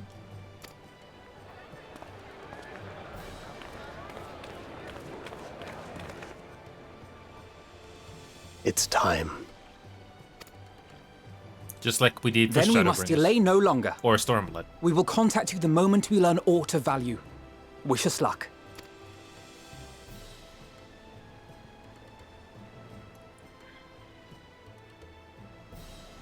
Have a safe journey, and please, please, be careful.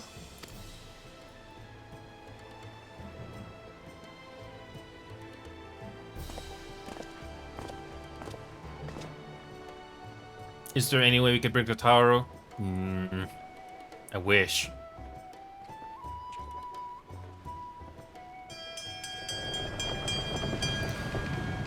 I think everybody was saying that when this expansion first came out, Blake. I'm pretty sure everyone did. And so you venture forth unto the unknown. Once again. A fate beyond the horizon that cannot be divined. A future undefined and in flux. In uncertain times, naught but the simplest words of wisdom will suffice.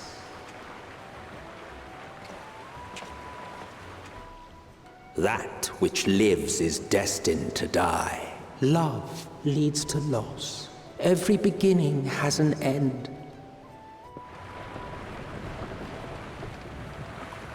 Treasure every moment, every step of your descent.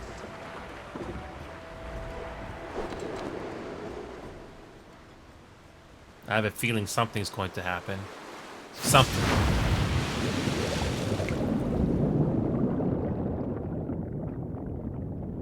And there, in the depths where souls and stars rest, find your truth.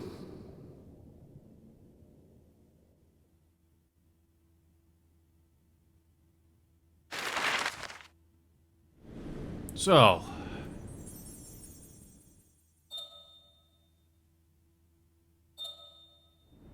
And there's Charlayan. Even though it's blurry, I can see it.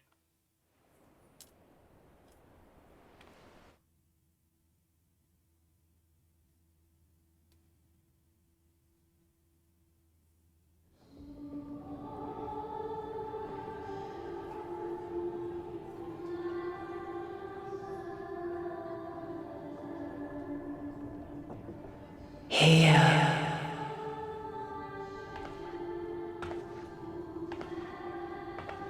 Feel.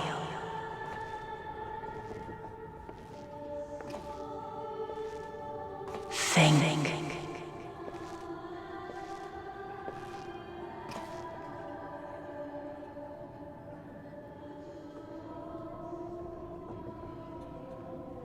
The day has barely dawned, my fellow earlier riser. Though we're hardly alone in that. Envious of those still sleeping soundly, no doubt.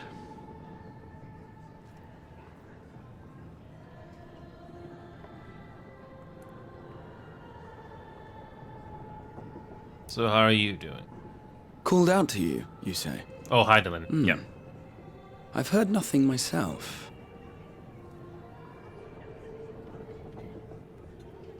In any case, I dare say the sea air will do you good. Why not join the others on deck? Charlayan should be coming into view at any moment.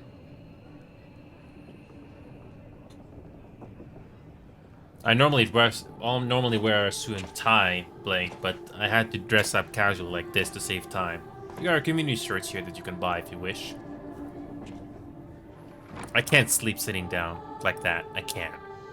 I have to be laying down.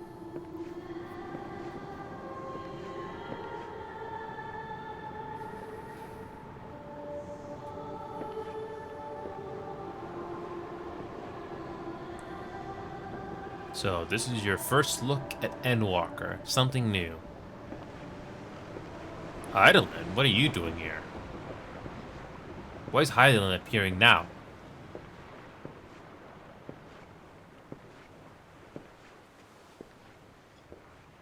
Yeah, why is Hydaelyn appearing all, like, now?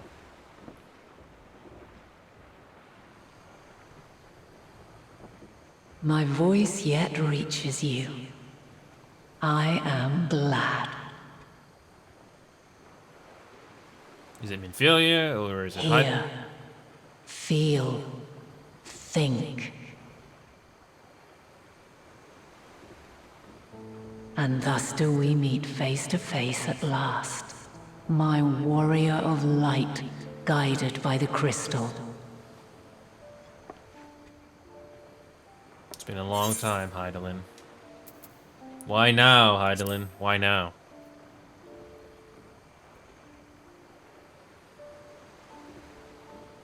After your sojourn in the First, I believe you have your answer. Okay. You have gained an understanding of what I truly am, what Hydaelyn has always been, a primal.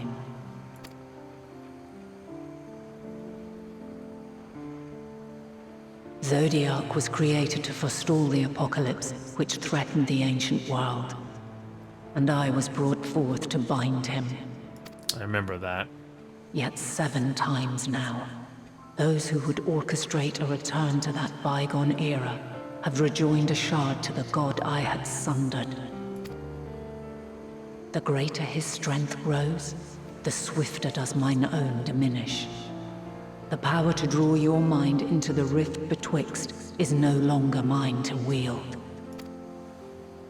Yet though it taxes me sorely, I dare not leave these words unsaid.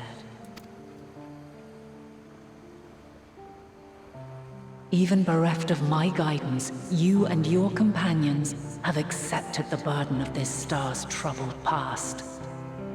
A conjunction has begun to form, an intertwining of your time and mine.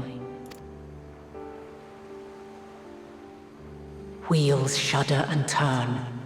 Conflict looms, monumental, which will decide the fate of this world and all life upon it.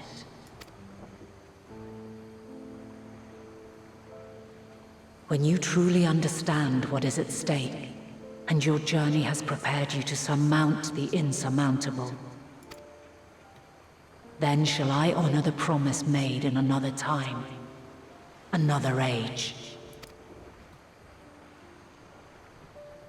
Cast your peepers to the fore, folks. Sharlayan's just over yonder. I will not keep you further. Your traveler's heart must yearn to behold this unfamiliar land. Don't we all? We shall meet again, and soon.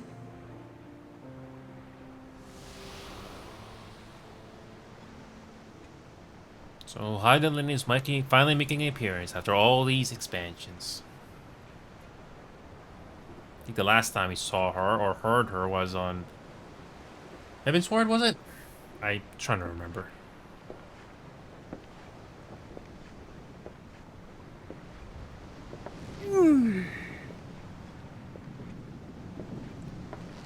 Oh, what a fine morning. Oh, still a bit stiff though. And a good morning to you too. Taken a look at the island already? Then let's go. Let's go. Might still be room in the prow if we're lucky.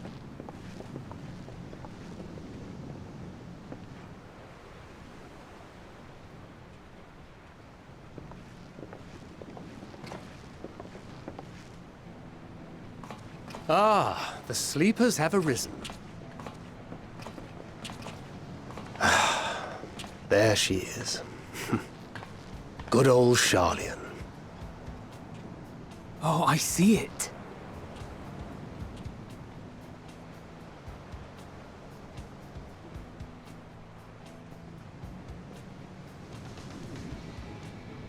Home. Home at last. Well, maybe not in Father's eyes. But we'll manage on our own, if we must. You do know you're not alone in this, don't you? Indeed. 'Tis as Sir Estinian saith. Forget not the comrades who boarded this ship at your side, I prithee.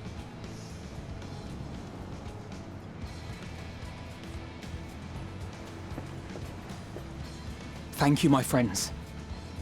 We are ever grateful for your steadfast support.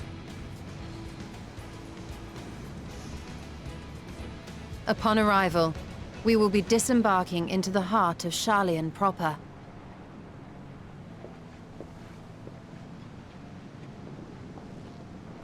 There is no greater concentration of wisdom in all the world.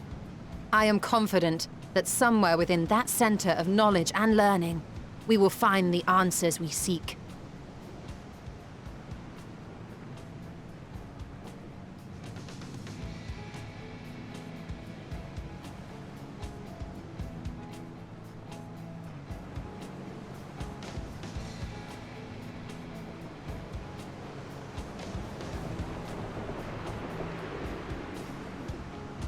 Indeed.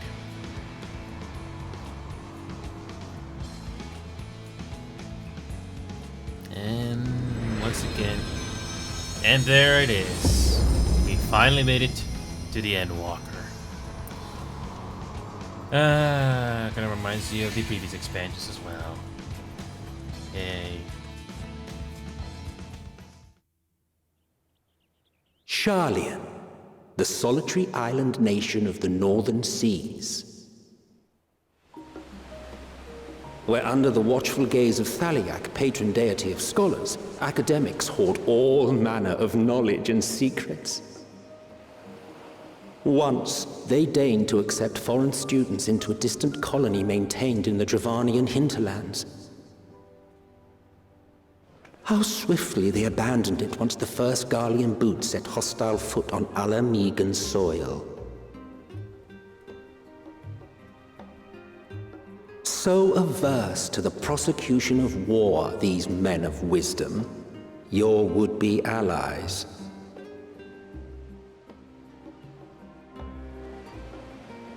And we made it to the first area, or the first thing you see on Endwalker that's new. Nice. I thought they'd never let us off the ship. What's next then? Entry applications? Hopefully they find no cause to deny us.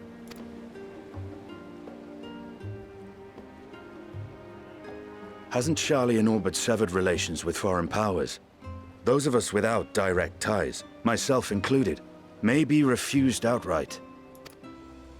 'Tis true that, as a nation, Sharlayan only forms trade agreements with a select few neutral countries. But from a practical standpoint, an island cannot afford to be overly strict with its borders, especially not if that island's people are wholly devoted to the accumulation of knowledge. If one submits the proper paperwork, with satisfactory evidence of identity and intent, then foreigners may be granted entry. May. Quite. So let us be absolutely clear on these points before we proceed.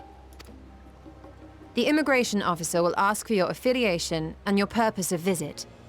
Considering Sharlayan's views on intervention, I strongly suggest we avoid any mention of the Scions. Kral has laid the groundwork for us to act as associates of the students of Baldessian, and our ostensible reason for being here is to aid in their order's restoration.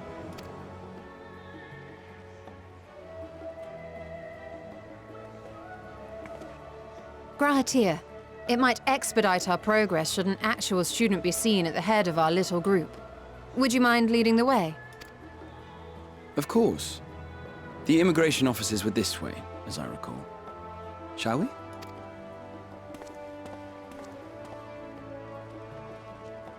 And there it is, the first thing you see on Endwalker when you first saw this, all those years ago. Oh, we're still going, okay. Greetings. We've just arrived and are eager to make our way into the city. Would you be so kind as to process our entry applications? Certainly. I see by your mark you are an Archon. I am. Grahatir of the Students of Baldessian at your service. I was assigned to an Eorzean survey team, but have returned to assist with the reformation of my order. My associates here will provide additional support.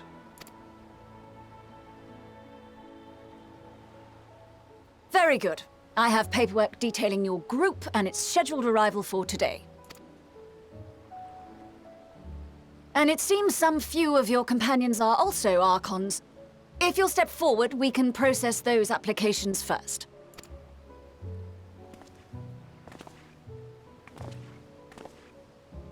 Ishtola rule.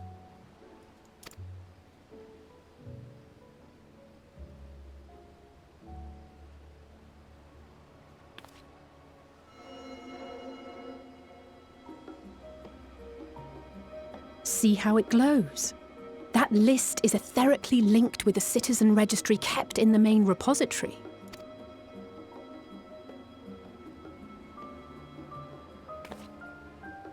I've confirmed your status as Archons and amended your travel records accordingly. Welcome home.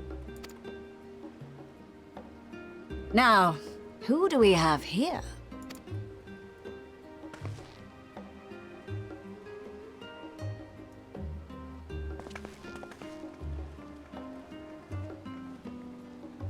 Alphino Leveilleur. And Alize Leveilleur.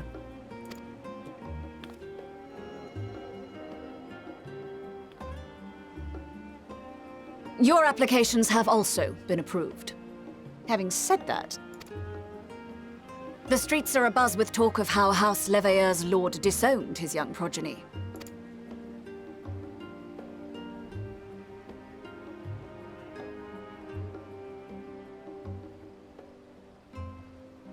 And while such personal circumstances constitute no reason to deny you entry, I urge you to avoid exacerbating your present situation.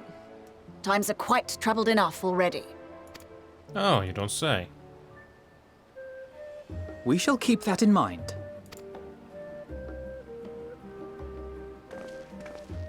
These last two are not Sharlayan natives, but you will find their credentials are in order. An application was made in advance.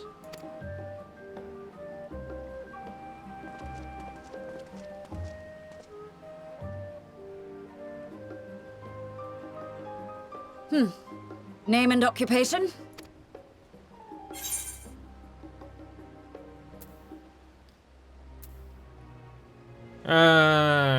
We got I don't think the choices really matter, but champion, that's kind of stretching it. Adventurer by trade.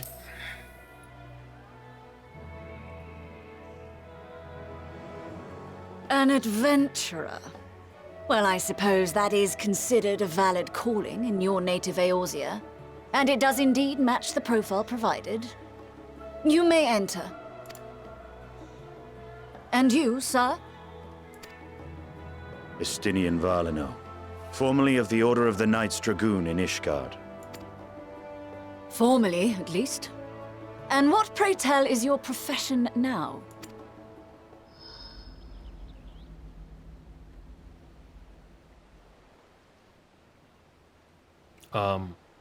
Why the silence?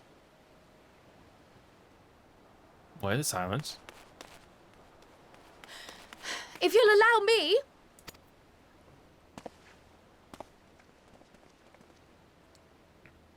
Ah, Kriel. My associate is a mercenary, hired for his strength at arms. Surely you are aware of the dangers we often face on our forays into the wilderness. Mistress Baldessian, if you insist on sponsoring his entry, then so be it. But while I appreciate that desperate times call for desperate measures, I find your choice of company concerning. Be advised that even a single misstep may have severe repercussions for your organization. I have every confidence in my chosen company, dear and trusted comrades that they are. But I thank you for your concern.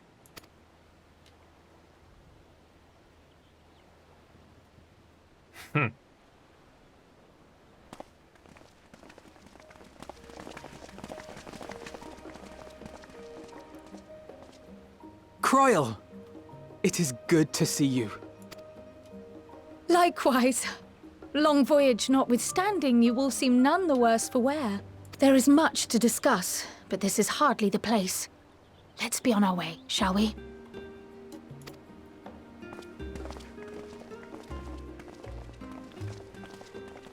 Oh!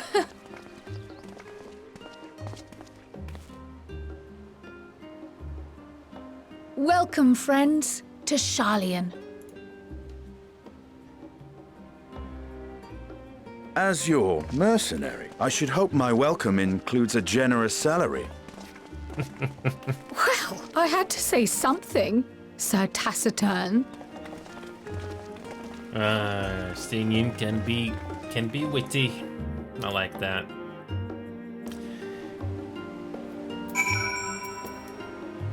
All right, we made it.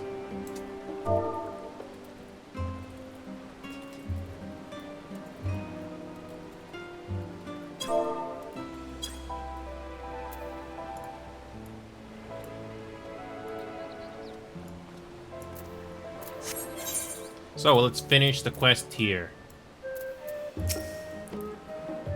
I am unaccustomed to fabricating lies on demand.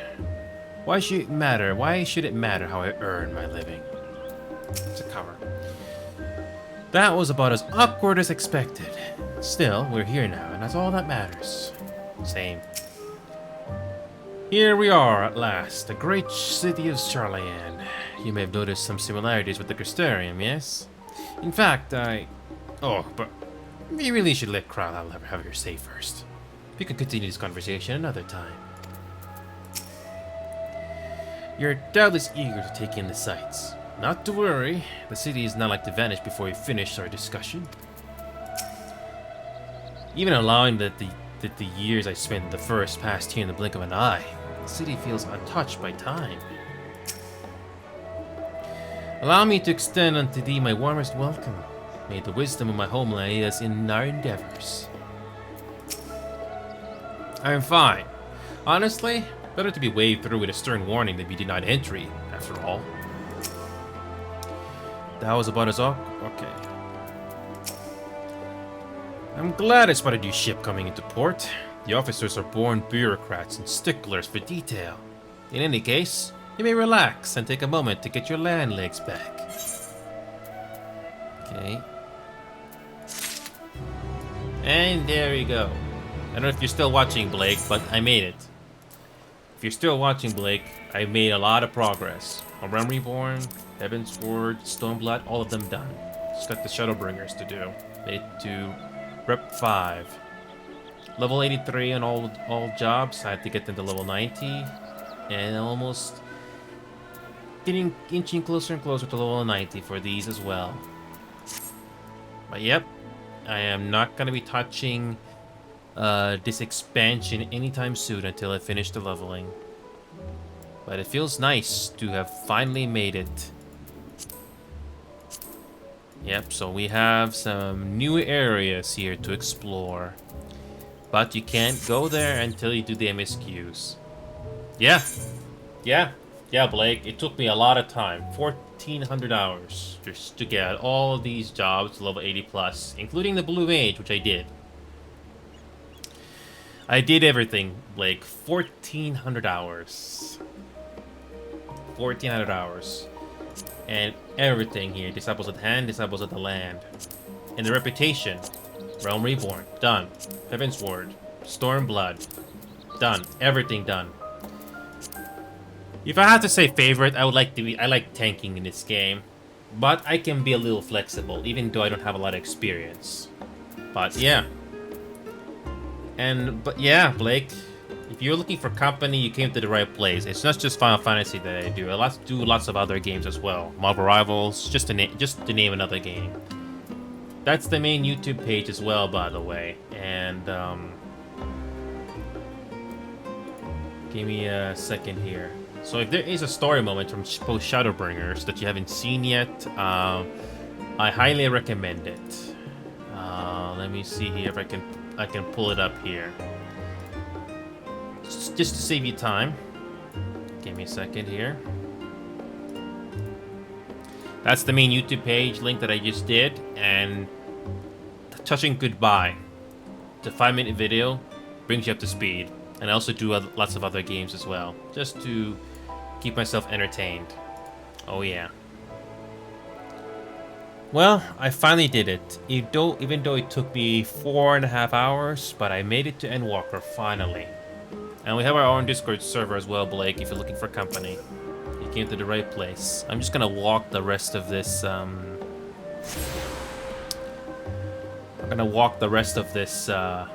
social hub, so I can come back here easily next time. Feels nice. It's nice to see something different. And I bet the side quests will open up the more you do the MSQs as well. Let's do this.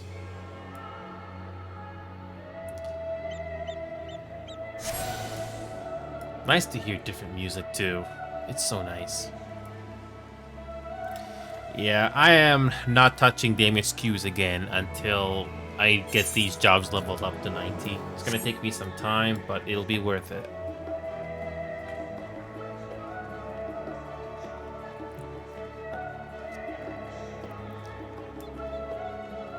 Wow. It's nice to see something different for a change. And I bet there's something going on here that's gonna open up later.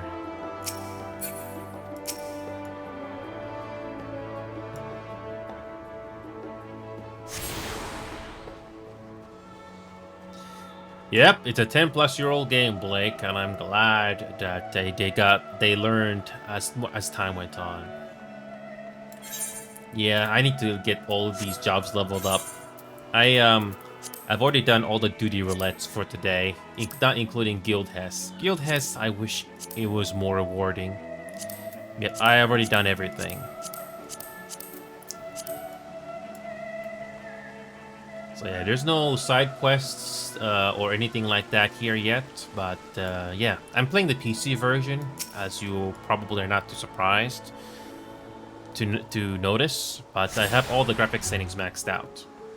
I'm able to push the FPS to this game up to 80, but I don't recommend going beyond that because the GPU usage can go high.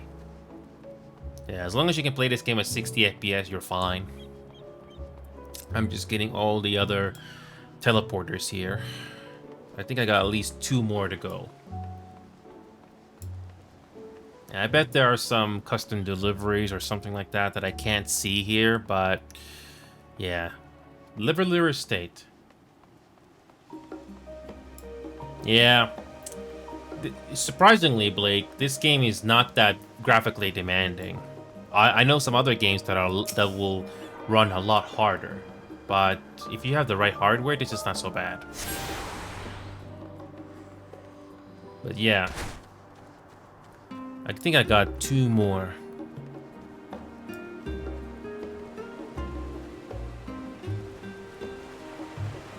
In my honest opinion, I like Kugane more. I know this is a different society because, you know, different rules and stuff, but I prefer Kugane. Kugane looks a whole lot better, and it still holds up.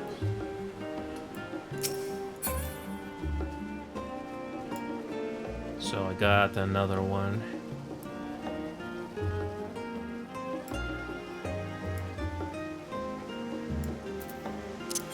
Yeah, I already did all the custom deliveries and the Domain Enclave reconstruction. I did that too as well.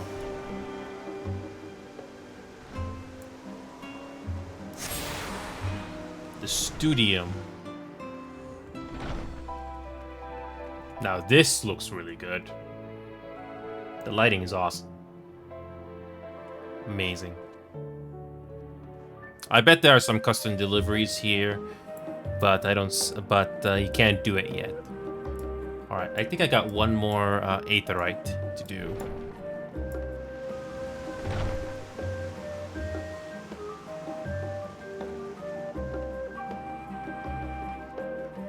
So this is the first thing you see on Endwalker. Kind of reminds me of Shadowbringers when you first see the Crystarium the first time. Nice. I like the fact that the game wastes no time to introduce you something new. I like it. Eventually we'll see side quests pop up here. I feel happy that we're all caught up now. We're not behind schedule anymore.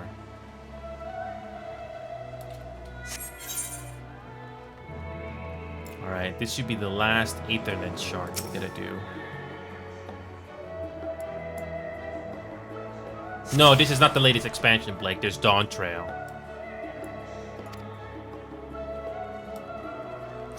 Dawn Trail came out this year, Blake. No, it was last year, Blake. Dawn Trail came out last year. So you got Endwalker to go through and then Dawn Trail. I don't know the story spoilers, so please don't spoil me. But all I know is that we're finally going to deal with the Ascians in this expansion. I can't wait to see the rest of it. But I feel rewarded, and I do want to see the rest of the story. But like I said before, I will build up my guild first, and then finish the leveling for all of these. I still got a ways to go, so it'll take me maybe 2-3 weeks or something like that. But I'm glad I got it done. I also did the society quest as well. My god, these took forever as well. The worst one was the Realm Reborn. That took forever. But I'm glad I got it done, along with Heaven's Ward and Stormblood. Right now I'm just working on Shadowbringers, which is actually not bad. Yeah, I am not doing a Realm Reborn anymore. Oh no, I am not doing that anymore. But I'm glad I made it. Thank God. And it's too bad I could not do anything else tonight. You get some rewards, like, you know, mounts and some other gears and stuff. You know, that's what society quests give you. And if you do the Stormblood with the Namazu, you get this. Oh, I can't do it. But you do get rewards, you know, mounts that you can buy and stuff like that. So, yeah. Yeah, you probably can look it up, but you do get rewards for them. Yes, I have the Shiba. Yes, I do. My personal favorite when it comes to rewards is the Heaven's Ward one, which I can show you, because I'm finally caught up with everything.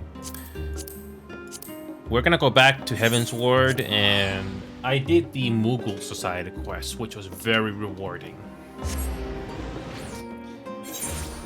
Yep, I have the Shiba. I have the Mega Shiba.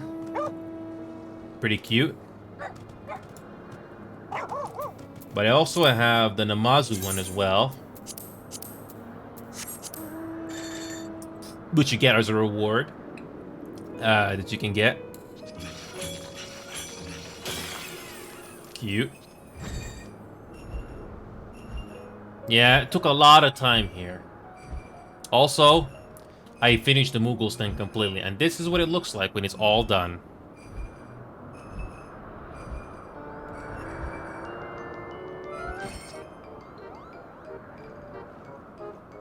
Took a lot of time to get this done.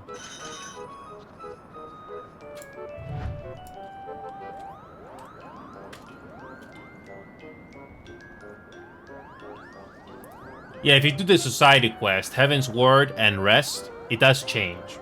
This area does change. The Realm Reborn Society quests don't really change, but Heaven's Ward and onwards, they do change. This, for example, this area is completely empty if you come here yourself. But it took me a while to complete this, and I'm happy. It's rewarding. Yep, it looks really good. Took me weeks, but I'm glad it's done. Also, I helped the Namazu as well, which I can quickly show you what it looks like when it's all done. I can quickly show you the Namazu as well, the fish. The fish people, if you will.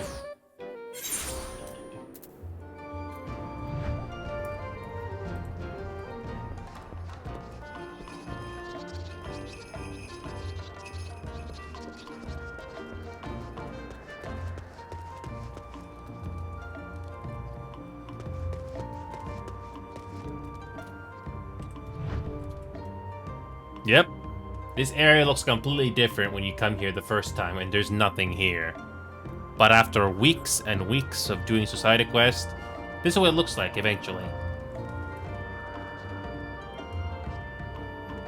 It does take grinding and dailies to do it, but this is what you get after you spend quite a bit of time here. And I'm happy that I made it.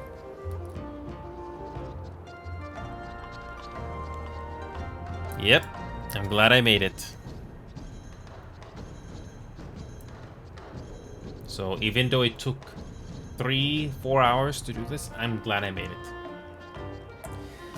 And we have our own Discord community server if you wish to join, Blake. I've been very fortunate to have gotten Twitch payouts from people that have supported this show for the last 3+ years that I've been doing this. And these are some of the rewards you can get. Again, it took me a whole lot of time to get this done. But yeah, I'm glad that I made it this far. Yep, 1,500 hours, correction, 1,500 hours, as you can see here. It took me this long to get here. 1,500 hours. Whew. Worth it. I'm glad. Yep, and again, like I said before, until I get these jobs and these jobs to level 90, I am not touching Endwalker anytime soon. I don't want to do a stop and then level up again.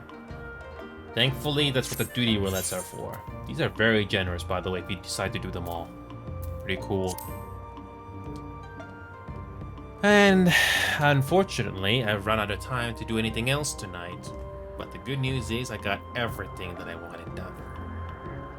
Sorry I couldn't do Marvel Rivals or anything else, unfortunately, because I've run out of time. But I'm glad I made it.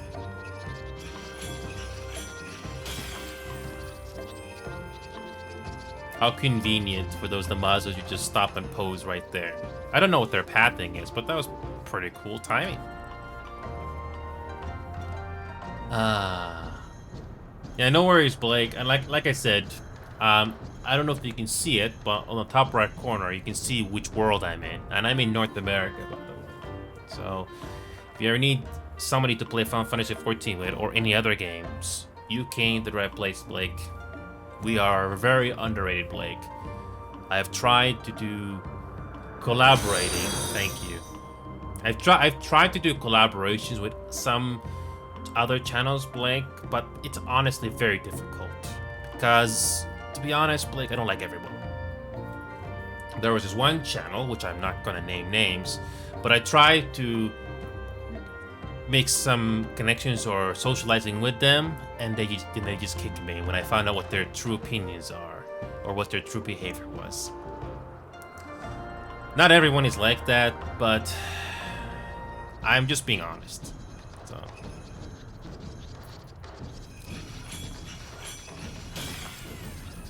But anyway, Blake, if you wish to join that Discord community server hours, you can. Just make sure that after you acknowledge the Discord rules, there is a rules text channel on the top left. And yeah, oh, there's Jen. That's cool. I don't know if that's you, but hey. That's cool. Hey, Jen. It's nice to see somebody here. Gratuity! You know how I got the gratuity emote, Jen? The Stormblood Society quest. It took me forever to get that. Yep. That's how long it took. That's how much time I put into this game, Jen. My god. Yeah, the coin thingy. Yeah, you know the Stormblood Society quest that you gotta do? Well, I completed them all. Look at this. I did all A Realm Reborn, all Heavensward, and Stormblood. All of them. It took me forever. But I did them all. Yep. I put in 1,500 hours into this game, Jen. I'm glad to see you come here. Oh, yeah, so you're, so let me guess, Jen, you're like, so if I remember correctly, Jen, let me just send you a friend request here. You came to the right place, by the way. Friend request there. So, basically, if I remember correctly, Jen, this thing you unlock first, then I believe you unlock this tower here next, and the next one you unlock are these boots over here that I'm facing in front of, and then finally you unlock that tower there that you can see. So that's basically how this Namazu storyline is progressing. So if you do all three, that's basically as fast as you can progress. And I did send you a friend request, by the way, Jen. Even if I just met you, it's nice to meet somebody that actually been watching this entire time.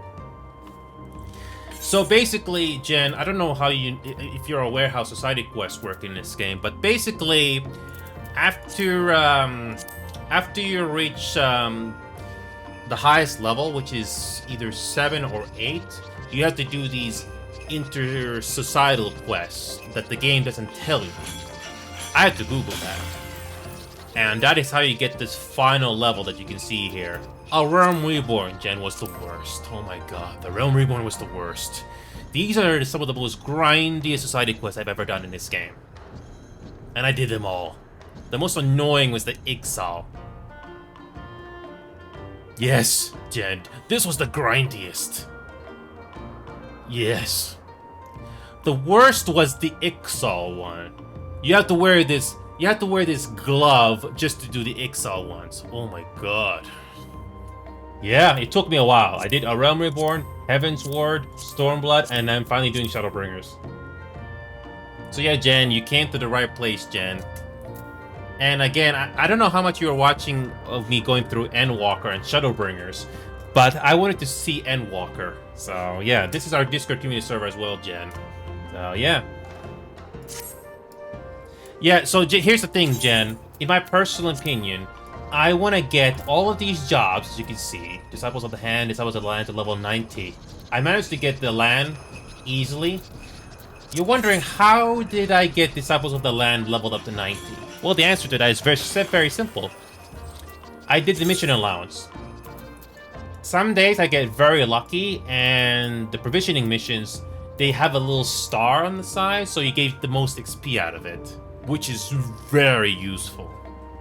I know you can do the Sundry Splendors, but this is very useful. You just buy it on the market board, and that's it. Or you can have somebody do it. Yeah.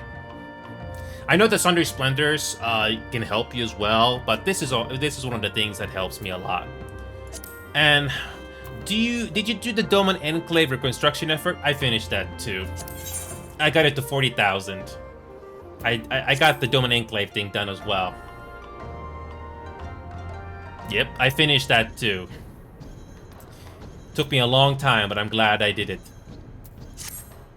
And let me look at your character there, Jen.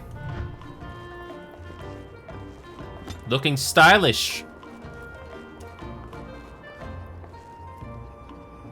Looking stylish.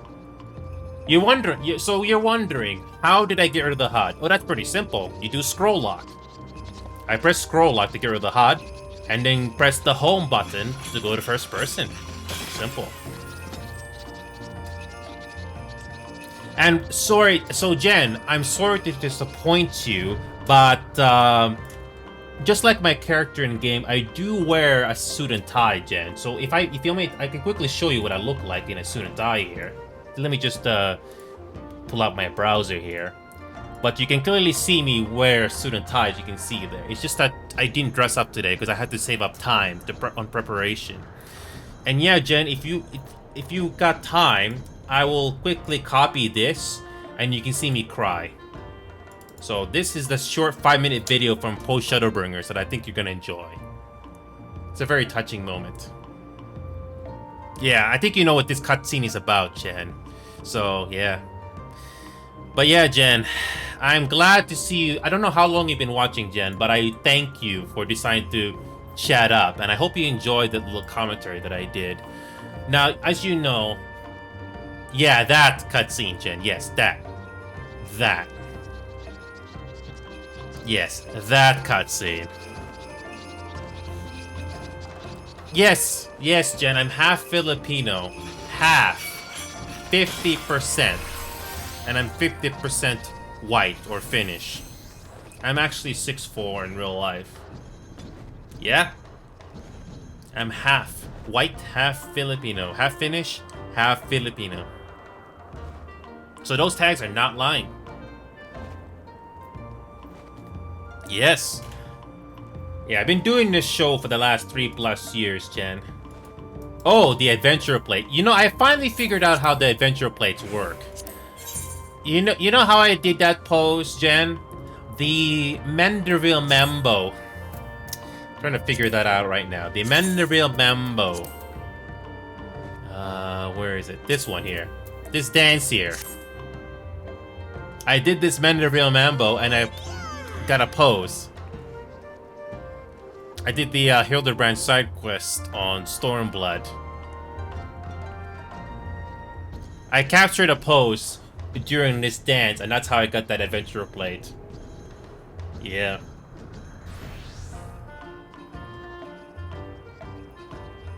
I put in a lot of time to this game, Jen. I'm glad I do not regret it. Yeah, I put in a lot of time to this game. Also, cheer. Yep. I put in some into this game. I have not done the chocobo breeding and racing, but I did finally figure it out how to I finally figured out how to level up the chocobo in this game. I finally got it to rank 12, but I haven't done it in a while. The long story short is you need this Stavnarian onion. You only consume this when your chocobo is out and you reach the max rank. That's how you do it. I think you knew that, but I'm just saying this for anybody that doesn't know. Oh, the Manderville salsa. That I don't know that. I don't know the Manderville salsa that well. I've been too busy leveling. Here's the thing, Jen. If you don't have help or free company, I'm part of a free company, but if you don't have free company members helping you to partner up, doing all the duty roulettes, high level dungeon, leveling, trials, main scenario, guild test is negligible, so I don't do it. But doing an alliance raid, normal raids at frontline, all of this can easily take 1 to 2 hours. That's not including queue time. But it's worth it. The game is very generous in XP, and that's why I do them. Now I just gotta do all these jobs. I gotta level all these jobs, Jen. I'm committed, Jen. Look at all these jobs here. I spent a lot of time leveling these up. I got all the gears, everything. I even did the blue mage as well. Can I show you off my blue mage here?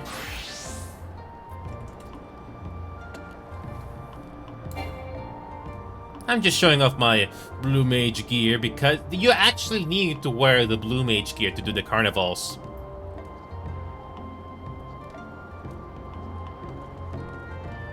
This is what the blue mage gear looks like. I don't know what it looks like for females, but this is what it looks like for male. Look at the pose when I look at the pose. Oh god, look at this pose that I have of this character when I put my weapon out. It looks like I'm casting a spell on Jen. I'm casting a spell on Jen with my blue mage skills. That's what it looks like. This is the pose. I just thought of that.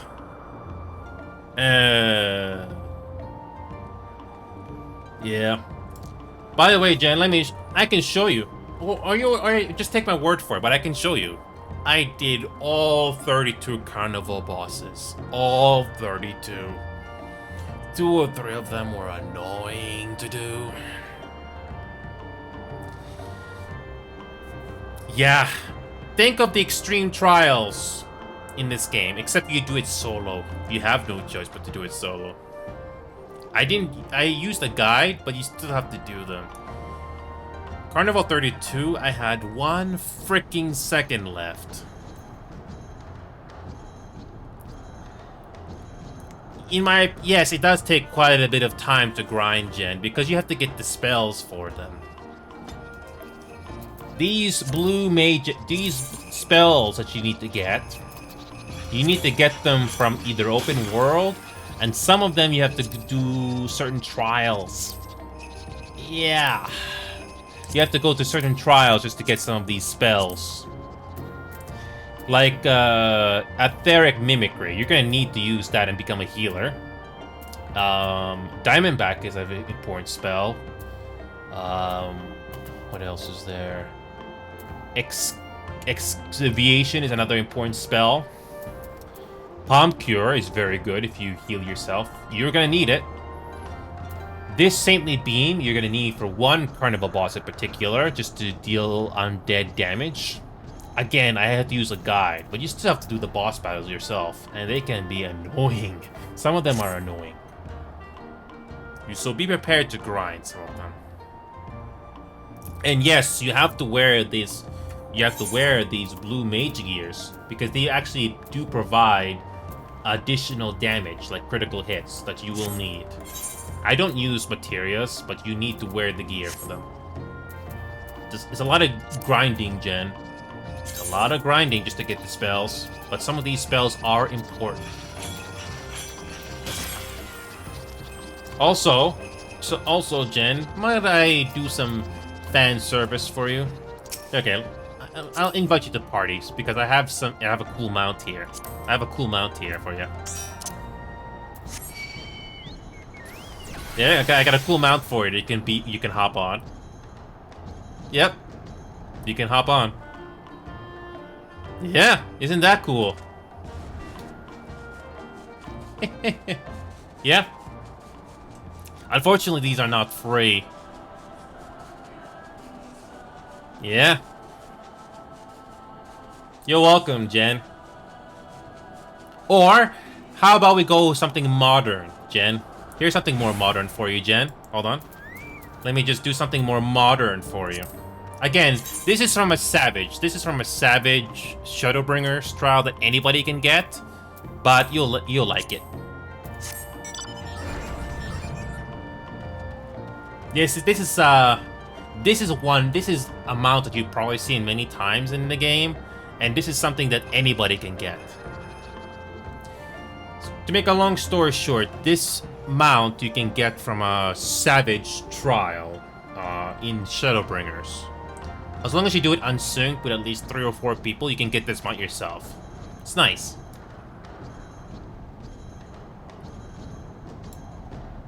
Yeah. Yeah. But for me personally, I like this chocobo carriage. It's very classy. It's very classy. It's very classy. Yep. Oh yeah, they pick up Alexander, yeah. Yeah, unfortunately, this is not free, Jen. I don't think I see a lot of people use this one, but this is very classy because if I remember correctly, Jen, this is probably the same mount that you see when you first start this game, especially if you take the older route.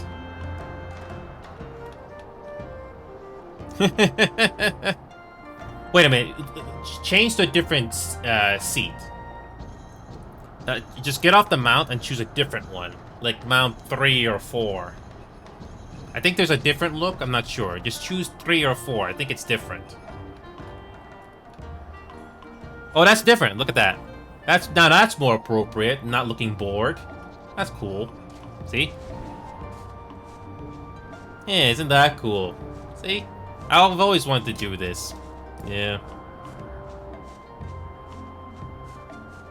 Yeah, when it comes to voiceovers, I don't call it voice acting anymore. I just call it narrations. So if there's a voiceover or if there are cutscenes in the main scenario quests that don't have any voice acting, I'll try to narrate them. I'm not calling it voice acting anymore because I'm no professional voice actor, honestly, but I try. So, yeah, So I did a friend request you, Jen, so that if you ever see me play this game, you're welcome to join in if you're not busy. But I also recommend this Discord community server of ours, Jen, because not only do I play Final Fantasy XIV whenever I get the chance, I also do Marvel Rivals and a couple of other games as well, Jen. We got some good people, Jen, if you want company. Or you can bring in other people as well. You came to the right place. And if you wish to support this show of ours, Jen, if you wish, I have these Discord emotes here. It took me 3 years to get some decent emotes out. And Blake, if you're still watching, before I turn this thing off, let me just turn this thing here. As soon as you join the Discord server, Blake or Jen, you acknowledge the Discord rules. Obviously, you know what that looks like. But you have to go to this text channel called rules. You scroll down and you click on this ME6 text message, and you click on this role that has 495 on it. You gotta click on that. So let me just remove. So you just click on 495 and you're good. Let me just remove these things so that. Let me just remove these things so it's not confusing. So yep, that's basically all you gotta do.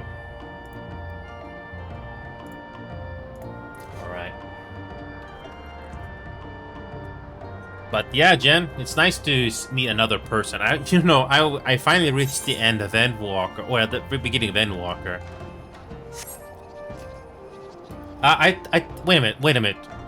Wait a minute, Jen. Try 4. I haven't seen what the animation looks like for 4. Because that's what 3 looks like. But what about 4? What about 4? First time seeing that. There's no 4? Because this is a 4-seat mount, so I know there's a back seat there, but what about the back seat? Because I know you can... 1, 2... No. 1, 2... Okay, we have that, yes. But this should be a 4-seat mount. So 1, 2, 3. So that back seat should have 2 people. Because this is a 4-seat mount, not 3. Yeah, I know. I know I'm including me. So, because there's 1, then there's 2, then there's 3. So it only allows 3? There you go. That's the position I was looking for, Jen. There you go. That's the one I was looking for, Jen. 2 people can be in the back seat. That's what I was looking for. Exactly. There you go. Same animation. That's what I was looking for. So you can have 2 people in the back seat there, and 1 on this couch-looking thing on the back. There you go. Cool. For me, I don't mind the car mount, and I don't mind this chocobo. This chocobo is very, very classy. Very classy. I don't think a lot of people use this. But yeah, it's really cool. Oh man, I wish I could go on, Jen, but it's like midnight here. Yeah, so to make a long story short, Jen, this mount is from the Final Fantasy XIV online store. You can't get this in the game, unfortunately. You have to go to that online store. I think it's worth it, though. Yeah, because I basically used the same I used the same clothes, by the way, for most of the other jobs. Although there have been some.